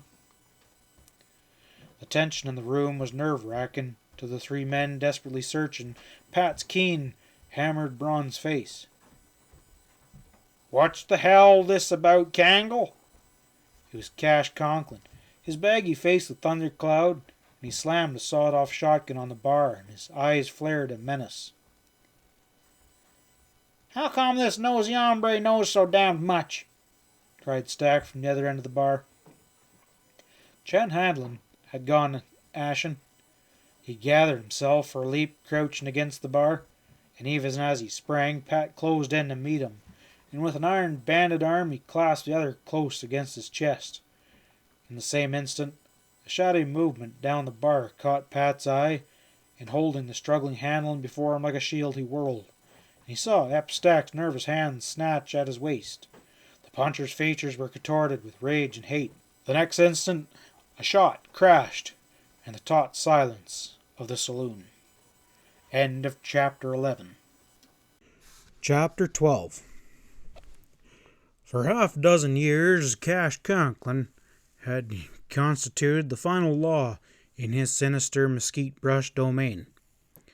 He ran true to form in this moment of breaking violence. Pat saw him whip up the sawed-off greener, and with one smooth flowing movement, Stevens drew his .45, firing under Chad Hanlon's arm, and the gun slammed hollowly. The slug smashed the lock of the shotgun, tearing the weapon out of Conklin's hands. Mirrored and glasses shattered as the back of the bar was jingling with glasses. A flying fragment slashed Cash's fleshy cheek, and with a bellow of surprise and rage he plunged down behind the bar. Stack was dancing around excitedly a yard or two away, trying to get a clear shot at Pat. He had fired wide the first time, but now he was waiting his chance. His gun hovered glinting, ready to slash down, and there was murder in his eyes. "Drop Hanlon!" he bawled furiously. "Get out of the way, would ya?" But Chad was helpless. Pat still held him rigid, binding the man inescapable between himself and Stack's threatening 6-gun. It was all that saved him from being riddled in a twinkling. Hanlon's unfortunate position baffled his jackal, forced him to hold his fire this one critical fragment of time. Pressed against Chad's side, Pat's unwavering gun barrel swung round barely in time to meet the menace. He crashed out heavily, and unhit, Stack dodged aside with a snarl of fury. But he wasn't done yet, and suddenly he rushed, mouth gaping crooked in a harsh yell. Pat felt the shock as Pat slammed against Hanlon on the other side, and he saw the upraised gun. The ruffian meant to bludgeon him, slashing past Hanlon's head as a man swinging an axe. Pat's Colt muzzle tilted, another smashing reverberation, and the slug tore across Stack's shoulder, and the blast burned in his face. He staggered back and crashed to the floor and began to crawl away. He'd had enough. Pat's keen ear had picked up a thud in the boots from the back room seconds ago. From the first moment, he'd been wary of the men that were playing cards in there, under no illusion as to their deadly caliber. They proved far from anxious to get into the fight, however. Perhaps they suspected the presence of law, for not one of them put in an appearance. Stevens heard them pounding out the back, and lost all further track of them as the struggling man in his fierce clutch found means to give him trouble. Desperation led Chad Hanlon power beyond his normal strength, and jabbing an elbow against Pat's chest, he forced him back. Pat's gun barrel, raising swiftly, struck at his twisting face, and it gashed Hanlon's jaw. On the instant, Hanlon's foot descended crushing on Pat's instep, and simultaneously some heavy object landed across his shoulders from behind with terrific force. It was Cash Conklin, wielding the broken greener as he would a club. Even as he went down, thrown off balance, and thrusting out an arm to save himself, Pat fired sideways through the lower portion of the bar. It was a random try, but it told. Struck in the leg, Conklin sank beneath the bar once more with a groan, out of this fight for some time. Hanlon had succeeded in breaking Pat's hampering grip at last, and he stumbled away as the other fell, his boots hammering the plank boards as he raced towards the back. Catching himself on his knees, Pat whirled, oblivious to the numbing pain, his raising gun sweeping the shadowy interior, too late for use. Like Hanlon, Ep Stack had made good his escape. Except for Cash Conklin groaning behind the bar, Pat had the place to himself.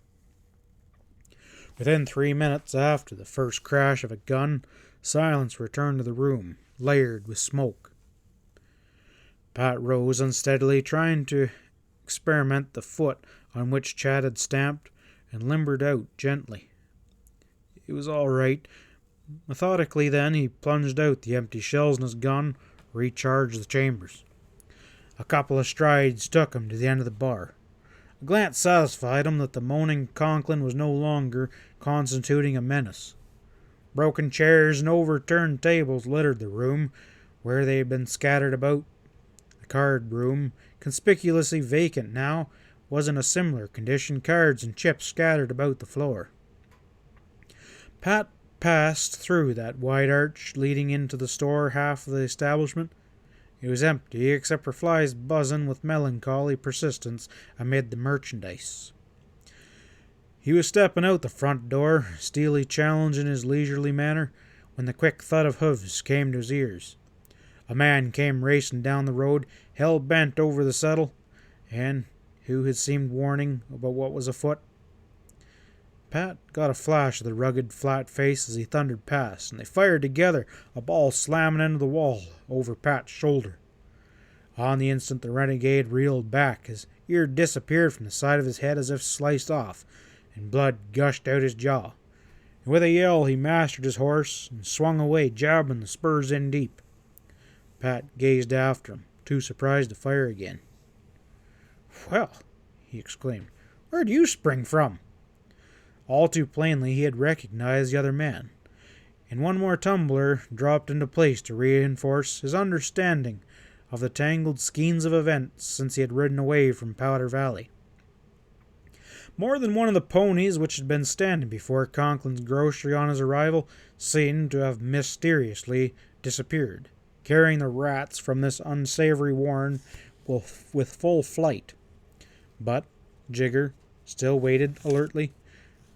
Swinging astride, Pat swept the dingy brush with a hard scrutiny and then turned away.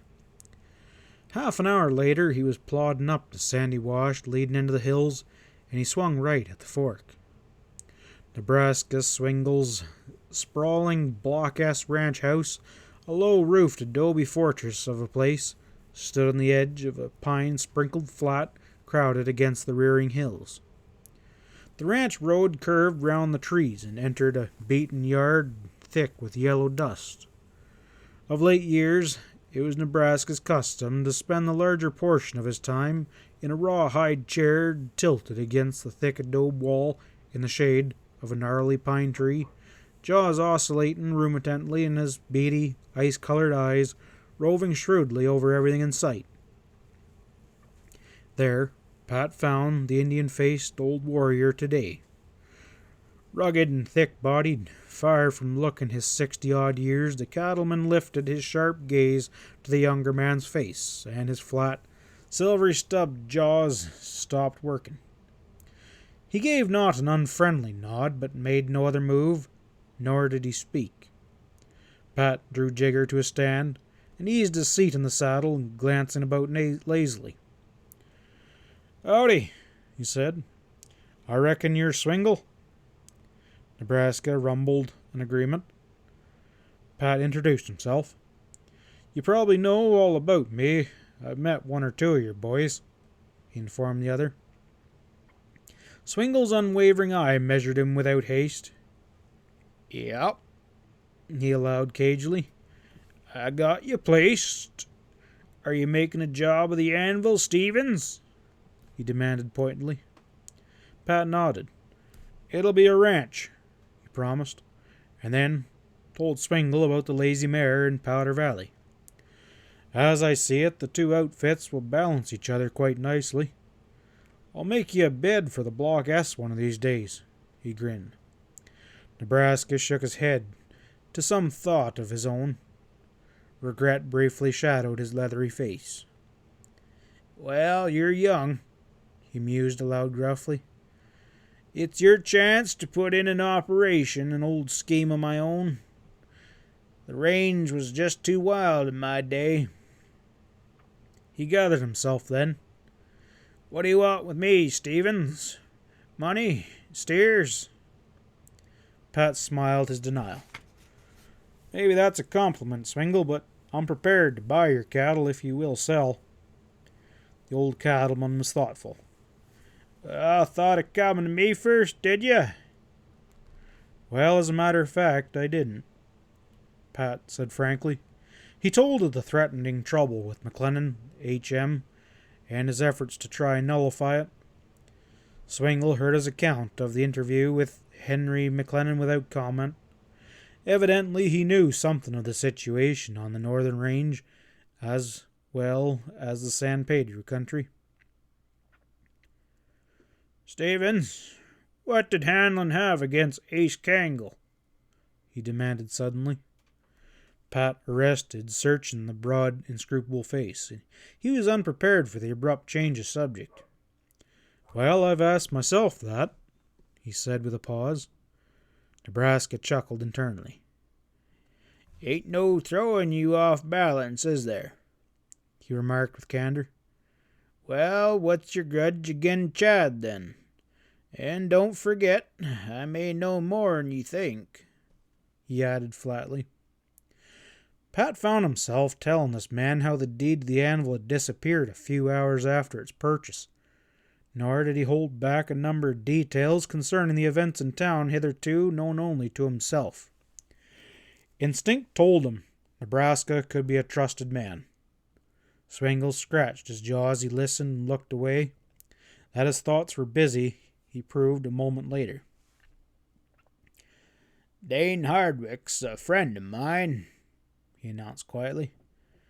"Reckon I'll have a talk with him. Now, these two salty old bucks you brought here with you, Stevens, just who are they?" Pat's gravity cracked in a grin. He identified Ezra and Sam briefly, describing the jam that Chip Connor had accidentally placed them in, and the cattleman followed this attentively. "Old friends of yours, eh?" He appeared to ponder. "What brand was on them horses?" Pat started to tell him. Swingle waved a gnarled hand before he was done. "Oh, sure, I know that stock. Good stuff. I know who owns it, too." He thought for a moment. "Nothing to worry there, my man. Go on back to your place, Stevens, and just let me think a spell." "Much obliged, Swingle." Pat was serene. "I took your measure almost as fast as you took mine, and I wasn't wrong." He straightened up in the saddle, lifted the rein. "How many steers are you taking?" Nebraska barked out abruptly as Pat turned away. "I figure anywhere up to 300 or 400 head," Pat told him. "More later if the range will carry it." They talked price, age, quality with the brevity of stockmen who knew what they were about. Swingle nodded curtly at the end. "Rest easy. We'll deliver in a few days and drop over again, why don't you, Stevens?" Pat thanked him again and jogged out of the yard. He was grinning as he struck off across the hills towards the anvil. "Well, Sam and Ezra have been worrying themselves skinny about them horses," he thought. "Maybe they'll learn something that it pays to know the right people. Me, for instance." He could not doubt that Nebraska Swingle would be as good as his word. The cattleman had power in the San Pedro. He had mentioned Sheriff Hardwick, and doubtless was well known to Ben Haskin of Bisbee as well. Pat had been canvassing that luckless horse deal in his thoughts for some time, knowing he might have to take action finally. Now he put the matter out of his mind. Block S cattle dotted the range plentifully. Knowing he would soon own some of these steers, Pat looked them over with approval as he rode. Once he paused to drag out a calf of a rocky gully where the mother cow was bawling. He was busy removing his rope from the calf's heels and crouched briefly on one knee out of reach of the angry cow's horns when a level, rasping voice broke in his ears. "Drop that running iron." He whirled with lightning swiftness to halt as suddenly at sight of Chip Connor grinning down on him from his horse a dozen feet away. Pat had caught no inkling of his approach, and the circumstances struck him as singular. "Cat-footing around, are you?" he said easily. "You haven't been trailing me for a while by any chance?" "I've been following you ever since you went to the H.M., Stevens," the puncher admitted cheerfully as Pat remounted and they rode on together. "Never did get close enough to hear what you was saying to Hank McLennan, though. Had to kind of circle around El Castro, too, and I sure would have got into the play there at Casbella if you had given me time. You didn't seem to have any trouble, though, taking care of yourself," he added approvingly. Pat waited till he was done. "So you think somebody might be on my back trail, Chip?" he queried curiously. Connor shrugged. He was not inclined to discuss it, but it was obvious that he thought so, and as a consequence had followed what he considered to be a practical course. "I won't say you were any slouch at holding your own," Pat went on with a dry smile. "You handed it to Marion McLennan till I wondered what got into you." Chip promptly displayed indifference.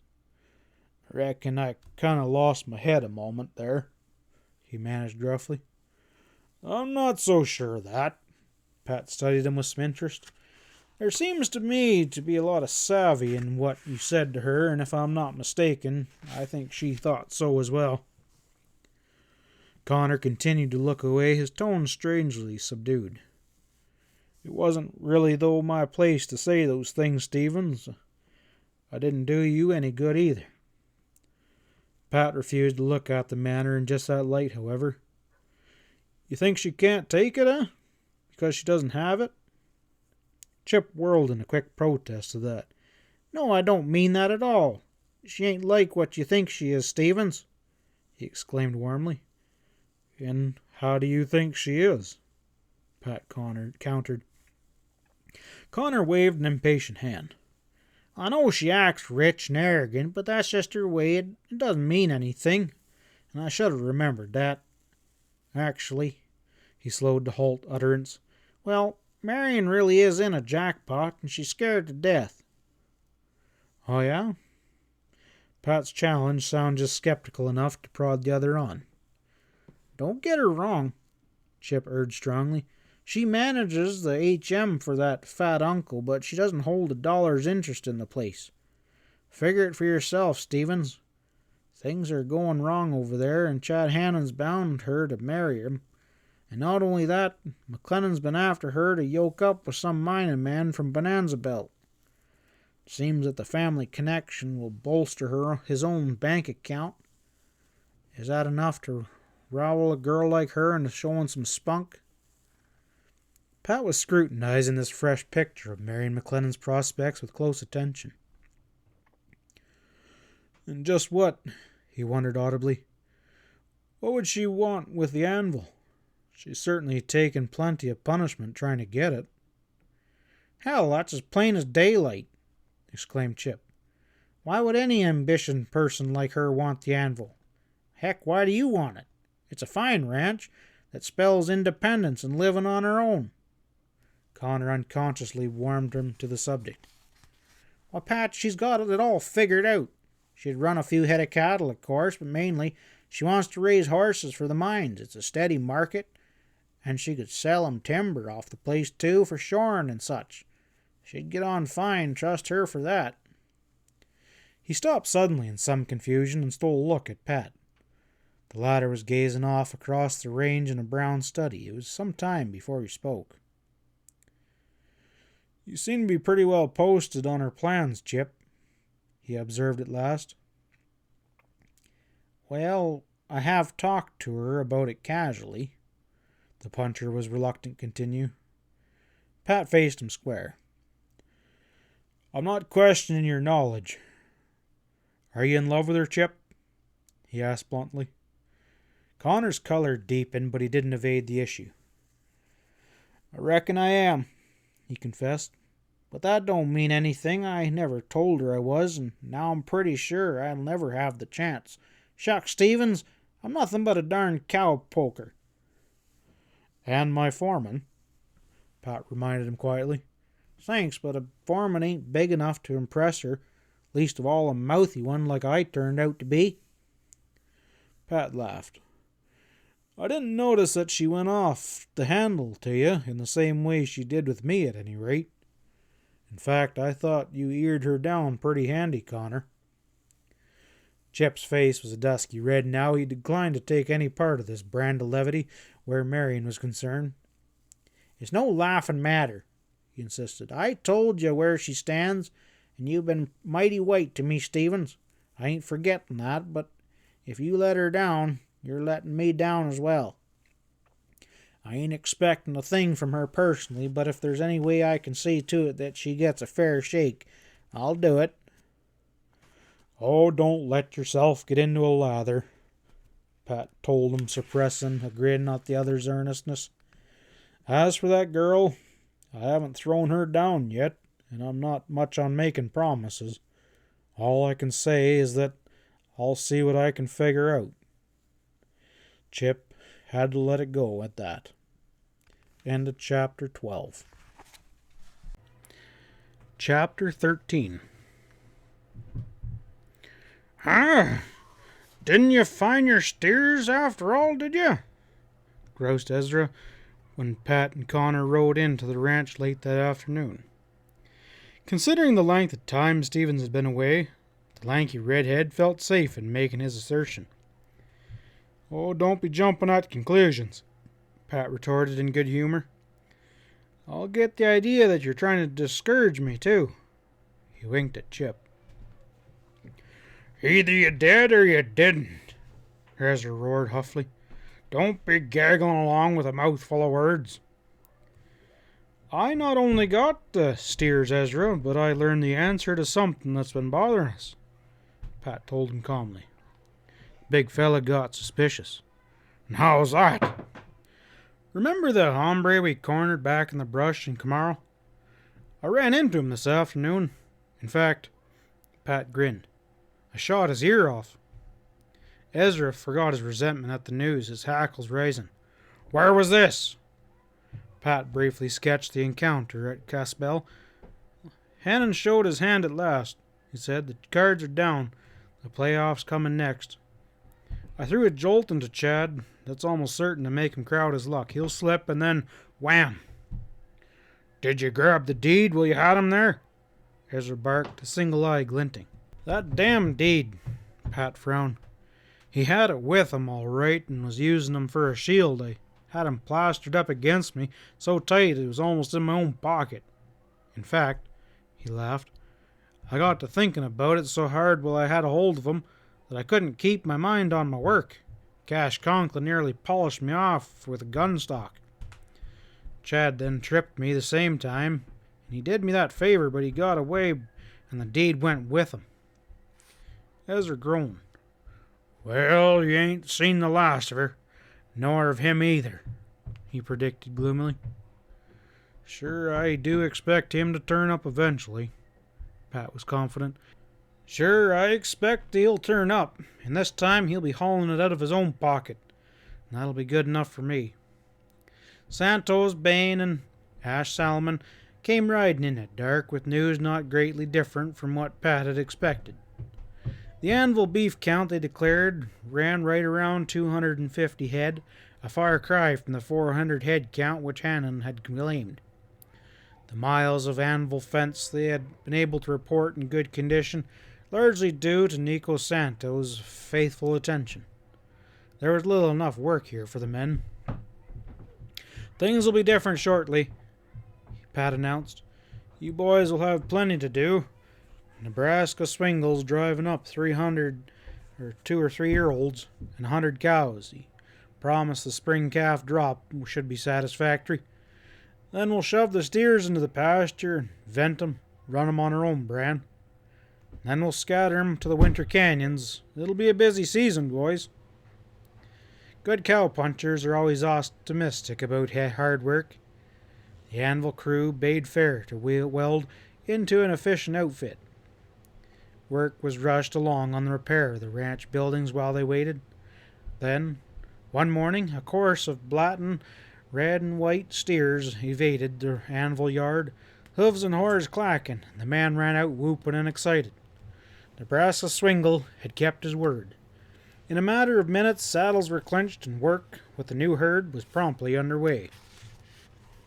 He went forward with dispatch. In doing the work so familiar to him, Pat was enjoying himself thoroughly.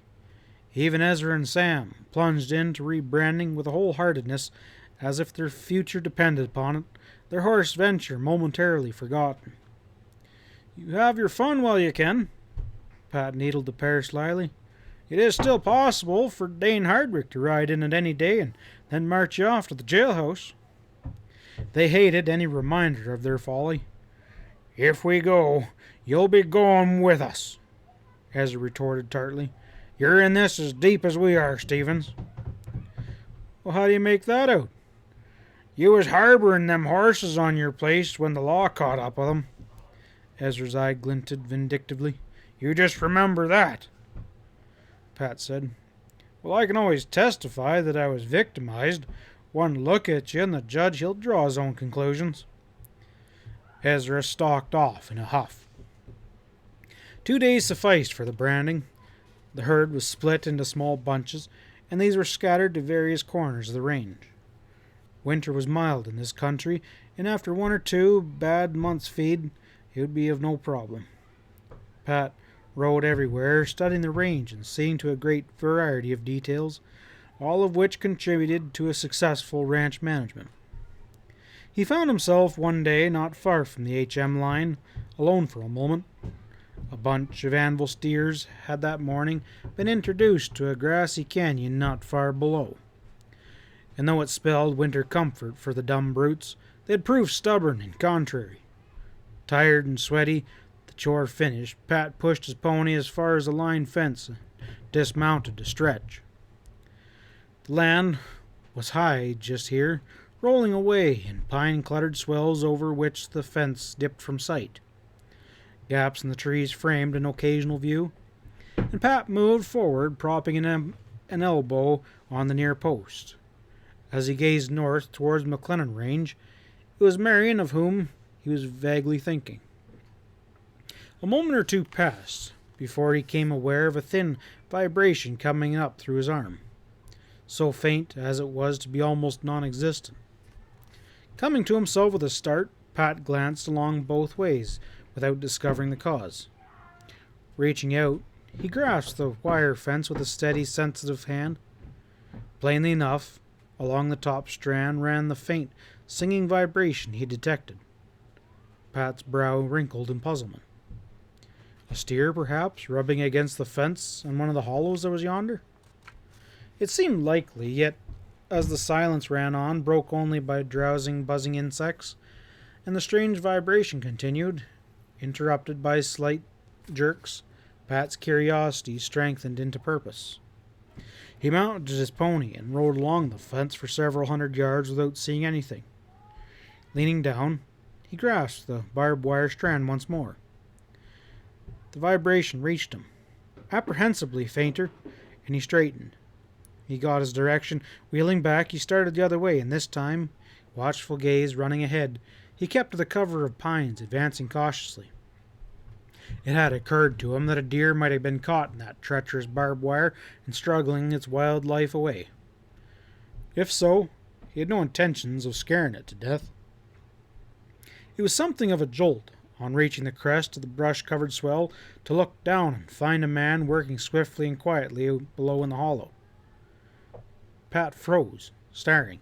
He knew the man. It was Ep Stack, and he was methodically tearing down the range fence, clipping the strands and ripping great lengths away by means of a rope tied on the saddle horn of his pony. Stack worked stealthily, snatching guarded looks about him. Destroying fence was one of the lowest forms of range skulldry, and Ep knew the penalty of what he was doing. Pat watched a moment longer, jaws tightening, and then silently dropped behind the swell to circle its base. The pines allowed him to work within 50 yards of Stack that was busily preoccupied out there in the open, but he had to wait till the other was widened the gap in the fence still more before he was able to push out of the trees directly behind the man's back, and he spoke almost at Stack's shoulder. "Busy, Ep?" Stack whirled so swiftly he nearly fell. Dismay etched his slack features, his trembling jaw dropped. A kind of animal courage seeped into his stiffened shoulders. "Stand away from me, Stevens, or I'll drop you where you are," he snarled. Pat's grin was mirthless. "Well, don't shoot me with those wire clippers you got in your hand," he mocked. Flushed and losing confidence rapidly, Stack stared blindly at the clippers. He was wishing now he had gone about his work, deliberately armed to the teeth. Pat's gun was still in the scabbard, but Ep obviously had little faith in his ability to beat it into action. Caught with the tool in his right hand, he was licked before he even started. The glare he gave at Pat was that of a cornered wolf. "What you gonna do to me for this, Stevens?" he gulped. "Now that," was an admiring response, "I call downright clever. We'll get along, Stack, if you go right on being real careful. First, I'll just watch you put that fence back together." Ep looked about with a chagrin, back along the hole he had ripped in the fence. "And how can I do that? I got no hammer, or ain't got no gloves neither." "You'll just do her by hand," Pat purred. "Be careful, and you'll only get a few bad tears out of those barbs. Your pony can help you pull it tight." Ep looked at him and saw that he meant it, and reluctantly started his job. It was far more difficult than tearing down had been, but Pat kept at it till Stack's hands were raw and his temper was in even worse condition. And at last it was done. Ep's rage was swelling within the minutes till he was ready to explode, his thin face molten. He stood, less chance than ever of displaying any fatal dexterity with a gun, with his hands in their present shape, and he knew it. Wrapping a soiled bandana about his worst cuts, he glowered his hatred and fear of Pat. "You letting me go now?" he jerked out blusterly. "I might at that. My price," and Pat's voice was a flat promise of worse things in store. "My price is all the information you got." "I don't know a thing," Stack flared, only to calm down suddenly in the waiting silence which followed. "What is it you want to know?" he growled with surly reluctance. "Well, you can start in about Hanlon." Ep opened his mouth, ready to vent some violent remark, and abruptly changed his mind. "Well, Chad's trying to wear you down. You know that, I reckon. He aims to drive you off the anvil, Stevens." "With such tricks as that shooting this other morning?" Pat rasped out. "He wants to get you fighting with the HM," evaded Stack, flushing darkly. "That's why he ordered this fence to be tore down. He owns it, he says, and I told him it wasn't of no use." "I imagine." Pat nodded. "Argued my case real strong, didn't you? Did he order McLennan's stock stampeded with that same view in his mind?" he snapped. "Well, I don't know about a thing like that." Ep's resistance against these searching questions were beginning to stiffen. "Whatever you say, Stevens, you ain't going to drag me into—" "Where does Ace Kangle fit into Hanlon's plans?" Pat interrupted flatly. Ep stopped short at that, eyes battling in the gnarling face. "Ace Kangle?" he repeated slowly. "Kangle," Pat nodded. "And just remember, I'm trying to decide whether you ride over those hills or go down with me with a talk to Sheriff Hardwick." Stack swallowed hard, his glance dropped.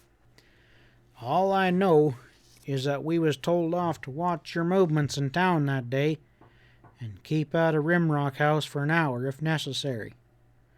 I know Kangle went in there. It was something about your room, Stevens." Pat nodded, eyes hard. "So Kangle was working with Hanlon, was he? He was commissioned by Chad to steal something from my belongings?" "Sure," Ep assented rapidly. "And whatever 'twas, I figured Ace thought he had something good and meant to hold it over Chad's head. And they rode in a Golden Eagle that afternoon. Hanlon got Ace into a back room finally, and later I seen him coming out stuffing a paper or something in his pocket. That's all I know about it, Stevens. Whether it helps you or not, I swear, I didn't set eyes on Kangle again till he was laying dead. I can't tell you how it happened, no matter what you do to me." His earnestness was conclusive. However, Pat understood completely the inference that Kangle's murder had been the price for his treachery. The planting of Ace Kangle's body where he had been found it, he did not need explain. He studied Ep Stack for a moment, with silence. Dread of what must be going through his mind only rendered the gnarled man more nervous than ever. "Well, I told you everything I know, Stevens," he burst out, as if hating himself for his own weakness. "You turning me loose now?" "Should I?" Pat pretended to ponder. "I don't think you'll care to report this conversation to Chad Hanlon. You're no damned good, Stack, but you're not in his class. He'll land you where Kangle is without turning a hair. Take my advice before I tip him off, and clear out of this country while you can." Stack gave Pat one swift, lowered glance and clambered astride his horse. He curbed his haste till he had covered a few rods, and then jammed his heels in and went racing away through the pines. And in a moment the swift thud of hoofs died out. Pat started to turn away and suddenly halted. Marion McLennan sat her horse quietly in a gap in the trees near at hand, and her steady glance held him.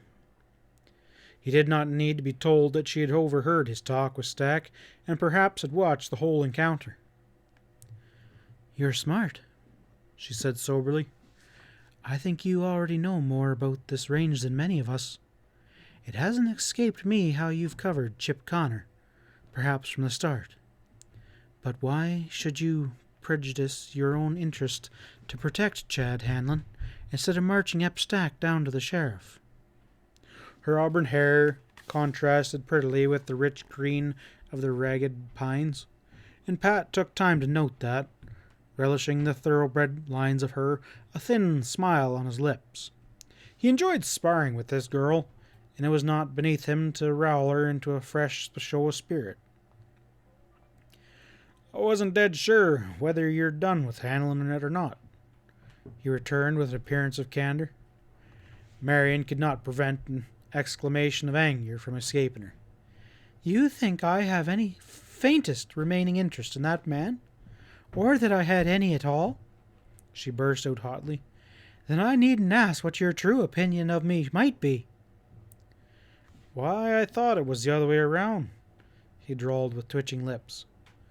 "Going out of my way as I do to stampede cattle, and burning cabins, tearing down fences." She showed him a fleeting glimpse of resentful eyes now darkeningly blue. "I'm ready to admit that I was mistaken about those things," she got out with difficulty. "Oh." Pat had no intention of allowing the conversation to veer back to his reasons for handling Ep Stack as he had done. He did not pass this opportunity to keep prodding the girl off balance. "Have you bothered to explain this change of heart to Chip Connor?" Marion went rosy with confusion. "I don't happen to have done so yet," she admitted, lowering her voice. "You certainly should make it your business," Pat was blunt. "Connor's in love with you. Did you know that?" She tossed her head, a distant look in her eyes. She seemed to understand now that she was being badgered. "Well, that has happened to me before," she retorted coldly. "Should I expect it to mean anything?" It was an adderant response. This girl possessed undeniable pose. Only the defiance that lurked in her voice informed Pat that this news had struck a responsive chord. If it meant that he thought it did, Connor had made an impression on her which she herself had been slow to realize. "Some day it'll mean something, unless I've misjudged you altogether," Pat told her. "Chip, he's a mighty nice guy, Marion, and if I remember rightly, you had him on the pan when it was good and hot." "Yes," she admitted, "and he returned the compliment with interest." Pat scrutinized her, eyes twinkling. "I wonder which one of you was the nearest to being right," he remarked. Marion went dusky with hot blood. "Well, now that I've thought it over, he may have had a measure of justice on his side. Perhaps you'll agree that we can cry quits." They were following the fence in a leisurely fashion, their horses side by side as they talked. Whatever Pat might have said in reply, it was interrupted by a crashing in the undergrowth, and a moment later Chip Connor himself pushed out of the trees. His grin was prompt. "Howdy, Marion." Obviously, he harbored no ill after their last meeting, anxious only to efface the impression he had made then. "Good morning," she nodded civilly. "We were just talking about you," Pat told the other with engaging suggestiveness. "Nothing serious, I hope?" Connor appeared drolly apprehensive. "No, we were just getting around to your nefariousness activities." Pat paused. "Have you been beefing any more HM steers lately?" he queried suddenly.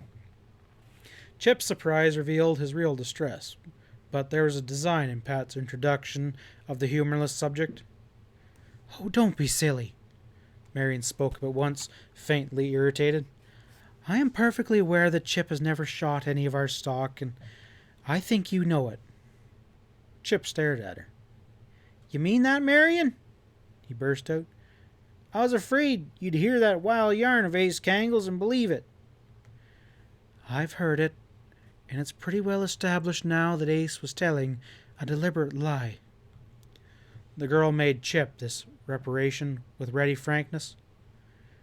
A different story seems to be coming out about those stampeded steers as well.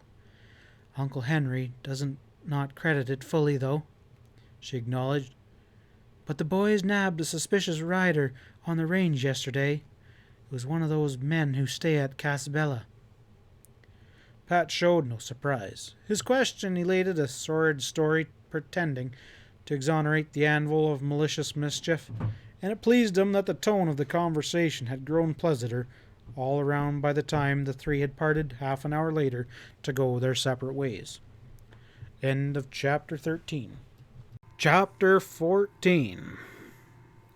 Chad Hanlon eased into Alcastre, moving about with somewhat less than his usual cocky ostentation until he had satisfied himself that Pat and his friends were nowhere in evidence.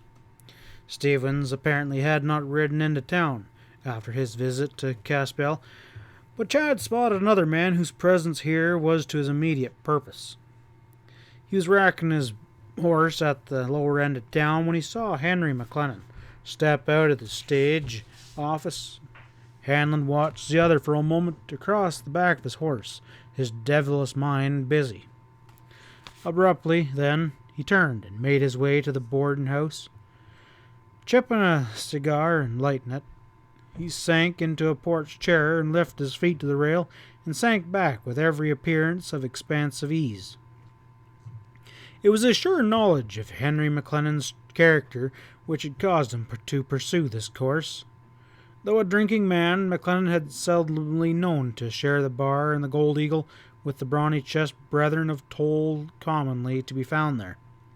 It was his custom to engage a room at the Rimrock House, call for a bottle, and indulge in private. He must have had such a procedure in mind today, for he came striding heavily up the creaking porch steps a moment later. Chad slanted an absent glance across the soldier and straightened up in a well-stimulated surprise. "Why, hello, Henry," he greeted in a hearty voice. "Kinda surprised to see you. Didn't know you were around." McLennan shook hands preponderously, and his loose frame towered as he stood looking down. "Truth is, I'm a little more'n a slave to my affairs," he grumbled with heavy humor. "They dragged me around pillar to post, and I managed to sneak down for a day or so to whip the ranch into shape again." "Yeah, sure. Kinda glad you did show up." Hanlon chuckled affably. "I've been wanting to see you. Sit down. Take a seat, man." McLennan hesitated, but in the end lowered his hefty bulk into a chair. He waved away the offered cigar and selected one of his own. His deliberate eye took in the street with a weary abstraction. The afternoon shadows were growing long. "Hot day," he rumbled. Chad nodded agreement, examining the end of a cigar. "Henry," he began gravely, "I need to ask you a big favor." McLennan regarded him with sulky indifference. "Favors aren't in my line much, but I try to be fair. What is it you need?" he asked finally. Chad sat forward. "I want you to let me have Marion," he proposed frankly. The mighty man growled deep in his chest. "Hell, have we got to that now? This ain't the first time, Chad," he reminded Hanlon pettishly. "You already know my mind." "No, I'm serious," Hanlon insisted. "I want to marry her, Henry. She needs a strong-handed man who understands her, and I probably need the responsibility to settle me down, and I'm ready for it." McLennan appeared to ponder grumpily.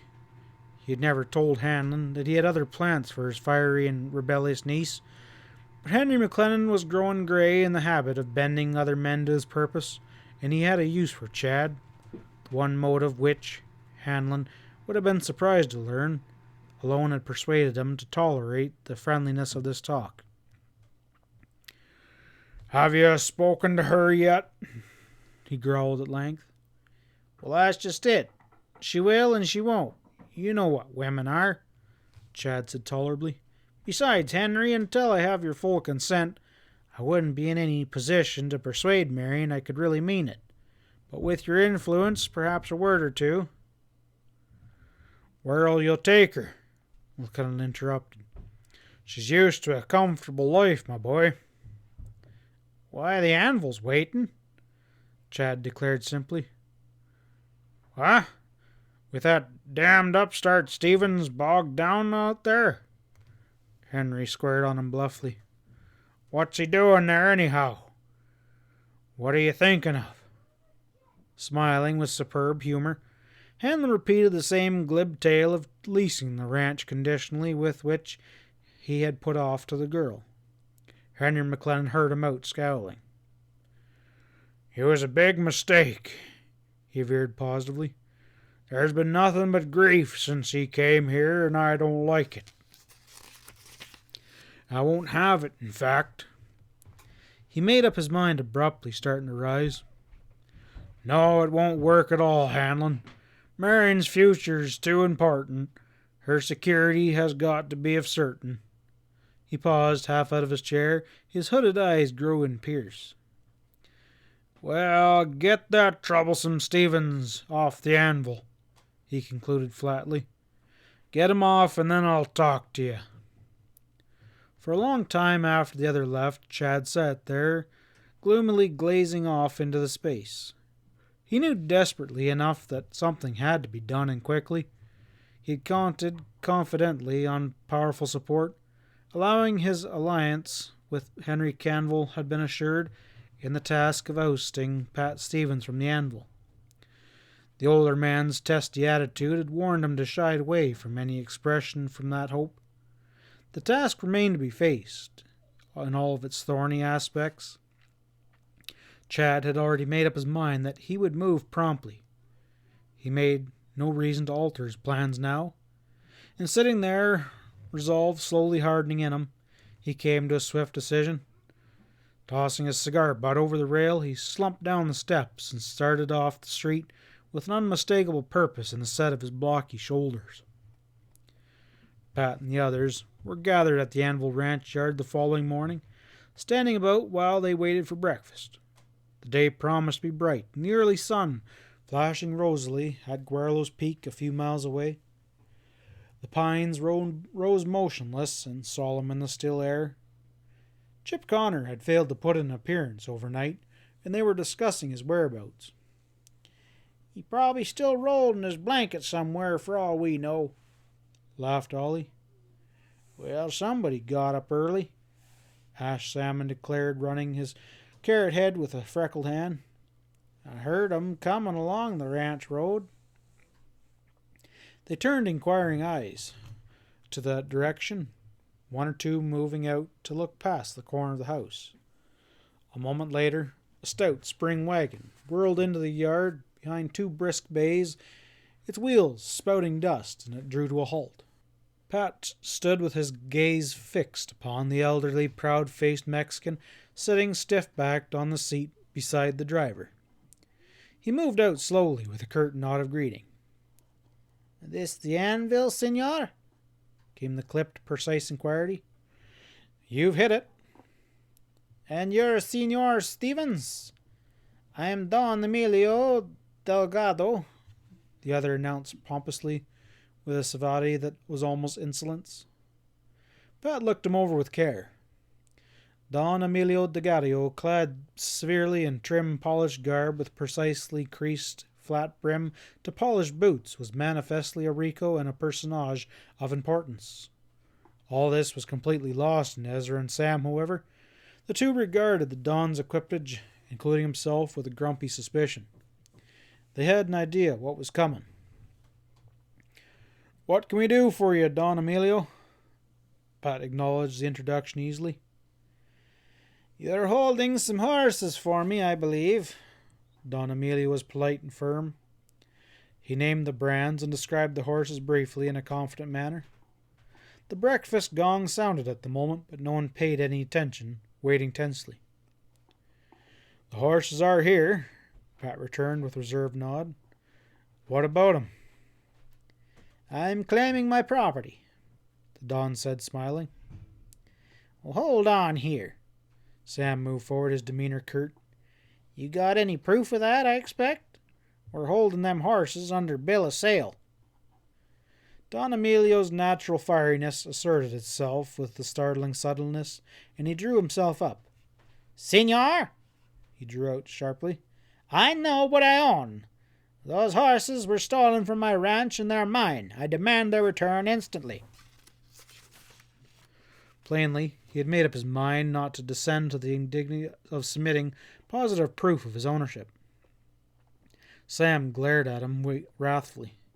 "You're crazy. We paid out good money for them horses. You take us for suckers?" he roared. Ezra pushed up beside him, his craggy face ominous. "You're not talking clear," he rumbled, fixing the Don with a severe eye. "How you taking them horses, Delgado? In the back of your wagon?" His sarcasm was lost on the other. "I did not bring 'em here. I expect 'em to be driven to El Castro or Benson, where other arrangements can be made," he asserted with a frosty decision. Sam's laugh echoed harshly. "You aiming to rob us? With our help, is that what I'm getting? Fat chance of that." Suddenly his manner went hard. "Are you trotting out some proof of them horses you belonging to you, as you claim?" "Senor," Don Emilio spat out with a venomous force, "I do not assent to the demands of bandits and horse thieves." Sam's bristly face went green with rage. "Well, that's enough," he bellowed. "Turn that wagon around and get out of here, you old knotted-headed old fool, before I beat some sense into you." He stepped forward menacingly, and the driver hastily started to turn the wagon. And Don Emilio strove to prevent this, bristling like a roused cat. "We'll see what the law has to say of this," he screeched excitedly. With lightning swiftness, Sam gave one of the herds a cut across the flank, and the buggy started out of the yard with a jerk. "And don't be coming back," Sam hurled after the Don, who was hanging onto the seat and waving an angry fist backwards even as he vanished from sight. "Well, now you done it," grunted Ezra in the silence which followed. "He'll be making a beeline for Hardwick, and then there'll be hell to pay." He didn't appear to be worried. "Not much doubt that Delgado's the owner of those horses," Pat said soberly. "If he persuades the sheriff to come after the stuff, they'll take him. Argue, and they'll take you in too." He smiled grimly. "Well, hell with them all," Sam growled. He shot a look at Ezra. "I'm all for clearing out with the horses and taking our chances.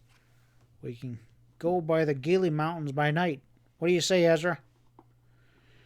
"No," Pat contradicted flatly before the lanky one could speak. "Take it easy, Sam. That's not the way to do it." "And what'll we do then? Just stand around and lose our money?" the little man exclaimed in exasperation. "I got a hunch that we can get this worked out," Pat returned levelly. "Never pays to go off half-cocked, and you know it. You just wait. In the end, you'll admit that I'm right about it." Discussion ceased as they hastened to do justice to their neglected meal, and an hour later found them out on the range, and they were checking the drift of the new stock, and all were soon busily occupied. If Sam and Ezra found it difficult to forget their grievances, they said little, yet it was natural that the former should be the first to discover the immense of fresh developments. He pointed out to Pat the approach of 5 or 6 men advancing across the range with purposeful deliberation. "Didn't take Delgado long to scrape together a posse," Sam rasped, bristling as he watched. "That's Dane Hardwick on the lead. Must be his deputy with him. Hey, this ain't Delgado," he exclaimed, squinting. "That's Chad Hanlon, Pat. He's got a lawyer along, too. What's this?" The others were asking themselves the same thing as Pat pushed out to meet the newcomers. There were 5 in Hardwick's party. The group met in the open, with Stevens displaying fully as much self-possession as anyone present, though he must have known what was impending. He kept his glance away from Hannon, fixing it directly upon the sheriff. "Well, Hardwick?"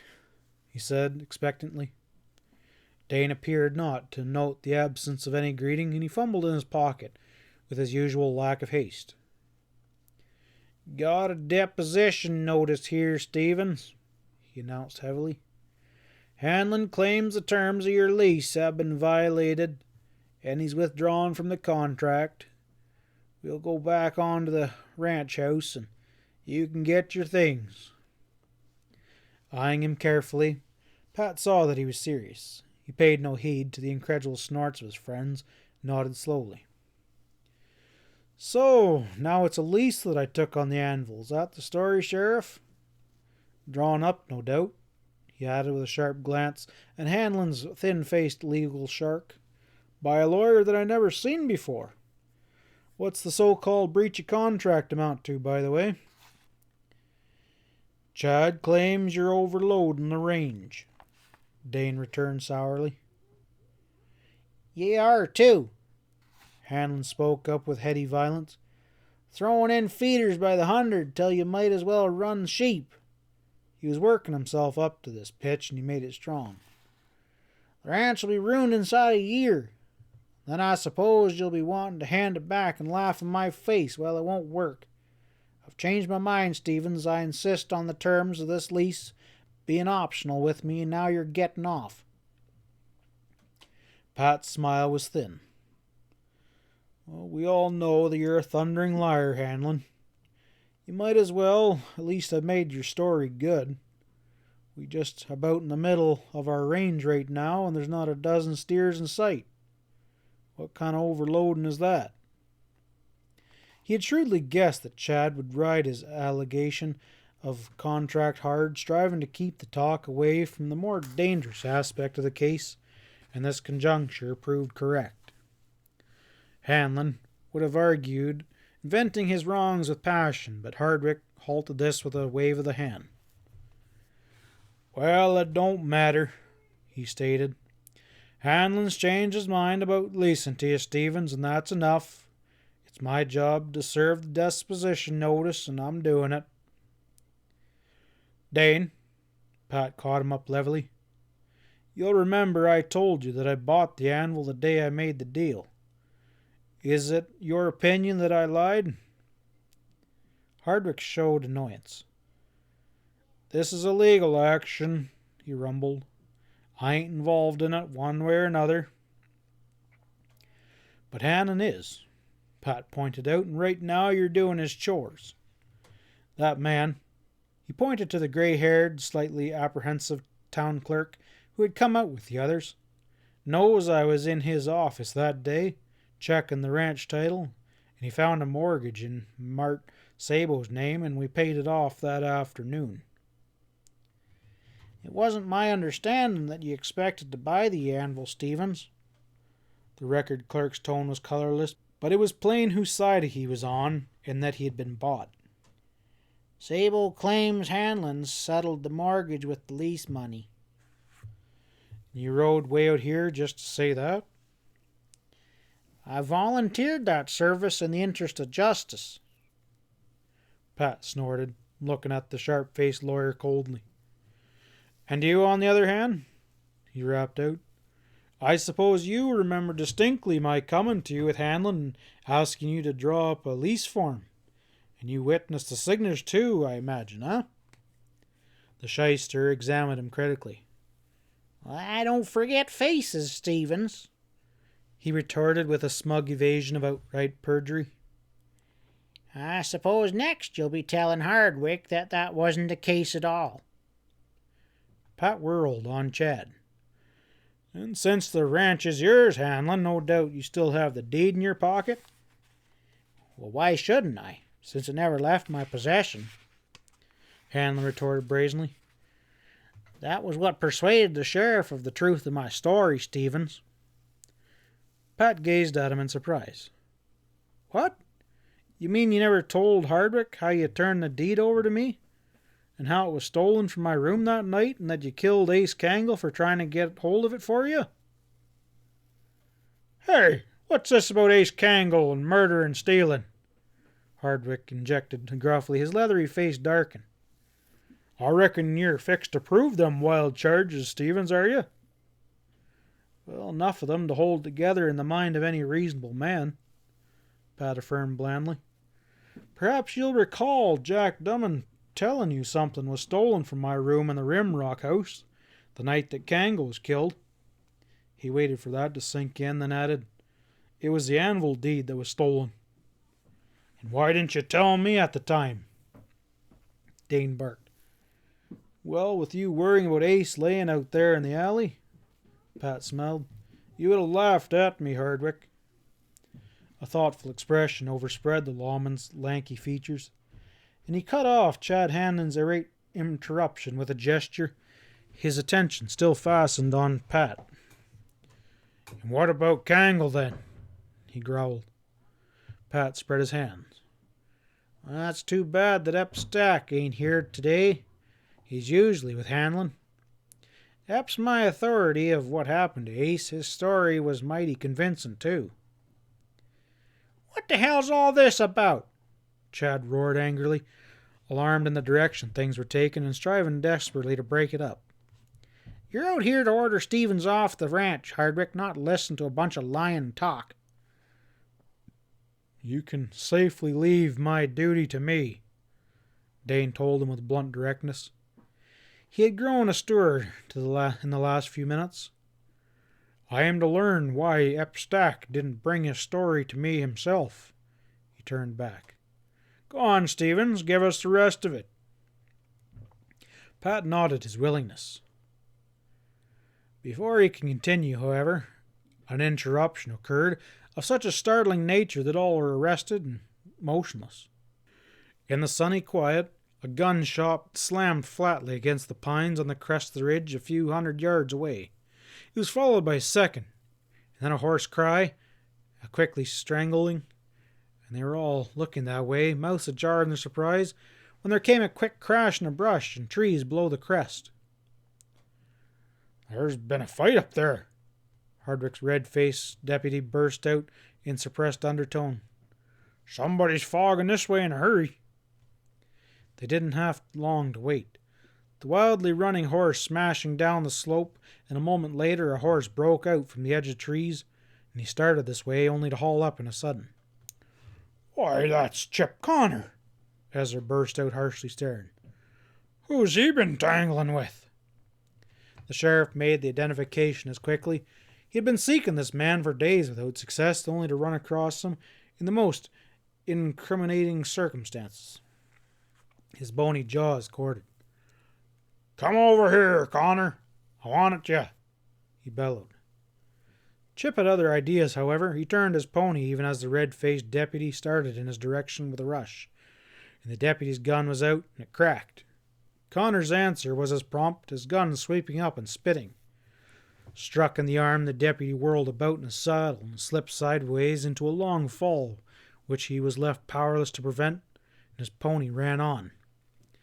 Waiting for no more, Chip kicked his horse into motion and waving the gun, and in another moment he had disappeared from sight into the pines. End of chapter 14.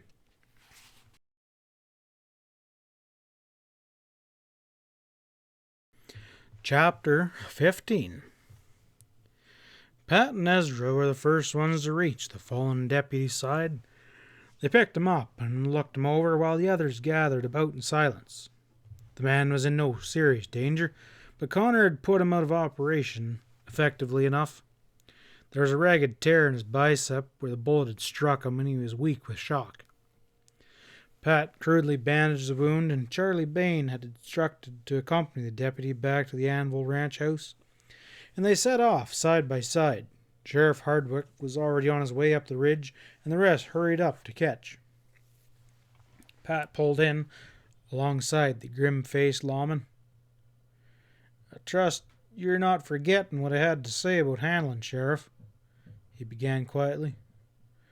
Dane favored him with a level stare. Why should I? I just want to point out that Chad seems to have taken it seriously enough, whether you do or not, Pat responded. Hardwick swept a glance around the group. Hanlon was no longer among them. At some time during the excitement, he had disappeared silently. The sheriff scowled. I ain't forgetting a thing, Stevens, he declared flatly.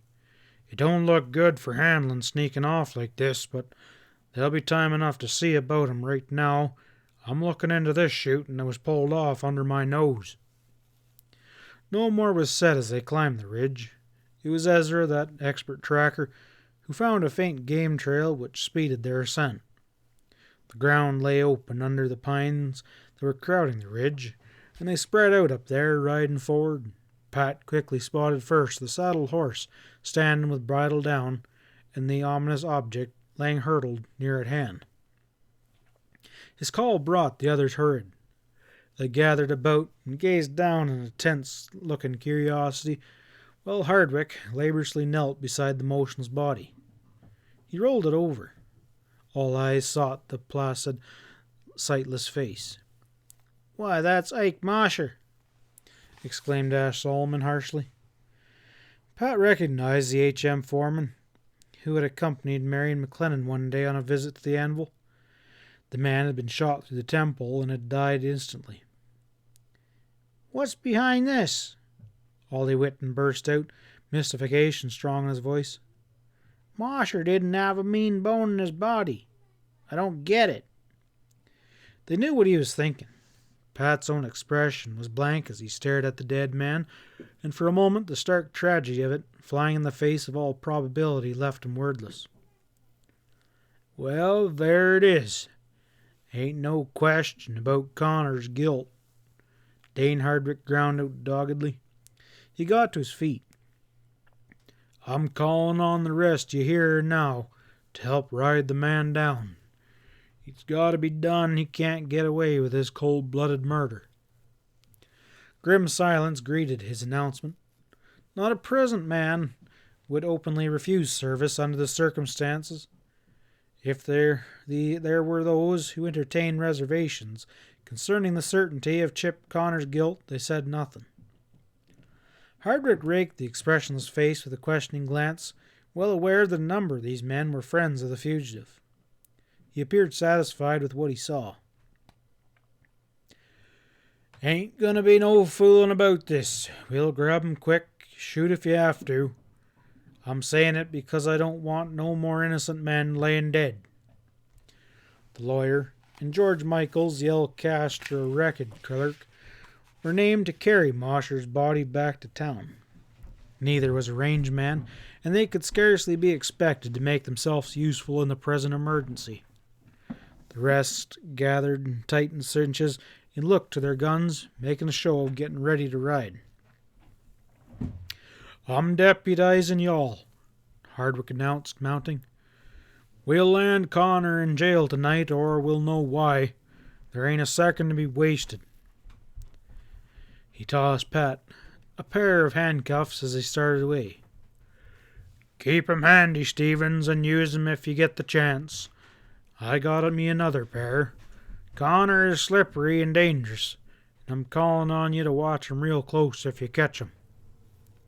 Pat nodded and stuffed the clinking handcuffs into a handy pocket.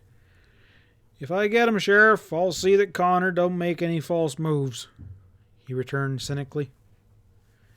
They rode down to a point where Chip was last seen, and for a little way Connor's trail through the pines was plain. His horse's hooves had gouged up and scattered the matted needles, and broken branches showed in a tangled brush. Then, after that first moment of panic flight, Chip had got his head again. The posse scattered out, searching for the faint signs of his more cautious advance. A wizard at tracking when he was choosing to, Ezra was the man to unravel this puzzling trail with ease and dispatch. The lanky redhead had his own stubborn opinion of Connor's guilt or innocence, however, and while he said nothing, his secret resolve to be of no assistance was plain to his friends in the awkward manner in which he floundered about, now deliberately misreading signs where there none existed, trampling out those which did, generally getting in everyone's way, including his own. Pat saw that Hardwick would get no help from the one man who was thoroughly equipped to aid him in Connor's speedy capture, and he nodded to himself with satisfaction. Ezra's no fool, he thought. He savvies. He don't believe Chip Downdyke Mosher any more than I do. There was an element of mystery about this whole affair, nevertheless, which made Pat more than ever anxious to reach Connor before the law could lay hold upon him. Where Connor had been keeping himself since the preceding afternoon, what the slain H.M. foreman had been doing over there on the Anvil Range today, what had actually happened during that blazing, fatal moment there atop the ridge, were questions he could not answer.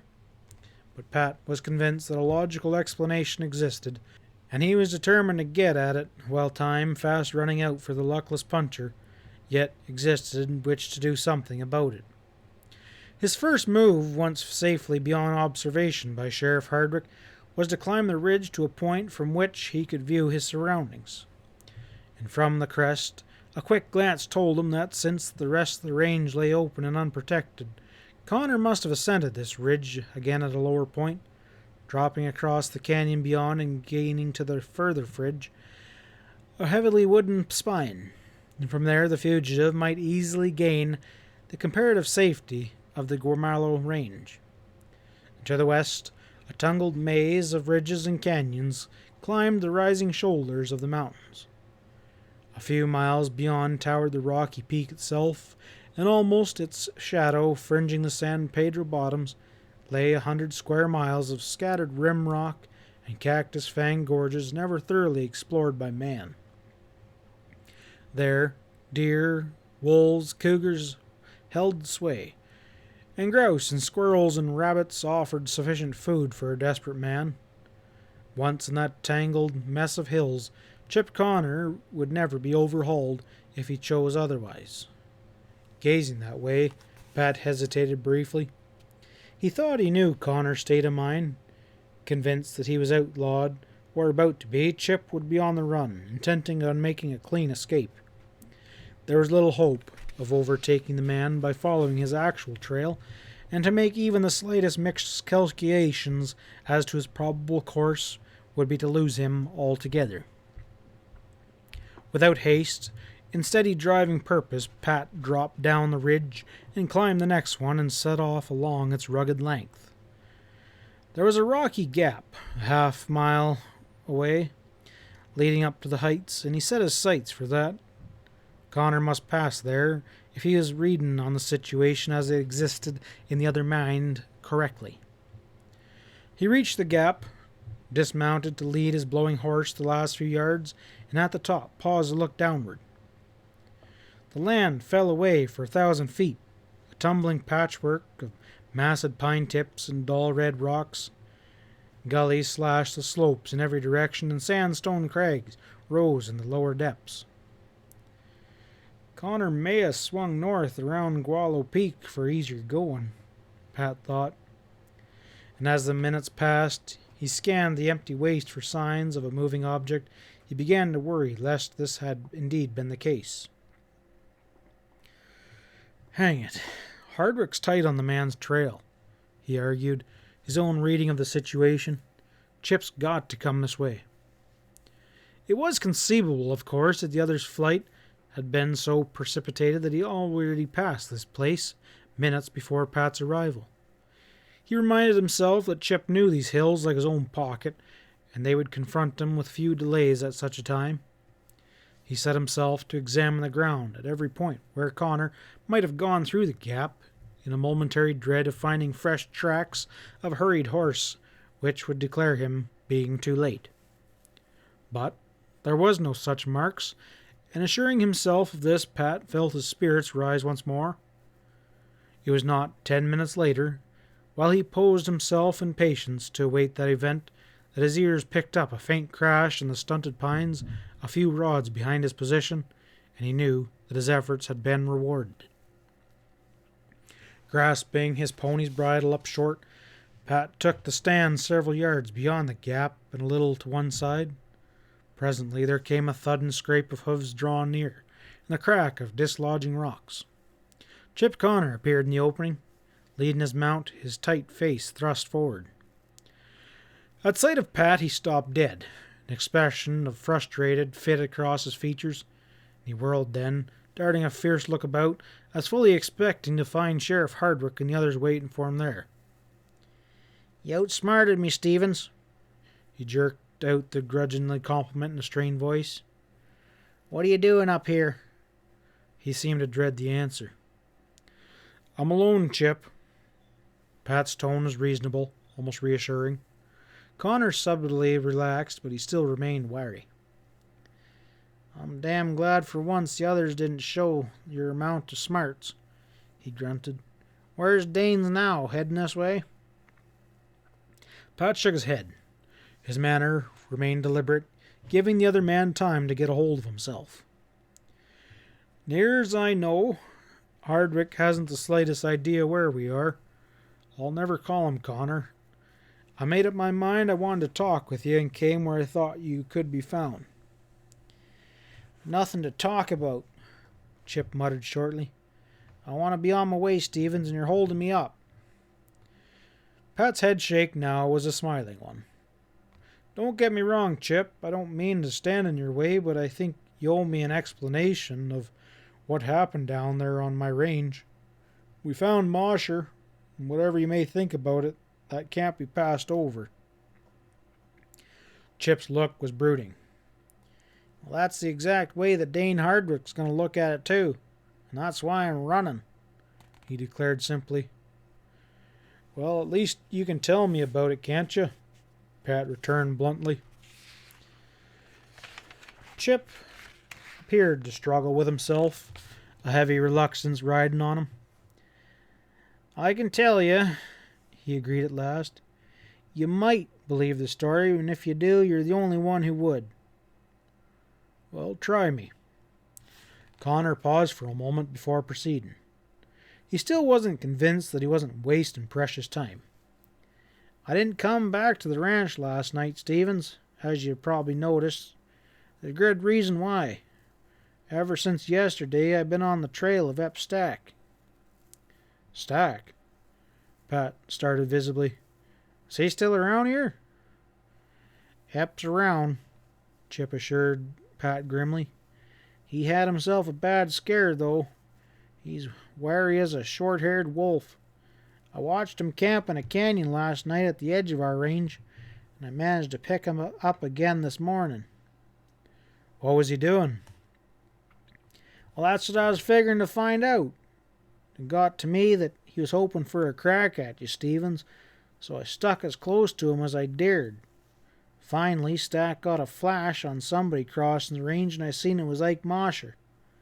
Well, Ep, he cached up on a ridge, and I thought he was laying low till Mosher passed by, and I was wrong.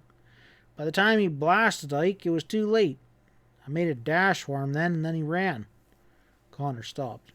It's all queer. It seemed like Stack faded into thin air. I was afraid I'd lose him, and I thought I was right on his tail when I ran into you. That's about the size of it. Pat stared at him thoughtfully. It didn't cross his mind to doubt the strange story, but there was a number of things of which still puzzled him. So you're saying that Stack drilled Mosher? What would Ike be doing on our range? He wondered out loud. The man was McLennan's foreman. And a friend of Marion, don't forget that. I figured he was maybe bringing a message over from her. Whatever the reason, I got Ep Stack's game quick enough. He knew how hard it would be for us to explain away a dead H.M. foreman on our land, and Chad Hanlon himself could have figured it out any better. Pat was forced to admit the truth of this. Stack had no way of knowing Hardwick happened to be talking to us just at the moment he shot Mosher, he agreed. There's no doubt about our alibi, but that can't be said for you. Connor, why in the hell didn't you come straight to us down there and tell the story? Chip laughed mirthlessly. While that deputy came blasting at me with a limbered gun, he rasped. Dane was after me anyway, and you heard him yell. He'd have never given me an honest hearing. Pat rubbed a hand over his ear, pondering.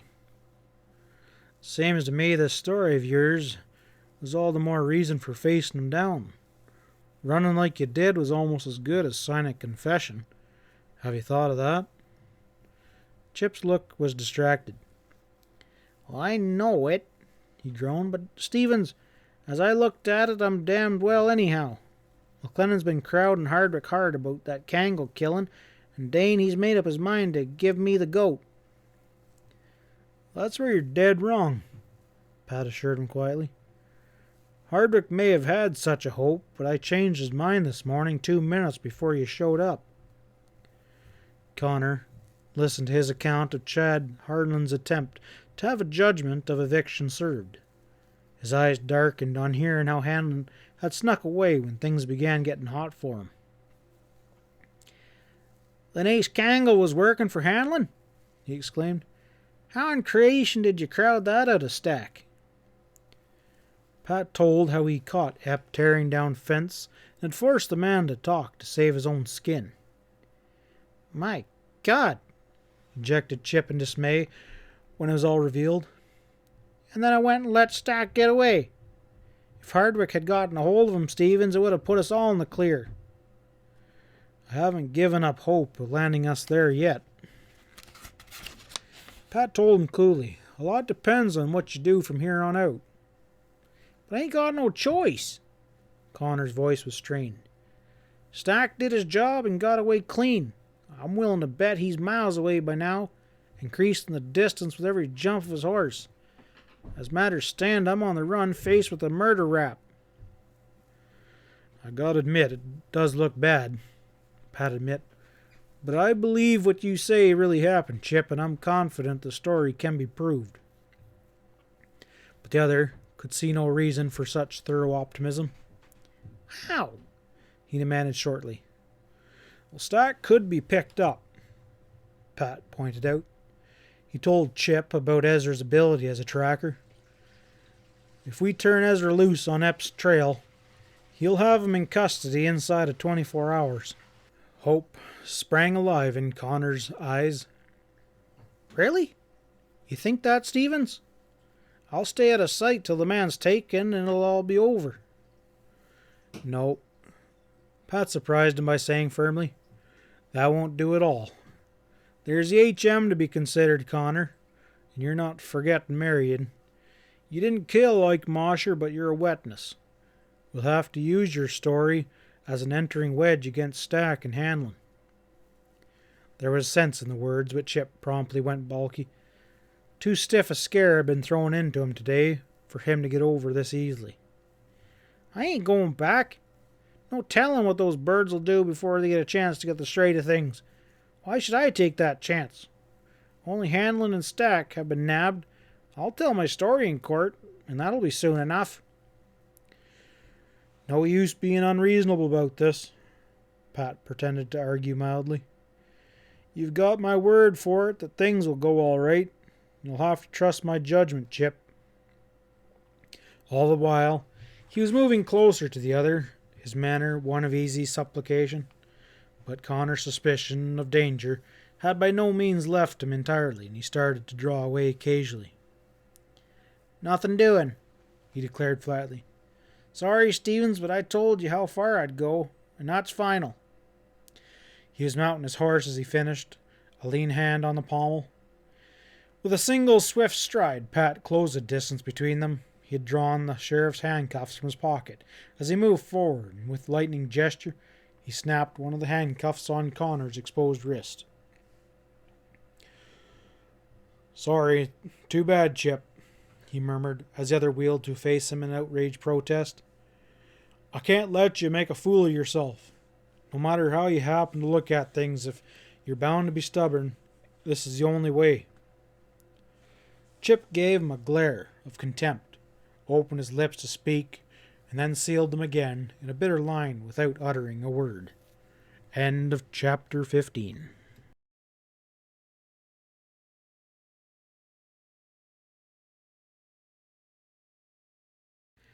Chapter 16. Having taken quick advantage of the distraction to slip away before anyone knew he was gone, Chad Hanlon left the anvil wrench well behind him before daring to slacken his runaway pace. Once on the HM, he slowed to a more moderate rate of progression without lessening in the slightest the purposefulness of his advance. He was making straight for McLennan Headquarters Ranch, and a driving anxiety got into his look as he canvassed the probable course of the interview which would follow his arrival. He had never fully trusted Henry McLennan. The man owed him nothing. Ruthless strength was the only thing which McLennan respected, and this was by no means the ground on which Chad must base his present appeal. Yet it had to be made. A kind of savage intentness stole into Hanlon's harassed visage as the HM buildings came into sight. He jogged into the yard with an idle preoccupation of manner, and stepped out of the saddle and started for the front of the house. The windows were open on the warmth of the day, and from one of them drifted the murmur of deep masculine voices.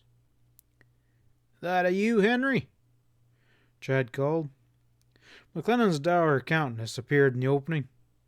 "Oh, hello, Hanlon." He gazed as the other, without expression. It was a moment before he added neglectfully, "Come on in." Chad reached the front door and let himself in.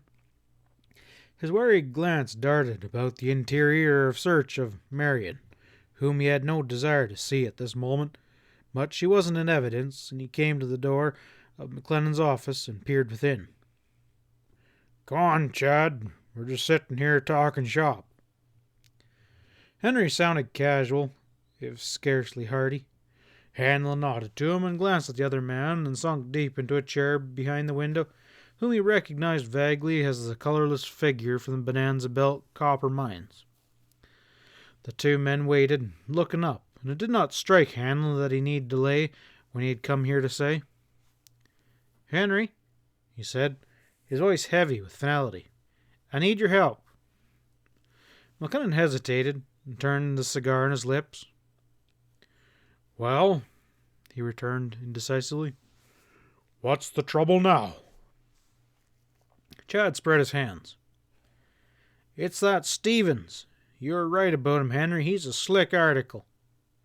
He told about obtaining an eviction proceeding against Pat in the attempt to have it served, and allowing it to appear that Stevens had talked Sheriff Hardwick out of his purpose. McLennan's fleshy face darkened as he followed the tale. "Huh? What's getting into Dane, anyhow?" he growled explosively. "Ain't done nothing about Ace Kangle, neither. If he's growing old, I'll have to see about replacing him next election." "Why, it isn't altogether Hardwick's fault," Chad put in quickly. "That Stevens, he's a fast talker, Henry, and now he's making the claim that he bought the anvil and that I turned the deed over to him and then stole it back. Such balderdish as I've never heard in my life, but Stevens, he's been clever enough to lay his groundwork ahead, and he certainly talks smooth. I could see Hardwick was puzzled." "Huh! Can't he see through such capers as that?" McLennan barked. "Everybody on this range hasn't got your shrewd foresight, Henry," Hanlon pointed out diplomatically. "Pat Stevens, he's not only smooth, he's also dangerous. He gathers a tough crew of gunslingers and bad eggs about him, determined to have his own way down here, and he's got to be stopped. Damn it, I'm demonstrating to you," he began afresh. "One of Stevens' blackguards even murdered your foreman this morning in cold blood, within half a mile of where Dane Hardwick was trying to throw Stevens off the ranch." McLennan started up, his face a thundercloud. "Huh? What's that? Not Ike Mosher, Hannon?" His tone was almost a bellow. "It was Mosher," Chad confirmed curtly. "You'll soon be notified officially. Right now Hardwick is riding at the head of the rest of Stevens' gang, trying to pick up that black-leg Connor for the killing. A posse, he calls it." He snorted his scathing contempt. "A lot of help he'll get from that bunch. Why, they're hand in glove with that killer." McLennan walked up and down the office, hands working behind his broad back. That settles it.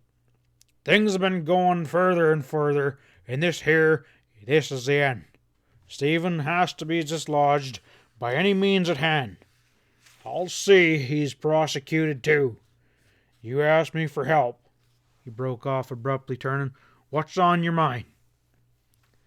Chad concealed his feeling of excitement with difficulty. His sternness didn't soften.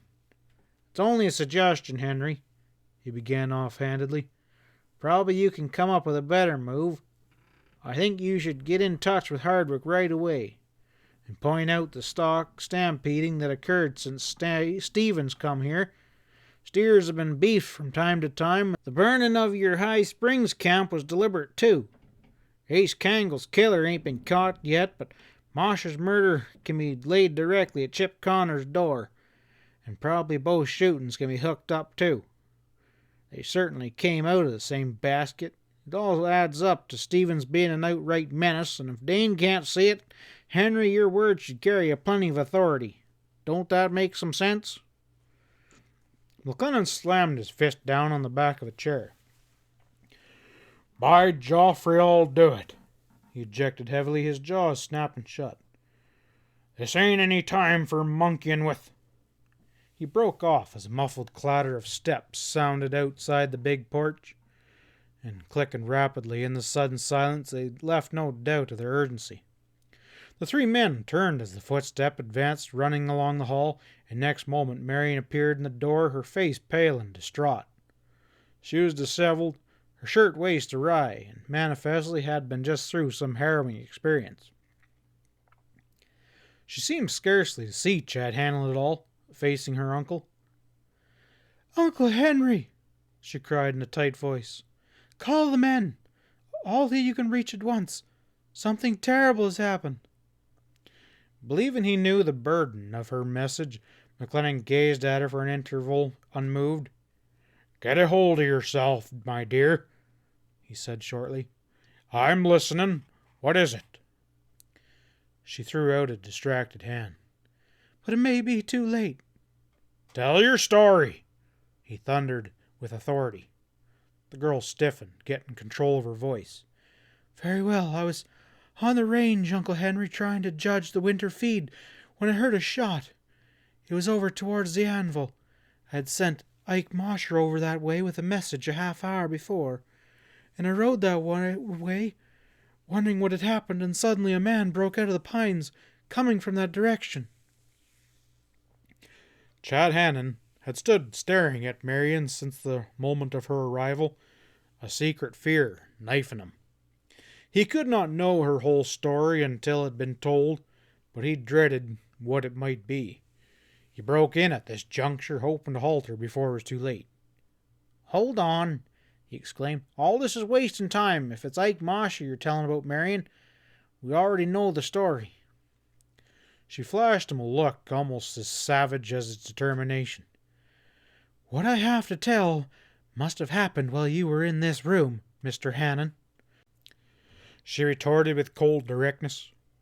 "Go on, girl. Get on with the story," Henry McLennan instructed harshly. Marion turned back to him. "As I said, a man came towards me from the trees. He was up Stack, and I rode towards him, wanting to know what he was doing on our range." Her words were coming rapidly now. "And Stack rushed at me like a wild man, and he grabbed me and yelled in my face. It was a minute before I could make sense of what he was saying. He... Her voice trailed off in a note of terror. "Well, what'd he say?" McLennan rapped out roughly. Stack accused me of watching him shoot Ike," she managed to get out unsteadily. "He swore I was hiding and spying on him, and he wanted revenge. I was so shocked that I didn't know exactly what I did then. I must have struggled. His hands were clamped on my arms, and somehow I managed to break loose, and I slashed at his pony with my whip, and I think I hit it. It danced away, and I spurred Lady into a run." McLennan was listening to all this with a towering fury, and his eyes bored into her face. "And what happened then?" "Stack came after me. I could hear his horse behind me. He was trying to catch me, yelling curses and threats of what he would do. He seemed to have gone crazy." She caught her breath, steadying herself. "I got the idea he had taken me for somebody else, and somehow I kept ahead of him, and then his gun went off. He was trying to shoot my horse. I don't think Lady was hit. She kept on, and I zigged and zagged as much as I dared. I made straight for the ranch." She stopped again. "Made it, huh?" McLennan was gruff. "And what about Stack?" "I don't know. He fired a last time, and then sheered off out of sight." She would have gone on, but the big man had already forgotten her. He wheeled on Hanlon with a blazing face. "What's the meaning of this, Hanlon? Ep Stack, he's your man, ain't he? By Joffrey, you got some explaining to do." Chad stood there frozen, sweat standing out on his brow. I know nothing of it," he said rapidly. "I let Stack go when I leased off the anvil. This sounds too much like a far-fetched story, Henry." "You lie!" The girl confronted Chad with unflinching courage. Words boiled out of her with all the force of her hatred and loathing. "Don't you try and squirm out of it, Chad Hanlon. I know you now. It was you who ordered Ike Mosher shot. If it was done, you shot up the anvil from cover and ordered the fence being torn down. You've been trying to rob Pat Stevens and make trouble for us all, ever since your own folly and self-indulgence got you in trouble in the first place." The bitter indictment would have run on, but McLennan had advanced on Chad with a righteous wrath. "So, this is your game, is it? I suspected as much," he roared. The cords of his thick neck stood out. "Well, that settles it. You'll be never getting married, Hanlon, if you're lucky enough to escape murder charges. There's the fella she's marrying right there." He pointed dramatically at the mining man, who sat silent throughout, astonishment on his face. Hanlon glowered at the visitor, his jawbone slowly reddening. It was a man whom Marion had constantly avoided for some months, and whom she actually detested. But Chad had no inkling of that, nor would have it carried any weight with him had he known. He understood, with a sickening finality, only that in this house he would never again be welcomed. He had lost out, his perilous game at an end. The knowledge seemed to activate in him the trigger of light, leashing rage and hate. "Don't talk to me, you damn double-crosser," he snarled at McLennan. "You're no different with all your fine schemes and your big money. I ought to smash you." Suddenly he leapt forward, his fist lashed out. There was a heavy thunk of flesh on flesh, and McLennan lurched and then slowly sagged down. Whether attempting to prevent that attack or not, Marion sprang towards him at that last moment, her militant face stiff with resolve. She was too late to intervene, rushing against Hanlon an instant after his treacherous blow had been delivered, and Chad flung her off. So cold was his iron face that he might never even seen her before. Flicking a fierce look at the bonanza belt man that was starting out of his chair, Hanlon turned and sprang towards the door. His boots slapped a twinkling tattoo as he ran out of the house. Marion picked herself up from where she had fallen. Kneeling beside her uncle, she heard the pounding of Chad's horse outside as he rushed away. She paid it no heed, first making sure that McLennan still breathed and then hurrying away for a basin of water. And with this she bathed McLennan's leaden face, and after a moment the color began to return and he opened his eyes. "That dirty, rotten scoundrel," he began, harshly, sitting up. "Hush, Uncle, just hush," she urged. Slowly he regained command of himself, and she managed to get his bulk transferred from the floor to a couch with the aid of the bonanza belt man, and once assured that he was resting comfortably, she turned to the ladder. "Will you stay with him?" she asked. "I must go get help. I'll return as quickly as possible." 5 minutes later, she was astride her horse, urging it into a run and striking south. Beyond her own experience, she had no knowledge of what had occurred today on the anvil, but it was in her mind that should she run into either Chip Connor or Pat Stevens, both of whom had proved to be staunch friends, she could at least be certain of prompt action. Just why she turned to those two in her hour of need, she couldn't have said. But all the HM hands, save a few old retainers, were far away, moving the great herd to the winter range. It would take hours to reach them, and the anvil was much nearer, and furthermore, she had no doubt of the immediate response to her request of aid, nor the ability of the stalwarts she sought to cope with whatever might turn up. It was Sam Salone who found her, a half-hour later, riding the fringe of the anvil. Parted from the others, the little man was busily keeping out of sight without particularly searching for Connor, a course on which he decided from the start. But curiosity prodded him upon seeing the girl here at such a time, and he rode forward. "Are you looking for someone, ma'am?" "I'm looking for your friend, Pat," she told him simply. Sam rubbed the blue stubble on his broad jaw.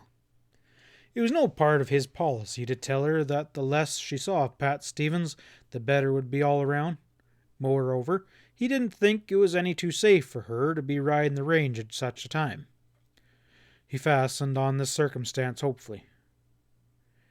"Maybe you ought to go back home for now," he proposed. "Somebody got to carry word over there anyhow. Fact is, ma'am, your foreman Mosher has been hurt in a gunfight, and Hardwick and his posse scattered around hunting for the hombre that did it." "Sheriff Hardwick is the man I wish most to speak to. Perhaps you could direct him to me?"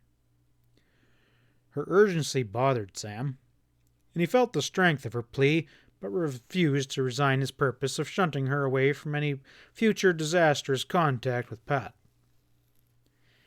"Well, it wouldn't surprise me if the chase has carried Hardwick into the hills yonder," he returned crafty, waving towards the Guala Mountains. "I ain't exactly sure now. Ain't seen him for an hour or more, but—" She waited for no more, waved her thanks, and started in the direction which, as Sam confidently expected, she would at least likely to meet someone else.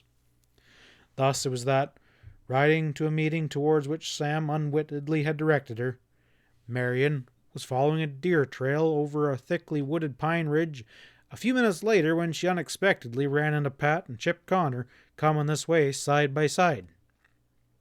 It was Pat, scanned her with a sharp eye, who spoke first. "What are you doing out here, Marion?" he asked sharply. If the girl was conscious of the wariness in Connor's manner, she was too full of her own story to remark it at once.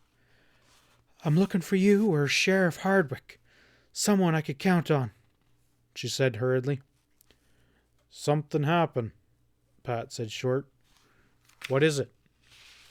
Her tale came tumbling out of her to the last detail. The men listened with stony faces to the news of Epstack's indifferent confession, and then the attack on Henry McLennan and Chad Hanlon's flight. The girl had barely finished before her quick eye fell on to the handcuffs that encircled Connor's wrists. "Why, Chip!" She sucked in her breath, reaching toward the shiny, dull bracelets. Her fingers pointed. "What in the world does this mean?" A red stain dyed Connor's tight cheeks. He knifed a look at Stevens, expecting the worst to come spilling out now, finishing him forever in her eyes. And the girl saw him stiffen to meet the impact.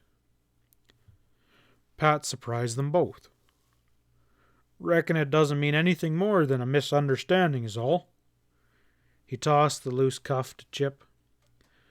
"Connor's got it in his head that he stands charged with murder, Marion, and he wanted to run.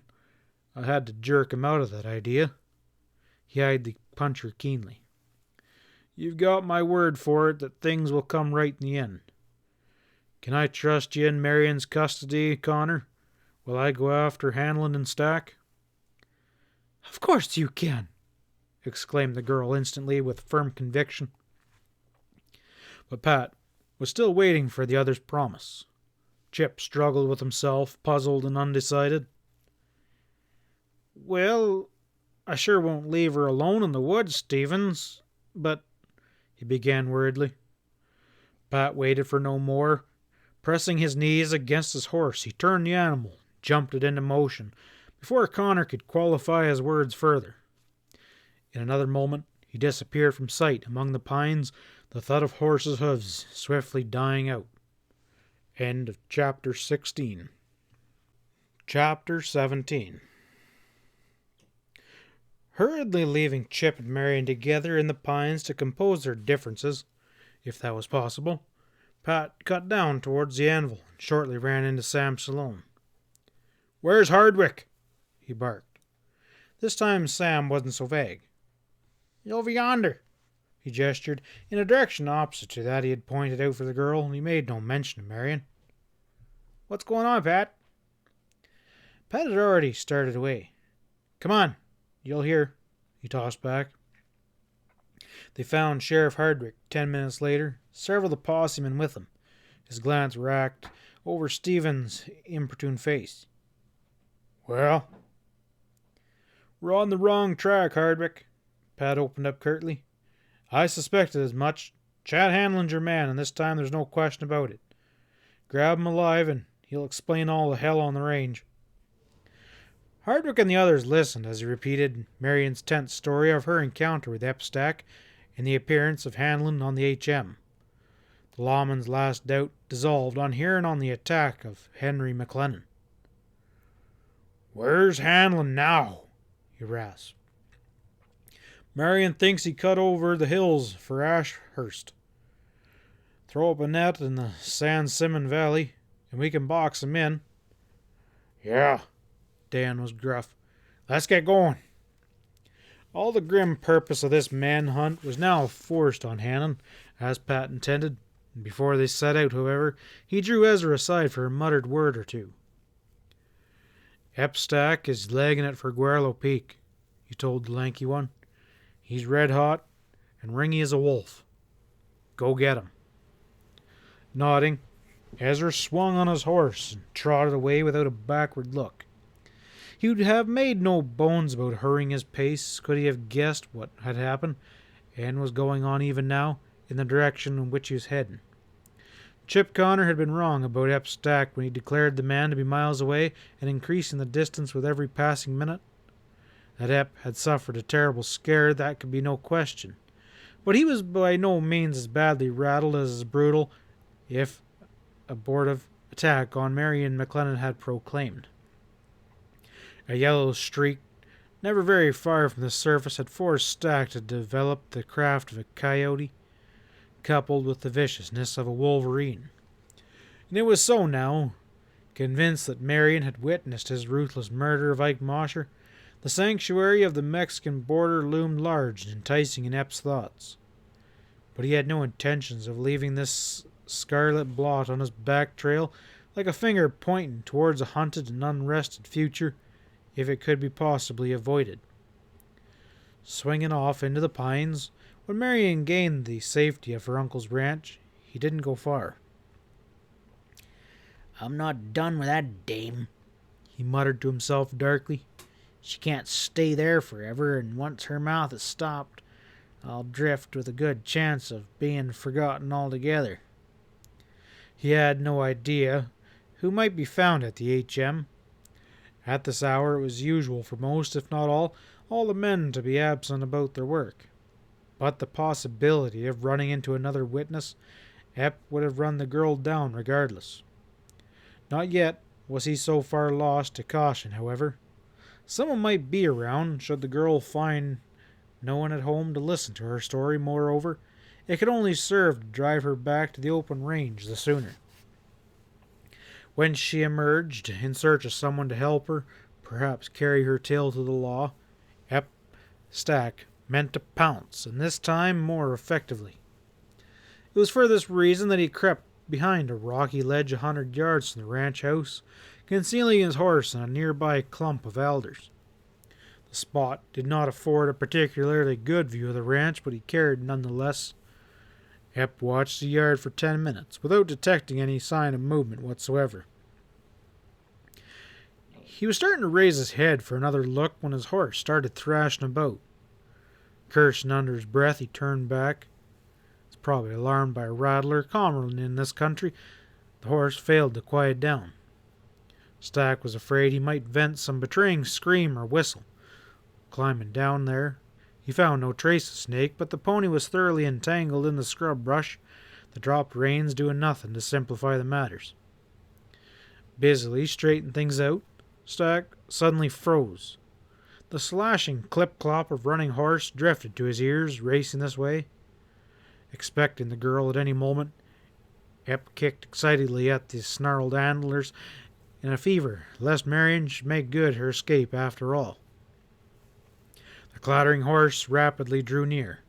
Yanking his own mount into the open roughly, Stack swarmed astride the leather, and with a kick sent the animal dancing past the end of the rocky ledge directly in the path of the oncoming horse. It hauled in with a sliding scrape, and Ep leaned forward fiercely, his clawing hands sneaking towards his gun. In his utter amazement, it was not Marion McLennan who faced him now, but Chad Hanlon. And for a tense moment the two stared, facing at each other, wordless. Hanlon's face was a thundercloud, his hard eyes searching his confederate in a sullen heat. But Ep missed this, crowding forward eagerly. "What are you doing here, Chad?" he whipped out. "I thought you'd be busy serving a disposition notice." "The question is," Hanlon jarred through Ep's talk, "what have you been up to, Stack?" His flinty tone was ominous. "If what I've just been hearing is true—" "Forget it," Ep interrupted excitedly. He cared nothing that the others should know his guilt, seeking to press on Chad the advantage of this depravity. "You're in the clear of that ranch now. I smashed Stevens and ain't saying how, but I fixed him good this time." "And you fixed the rest of us along with him, you blundering fool!" Hanlon roared. "If it's about Mosher, you needn't explain it. I just come away from hearing that McLennan girl tell her uncle that you downed Ike. Of all the damn blameless tricks you... Why didn't you write Hardwick a letter beforehand telling him what you aimed to do?" Stack whitened as the words confirmed his worst fears. For the first time he came to a full stop. On catching sight of Hanlon, it occurred to his wily mind in a flash that here was one of whom, once told of his recent activities with some judicious editing, he might depend on to finance his flight. That hope was blasted now. "You mean McLennan knows that I done it?" he stammered out. "Well, how could he help knowing? Get out of my way, you useless fumbling knothead." He jammed his horse forward into Stack, slashing at him wildly with his quirt, and would have ridden over the other had not Ep hastily hauled his mount aside. "Hold on, Chad," he was whining. "You can't throw me down this way. Everything I done was in your interest. Where you heading?" "I'm getting out of the country as a result of your damn butterfingered work," Hanlon shouted. "I'm wise to you now. I ought to blast you before I pull out, and I believe I will." "Chad, wait! Hang it all, what are you talking about?" Ep cried out in a terrified voice. His face had gone white as paper, and every muscle in his body was tense. "I'm telling you," Chad snarled. "Who was it that let himself get caught tearing down Anvil fence? It was you, wasn't it? It was on your account that Stevens always knows so damn much about me. You blew the game, you weak-witted fool, and now I'm going to blow you away." Once more, face almost black, he threw himself at Stack. Ep fended off that murderous attack somehow, managed to knock Hanlon's raising gun out of his grasp before he could get to its deadly work. He understood now that this man had gone berserk with fury. The instinct of self-preservation upmost, Stack yanked his horse around and kneed into a flashing run. As he disappeared from sight beyond the alders, Chad's impulse was to follow and vent on this man all the violence of his rage. But swift second thought prevailed, and Hanlon dismounted and retrieved his falling gun, then leapt back into the saddle and turned away, casting a look behind him at the H.M. ranch house as he went. Stack was not long in discovering that either Hanlon scorned pursuit or feared to losing the time. It was probably the latter. Epps' nerves tightened up as he realized his own crime could no longer be hidden. His time on this range was running short. All his distorted resentment that this should be so was directed against the girl. It was Marion who had brought his deep-laden plans to naught. She it was who first discovered and then betrayed him. And well aware of Chad's weakness of this girl, Ep had not dared broach his devious and deep-running enmity to the other. Now, however, it flared into the open, hideous and corroding. Stack would have given much to meet her now under his own terms. But caution warned him that whenever Chad Hanlon hesitated to waste a minute, it did not behoove him to linger, fierce as the thirst of revenge might be. He started off across the range like a hunted thing, keeping to the cover of the scattered pines, and then suddenly, as he glanced down through an open swale he was warily heading through, to his amazement, he spied the girl making for the anvil. She was alone, face going thin and wolfish.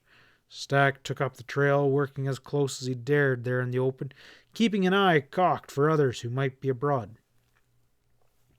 He watched from afar the girl's brief exchange with Sam Salone and saw her head resolutely turning towards the pine slopes. And once she passed in amongst the trees, he could have overtaken her swift without detection. As he hoped, she held straight on. Scarcely had she entered the woods before Ep started to close in. He meant now to be quick and final. So close was he, guiding his horse through the pines, when Marion met Stevens and Chip Connors, that the sudden outbreak of voices just ahead shocked him like an unexpected tap on the shoulder. Arresting his mount mid-stride, he listened intently. He could distinguish an occasional word, but no more. He recognized Pat's resolute tones with sinking heart, and only bitter purpose held him there in the abiding fear of a false move. Suddenly, Ep heard thumping hooves, and through the pine boughs caught a fleeting glimpse of Stephen's departure. That emboldened him. Stealthily, he peered down through the pine trunks to see Marion and Connor starting down the deer trail together. Paralleling their course amidst thick pine scrub, Ep soundlessly kept pace while he considered this new development.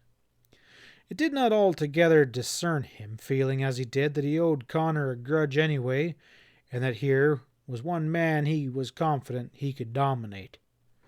At worst, a single slug would eliminate Chip speedily enough, and in any event, Stack didn't propose now to be robbed of this chance of the girl.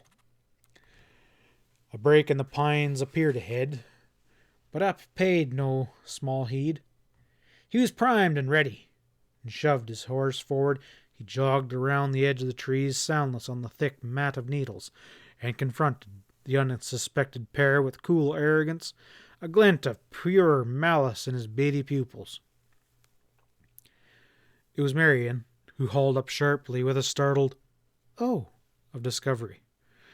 Connor had been confiding his glance to her face for some minutes now, and now he whirled sharply, darting his horse forward. "You, huh?" he ripped out swiftly. "What are you after, Stack?" Ep's Colt was already out. It leveled on Connor's chest, with an evil smile twisting the face above it. "Right now," he drawled, "I suggest you unbuckle your belt and just let your gun slide on down." Chip's alert senses warned him of what this encounter might end in. He might have thrown himself sideways, trusting to luck and a lightning draw, but the fact that Pat Stevens had snapped his handcuffs on Connor's handgun, that fatal encumbrance dangling on his side, reminded him that any such move as he contemplated would prove disastrous. "Do as he says, Chip." Marion spoke steadily. "He's capable of anything." "That's right," Stack leered at her, venting his bitter spite at everything she stood for, and he did not. And what more, I'm about to prove it. Slowly, Connor lifted his free hand and unfastened his cartridge belt. His gun thudded to the ground. Now, get off your horses, both of you. Ep ground out with savage pleasure. Chip's face went white and pale. His cinched straps creaked, and he paused, a stubborn look stealing into his eyes. "What are you aiming to do?" he demanded harshly. Stack jabbed at him with a menacing gun barrel. "I said get down." He was breathing audibly now. "Want me to bash your head in?" "Just try and knock me out, you darn rat," Connor blazed. In a sudden fury, real or pretended, he hurled defiance at the other man. Face darkening, Ep started his horse forward with a rush. In 3 feet from Connor, he jerked to a halt, realizing a possible trick, but it was already caught up with him, if a trick it was. Raising his hand, from the wrist of which dangled the loose cuffs, in a flash, Chip made a sweeping pass at Stack's contorted face. He wasn't close enough to hit, but the flying shackle at the end of its chain caught Ep a smashing blow alongside the head. He went out of the saddle backwards to bring up on his shoulder blades with a heavy thump, and his 6-gun bounced away. Instantly, Connor started to slide to the ground, seeking to get at him, and Stack was on his knees in a twinkling, plunging after his gun. His horse, standing between them, blocked Chip effectively. Giving over the useless plan abruptly, Connor whirled and slapped Marion's pony. "Get going!" he yelled at her. "He'll have that gun in a second." Side by side they raced down the deer trail, its many twists and turns shielding them from Stack's wrath for the moment. That this brief safety from a man with a gun could not long endure, disarmed as they were, Chip realized a few minutes later, catching the swift clatter of pursuit. Stack had regained his horse and was spurring it after them cruelly. There was no hope of losing him by swinging off. The trail here ran between converging dikes of rotten and crumbling rock, fully 100 feet high. Connor hesitated only a moment longer, every second expecting the crash of a shot fired from behind them. "Marion!" he shouted. "Slip off your horse on the right side and roll into the brush. I'll do the same. It sounds crazy, but it's a chance." She looked at him, a look of plunky assent. "Say when." "Don't stop your horse. Now!" he whipped out, as they raced past a ragged wall of low-hanging shrubbery. Almost at the identical instant, both slid off their flying horses, rolled several times violently, and brought up at the edge of the brush. It was the work of a brief instant to crawl deeper into concealing brush, and barely had they made it when Ep Stack rushed by, the heels of his horses hammering. The pounding of the pony dwindled down the trail. "Won't he be back?" the girl asked anxiously, raising to look at her companion. Connor was covered with dirt smudges, as was she, but he was ready for anything. She appeared to depend on him entirely in this critical situation, a fact which Chip conspicuously omitted to notice. "He sure will." He was grim. "We've got maybe 5 to 10 minutes on the most." "What can we do, Chip?" He glanced up the jumbled crags overhead thoroughly, his manner preoccupied. "Climb, I reckon." Marion was aghast. "Can that crumbling wall be climbed?" "Well, you better ask yourself when you're on the top." He grinned at her tightly. Finding a tortuous crevice, they toiled upward in haste, loose rock crumbling under their every step, and rattled downward. Chip would allow of no resting. "Stack's going to hear this noise and just come a-boiling. We got to make ourselves mighty hard to find," he panted. Almost before they knew it, they were on the crest. Halting, they looked about. There was no place to go, and little enough chance of hiding. And from a flat crown a few yards away, this knife edge sheared off almost precipitously on the other side. Chip would not chance climbing down. We best rest. He stretched out on a rock. Weary arms over his head, and Marion sank down beside him. Pinyon shrub growing in the crevices sheltered them somewhat. There was little enough need of your going through this, the girl murmured amidst an uncomfortable silence. It's me that Stack is after. He ain't getting you, grunted Connor briefly. She would not leave it at that. Chip, why? She insisted softly. You could have gotten away at any time. Was it because you didn't want to leave me? Connor stared at her wordless and looked away. Oh, there's no use getting into all that. Are you quite sure, Chip? If he failed to fathom her warm insistence, it was because the events of that last hour had opened her eyes to a lot of things. I could tell you it's because Stevens placed me in your custody and I gave him my promise, he returned doggedly. But that wasn't the real reason, was it? Marion, have we got to discuss this? He was hoarse. You're asking me to say things that I ain't got no right to say to you.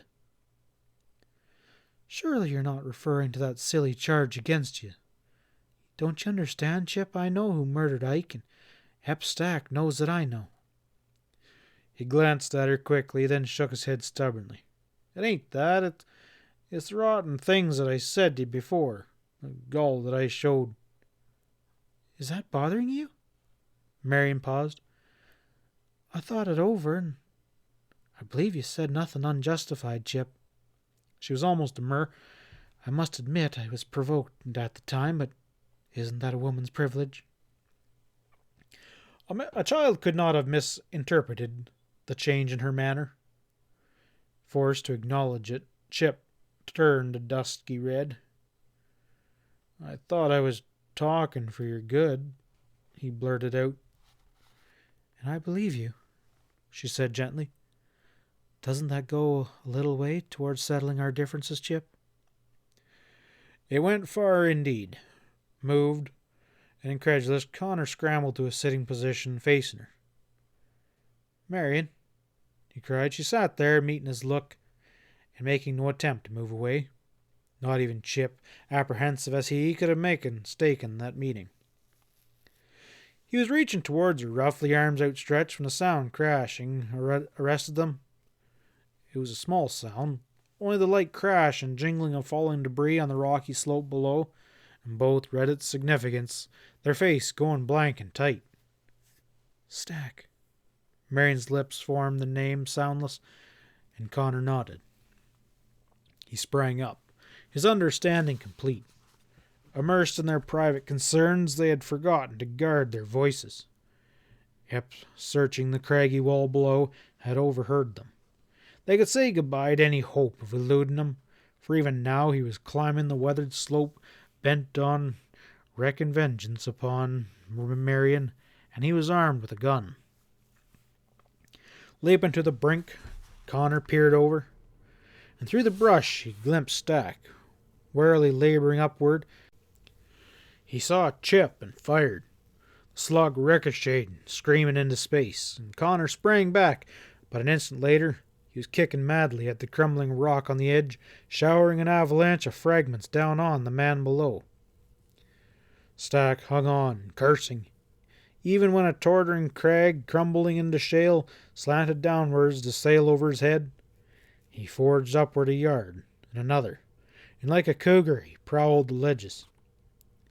Here! The rolling call came swelling up from the trail below, and peering over, Connor could scarcely credit his sight as he spied Ezra leveling a rifle over the pines. Its heavy shot crashed out. Don't shoot! It was Stack, staring down at the lanky man, and he was livid with fear. Don't you pick me off here like a fly, I'll come down, he yelled. Well, come on down then, and fast, Ezra roared. No telling how soon I'll lose my patience with you. Might even get a cramp in my trigger finger. Palsied with dread, Stack started to scramble down headlong. Ezra waited for him grimly. Soft arms stole around Chip Connor from behind as he stood there on the rocky crest, realizing their deliverance. "Chip," came the caressing murmur over his shoulder. "You've managed to save me in your rough and tumble fashion. What will you do now?" There was an element of cajolery in her gentle tone. "You're still in custody, my dear. Do you remember?" "I remember." His words were a murmur, and Marion felt the tremor running through his stalwart frame.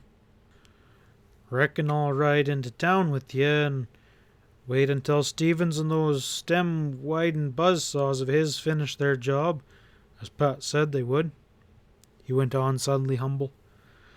"As for being in your custody, Marion, I hope I never forget it."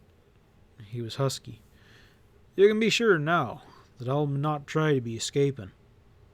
End of chapter 17. Chapter 18. Pat Stevens' smooth insistence on leveling the full drive of the law against Chad Hanlon, clearly guilty of murder though Epstack was not without deep-laden design. Hanlon was the prime mover in all that had gone wrong, and for once the sheriff himself was in full agreement that, of all the loose ends left dangling here, Chad's immediate apprehension was unquestionably paramount. If Dane Hardwick was not overly brilliant as a detective, he knew how to lay a man-trap and ensure its effectiveness. Under his direction, the men rode east at a driving pace. An hour's steady travel saw them beyond the base of the Pinto Range, with the Sam Simpson bottom stretching away before them. They strung out and shoved their horses into a space-eating run. By mid-afternoon, the net extended for miles over the desert, hemming the bleak pinyon slopes. "You reckon he's up there?" Hardwick asked Pat when the two met in the stunted gray brush. Pat's face was expressionless. "Well, I'll be soon finding out." Scarcely were the words uttered before a shot cracked flatly a quarter-mile away, and whirling they saw Ole Whitten waving and pointing upwards. Pat scanned the rugged slopes, and presently spied a solitary horseman hastily working back into the rocky cover a mile above. "That's Hanlon," he whipped out. "He saw us. We'll have to fog him till he gives up now." The posse poured into the hills, laboriously threading the rising shoulders. The pennons were chopped up by the ragged canyons and rocky spirals, and high wooded ridges a paradise for a hunted man. But Chad Hanlon was daunted. The swift succession of catastrophic events, coming in a rapid-fire order since his attempt to throw Pat Stevens off the anvil this morning, had rattled him badly. The sudden appearance of the Hardwick's men miles away from the scene of his downfall was totally unexpected. Hanlon turned his back on the thinly strung net thrown out to intercept him, and for a time he fled blindly, clawing his way deeper into the tangled wiles, as if the dreaming and directionless solitude he found there spelled sanctuary. It was a half-hour before his scattered wits warned him the only escape lay once more to the west, towards the San Pedro breaks. There was hope that he was not yet cut off in that direction by the terrifying cordon. Smashing that way on his already badly blown horse, Chad came out on the high canyon rim. Feverishly seeking a way down, he froze at the sight of a posseman working up through the scattered rocks directly below him, and his rage burst into flame. A wild shot crashed out before he flung back from the crumbling rim, and too late he realized the echoing detonation had inevitably given away his position. He pounded north, and then hauled up with a savage oath on spotting the two men that drove him towards a half-mile off, rifles across their saddle bows. Chad's handsome face went ghastly now. He flung a hunted look about. His horse was done, too far gone for any grueling race or even a few slogging miles. Where would he turn? Here, on the heights of a thick stand of pine, scraggly along the edges, extended for some distance. There was perhaps 2 or 3 square miles of heavily unkept, tangled forest growth of the kind beloved of cougars and of creeping things. Hemmed in on all sides, knowing he must finally be pinned down by the ever closing circle, Hanlon saw in the silent woods his last refuge. Jerking his rifle from his boot, he sprang from the saddle, abandoning his heaving horse, and stumbled the last few yards across jumbled rock to plunge in amongst the trees. Riding bridle to bridle with Hardwick, Pat watched the fugitive fade amongst the long afternoon shadows that laced the pines. He understood. His 2 long lips folded in a stern line. "Hold the boys, Hardwick," he rasped. "Throw 'em around these woods and make sure Hanlon doesn't come out. I'm going in after him." Moving as he spoke, Pat drew his Winchester, slipped to the ground. A moment later he stepped into the heavy shadow at the lower end of the grove. Crouching, avoiding the low-hung branches, taking advantage of the broken rocks jutted everywhere, he worked swiftly and silently towards the point where Hanlon had last been seen. 10 minutes passed, and the silence of this eerie wood was profound. Pat slipped from tree to tree, more cautiously now, studying every shade and movement. It was growing late. He would be forced to move quickly. This grim hunt had only an hour to go before gathering dusk might allow Hanlon to steal away, to lose himself in the desert night miles below. Already the red rays powdered the deep green foliage weirdly, rendering the rocks and the gullies deceptive, and the gloom was thick. A bounding jackrabbit yards off in the heavy quiet shocked Pat to an instant alertness. His rifle came up. It crashed. The slug screamed off a far rock, and Hanlon's rifle slammed almost at the same moment over there, and in the cover of a thick pine Pat laughed out harshly. Chad had fired instinctively out of fright. "Hanlon, it's Stevens," he called back. "Stack has been nabbed and he's spilled the beans. Give yourself up, I'm taking you in." Chad's reply was another vicious blast, raking the rough bark of pine. He was a wild animal now, as tense and deadly as a cornered wolf. There was a fatal inevitability in the fact that Pat Stevens should be the one who was pitted against him in this stealthy duel. All his woes, every crashing disaster that had befallen him, he ascribed to this man. It was a duel to the death, and Hanlon was determined to wreak havoc of all he had suffered. Dropping the rustling needles, he hurled from the spot, circling warily for advantage of position. The ground here was gullied, rock-fanged, cluttered with fallen and dead pine trunks. It was ideal for such maneuvering. The only trouble was that Stevens could likewise be counted on the same advantage. A few minutes later, Chad received confirmation of this. He was stealing a guarded peep through jagged rocks, vainly seeking his enemy when the silence again rocked in a ringing explosion. Chad clasped his head, ducking. A tuft of hair had been snatched from above his ear, and he whirled, crawling away on his belly, a feral glare in his pupils. He began shooting wildly, firing at every shadow, and kept on the move almost aimlessly. Close as he watched, there grew a terrible feeling of a disembodied nemesis hounding him.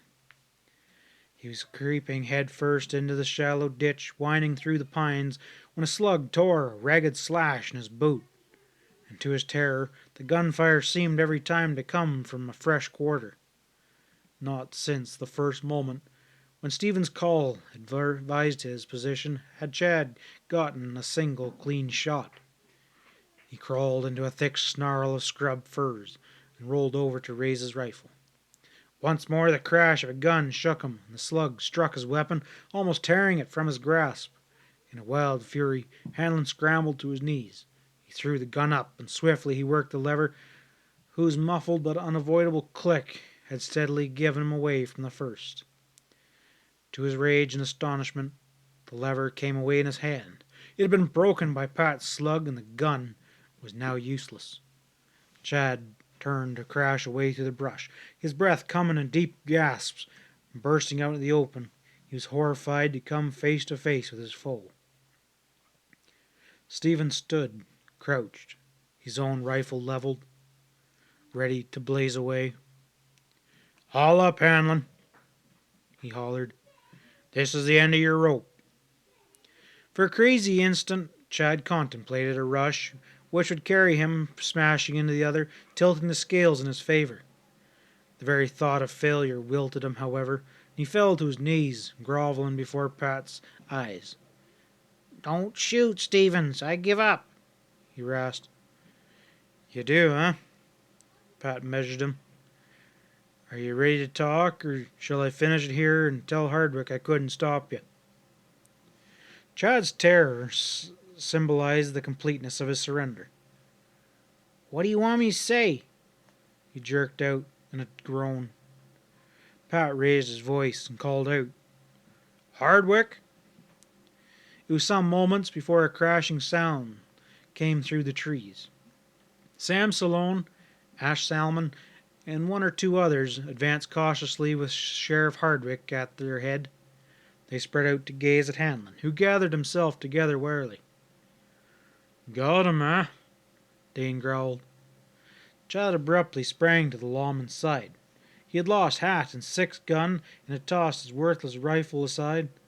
Hardwick only shoved him away. He realized Hard's demoralized state. "What's eating you?" he grated. "I demand protection, Sheriff." Chad bleated, his jaw trembling. "Stevens aims to down me." He strove to get behind Hardwick. "You downed McClellan, didn't you?" the latter hurled at him scathingly. If he had hoped to lie now, Hanlon crumbled at this. Pat walked towards him, hard-faced. "Why'd you order Stack to shoot Ike Mosher, Hanlon?" Chad blanched. "I didn't," he jerked out. "The fool was only supposed to watch. I told him." He didn't have enough courage to frame a lame alibi and stumbled to a halt. "Didn't need Stack's help to polish off Ace Kangle, did you?" Pat bore in, pressing him hard. Chad's knees sagged. Ace double-crossed me, Stevens." He blurted out the confession, pasty-faced. "I had to do it." Pat turned brusquely to Hardwick, his manner curt. "Does that satisfy you, Hardwick?" He waited for the lawman's nod. "Then take him into custody. He'll spill the whole game when you get into town. You might search him now. You'll probably find he's carrying the ranch deed that Kangle stole from my room for him." "What?" Dane whirled on Hanlon and went through his pockets. He came up with the deed and examined it in the failing light. "It's still got the transfer notification in my name on the back," Pat pointed out unemotionally. Hanlon didn't even try to remove it, he was so sure of himself. They headed out of the hills, a silent group. Chad Hanlon well guarded in the middle. Because of the exhaustion of his horse, the pace was slow, and it was nearing midnight when the cavalcade drew in close to the anvil. "Well, the place is yours, Stevens," the sheriff said. "Come into town soon and we'll straighten things out." "I'll do that. Don't you worry, Sheriff." They were nearing the house when a tall shadow rose up from the dark porch steps. "Is that you, Ezra?" Pat called out sharply. "Yep." "Where's Stack?" Pat's query was tense. All waited for the answer. "Reckon he's tied to the corral bars over yonder," the lanky redhead returned coolly. Hardwick dismounted and walked over to verify the capture. They heard his growl of satisfaction on finding Stack secured into a stout upright, and Pat reached the sheriff's side. "There's your whole case, Sheriff," he declared quietly. "Stack can supply you with any information that Hanlon holds back. It'll enable you to ask that hard case bunch and Casabella some mighty embarrassing questions, too, if you feel so inclined." "Sure is a clean sweep, Stevens," Dane conceded. But there's Connor yet. Been cutting it pretty wild, that boy. You'll have to come in and square up some things. He'll come in, Pat assured Hardwick confidently. We'll leave that to Mary and McLennan. Hardwick left shortly, with Ash Salmon, to lodge his prisoners in the El Castro jail. Pat and the others turned in, too tired to eat. They were making up for it the following morning, stowing away the mountainous breakfast which Nico had prepared, when Sloane got up to peer out his window. "There's a wagon coming," announced Sam. Suddenly, his voice went flat and hard. "It's that dang Delgado back again." They got up hastily to step out onto the porch, and Sam and Ezra bristling. Each had guessed the blow which this time seemed certain to fall. It meant little to them that Nebraska Swingle was driving the spring buckboard this morning, but Pat lifted a friendly hand. "Howdy, Swingle." Nebraska's pale eyes twinkled in his leathery face. "Well, reckon you still got our horses here?" he queried gruffly. "What of it?" Sam fired back. "I never seen you before." With his lanky, one-eyed partner, he was convinced Delgado had brought this American rancher here to fight his battle more effectively. "Keep your shirt on, Shorty," Nebraska grinned. "I aim to do the talking for a spell." His news was to the effect that Sheriff Harskin of Bisbee had succeeded in recovering for Delgado the money for the horses, which the partners had turned over to Baxley at the ranch above Wilcock. Though his eyes still glittered, Don Emilio had not lost very heavily, and was no longer on the warpath. Ezra and Sam calmed down rapidly. Under Swingle's competent direction, the talk which ensued ran along more pacific lines. "You mean you're letting us keep the horses?" Sam demanded flatly. This appeared to be the case, on the condition, Nebraska added, that the partners consent later to buy more barb stock from Delgado at a price enabling the rancher to net a reasonable profit. "Well, that's blackmail," Sloane averred with a chuckle. "But under the circumstances, I reckon we'll consent to it." Don Emilio warmed under this ready reception of his canny proposition, and friendly relations were once more established all around by the time old Nebraska at length cramped the rig about and whirled out of the yard with his peppy companion. Sam and Ezra congratulated themselves on worming out of a tight spot more easily than they had expected, and all seemed to turn out finally for the best in every respect. But as the long day passed and merged into the second, Pat experienced considerable concern over the continued absence of Chip Connor. He had no idea of what had happened to the other, and Ezra having failed to mention seeing Connor during the capture of Stack, for all Pat knew, Chip and Marion might have fallen into a fresh disagreement, with their puncher pulling out of the country for good, in despair of ever winning the girl. The total absence of comment by Sam and the others at length forced them to a decision.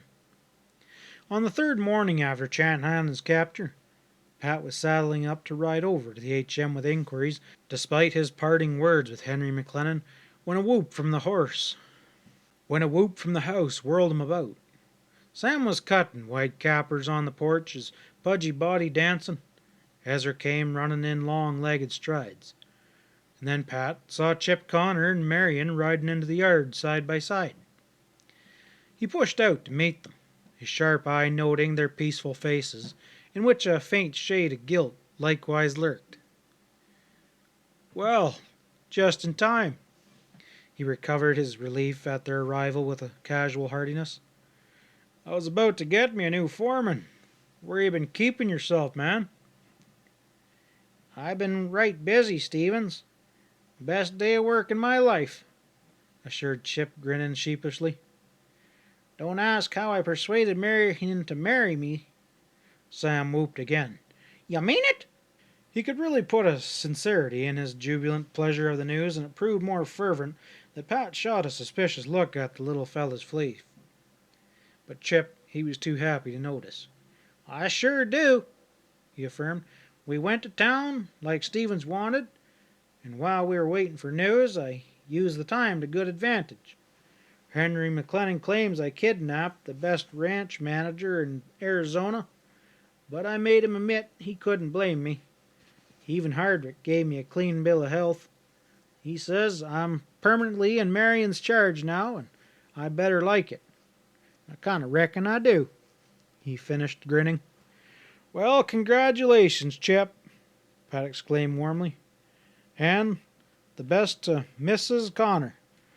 I couldn't pick her out a better man myself," he declared, watching the happy confusion growing on Marion's face. "And to prove I mean it, Connor, I'll just name you manager of my southern ranch, beginning right now." Chip slid from the saddle to stride forward, hand extended. "Gosh, Stevens," he exclaimed, "you're saving my life. I've got nothing in the world but the best wife a man ever stole. Reckon I figured to support her by some guess, and by gory, I was banking on you. You won't regret it, Pat. I'll be making this anvil hum." Pat nodded, gripping his palm. "It ain't all big-heartedness," he laughed. "I need a man I can thoroughly trust, this being so far away from my base of operations over there in Powder Valley. You've been fiddle-footed a wee bit too long there, Chip. Now that you're married, it'll be a different story. I'm figuring to reap some of the benefits along with Marion." "Oh, don't you worry." The girl's tone pretended severity, but her blue eyes were gay. "I'll see that he toes the mark, Pat." Connor was prompt to demonstrate that he'd come a long way since winning a girl of so much spirit, shaking his head with a mock gravity. "Oh, don't trust me too far. I'm a born crook, Stevens," he warned. "The day may not be far off when you're forced to sign the anvil over to me in self-protection." Pat was not behind him in a ready wit. "Could be. I feel responsible for your wife myself in a way," he assured unblushingly. "If the time comes when you feel the need to ensure her security, I'll have no objection to selling the ranch as long as you agree to act as my representative when I want southern cattle." He paused, altering the direction of his talk abruptly. "I reckon you're ready for work. Right now, I mean?" "Sure. We got hitched in the Bonanza Belt and come up the valley to Telecaster yesterday," Chip informed him. "We were pushing on to the HM this morning." Pat's quizzical smile was shrewd. "Henry McLennan wasn't so easy to face, huh?" "Well, I made him yell uncle and like it," Connor said stoutly. "Didn't do him no good. He's got to replace Marion as well as Ike Mosher. My wife's place from here on out is with me, and that's where he'll find her." "Ain't a thing to keep you from staying, then, is it?" "Not a thing." Chip was puzzled. "Why?" "Not much." Pat started to turn away. "It was just that I was figuring to leave you here to yourselves on the anvil for a long honeymoon. Now that Sam and Ezra are ready to head north with their horses, I'll be packing up and getting along." End of chapter 18. End of 3 Guns from Colorado. Thank you for coming along this fine journey. We have many more audiobooks on this channel. Take a look through our playlists. I'm sure you'll find something to entertain your little ears. Anyways, it's been a pleasure. We'll catch you on the next one. Bye for now.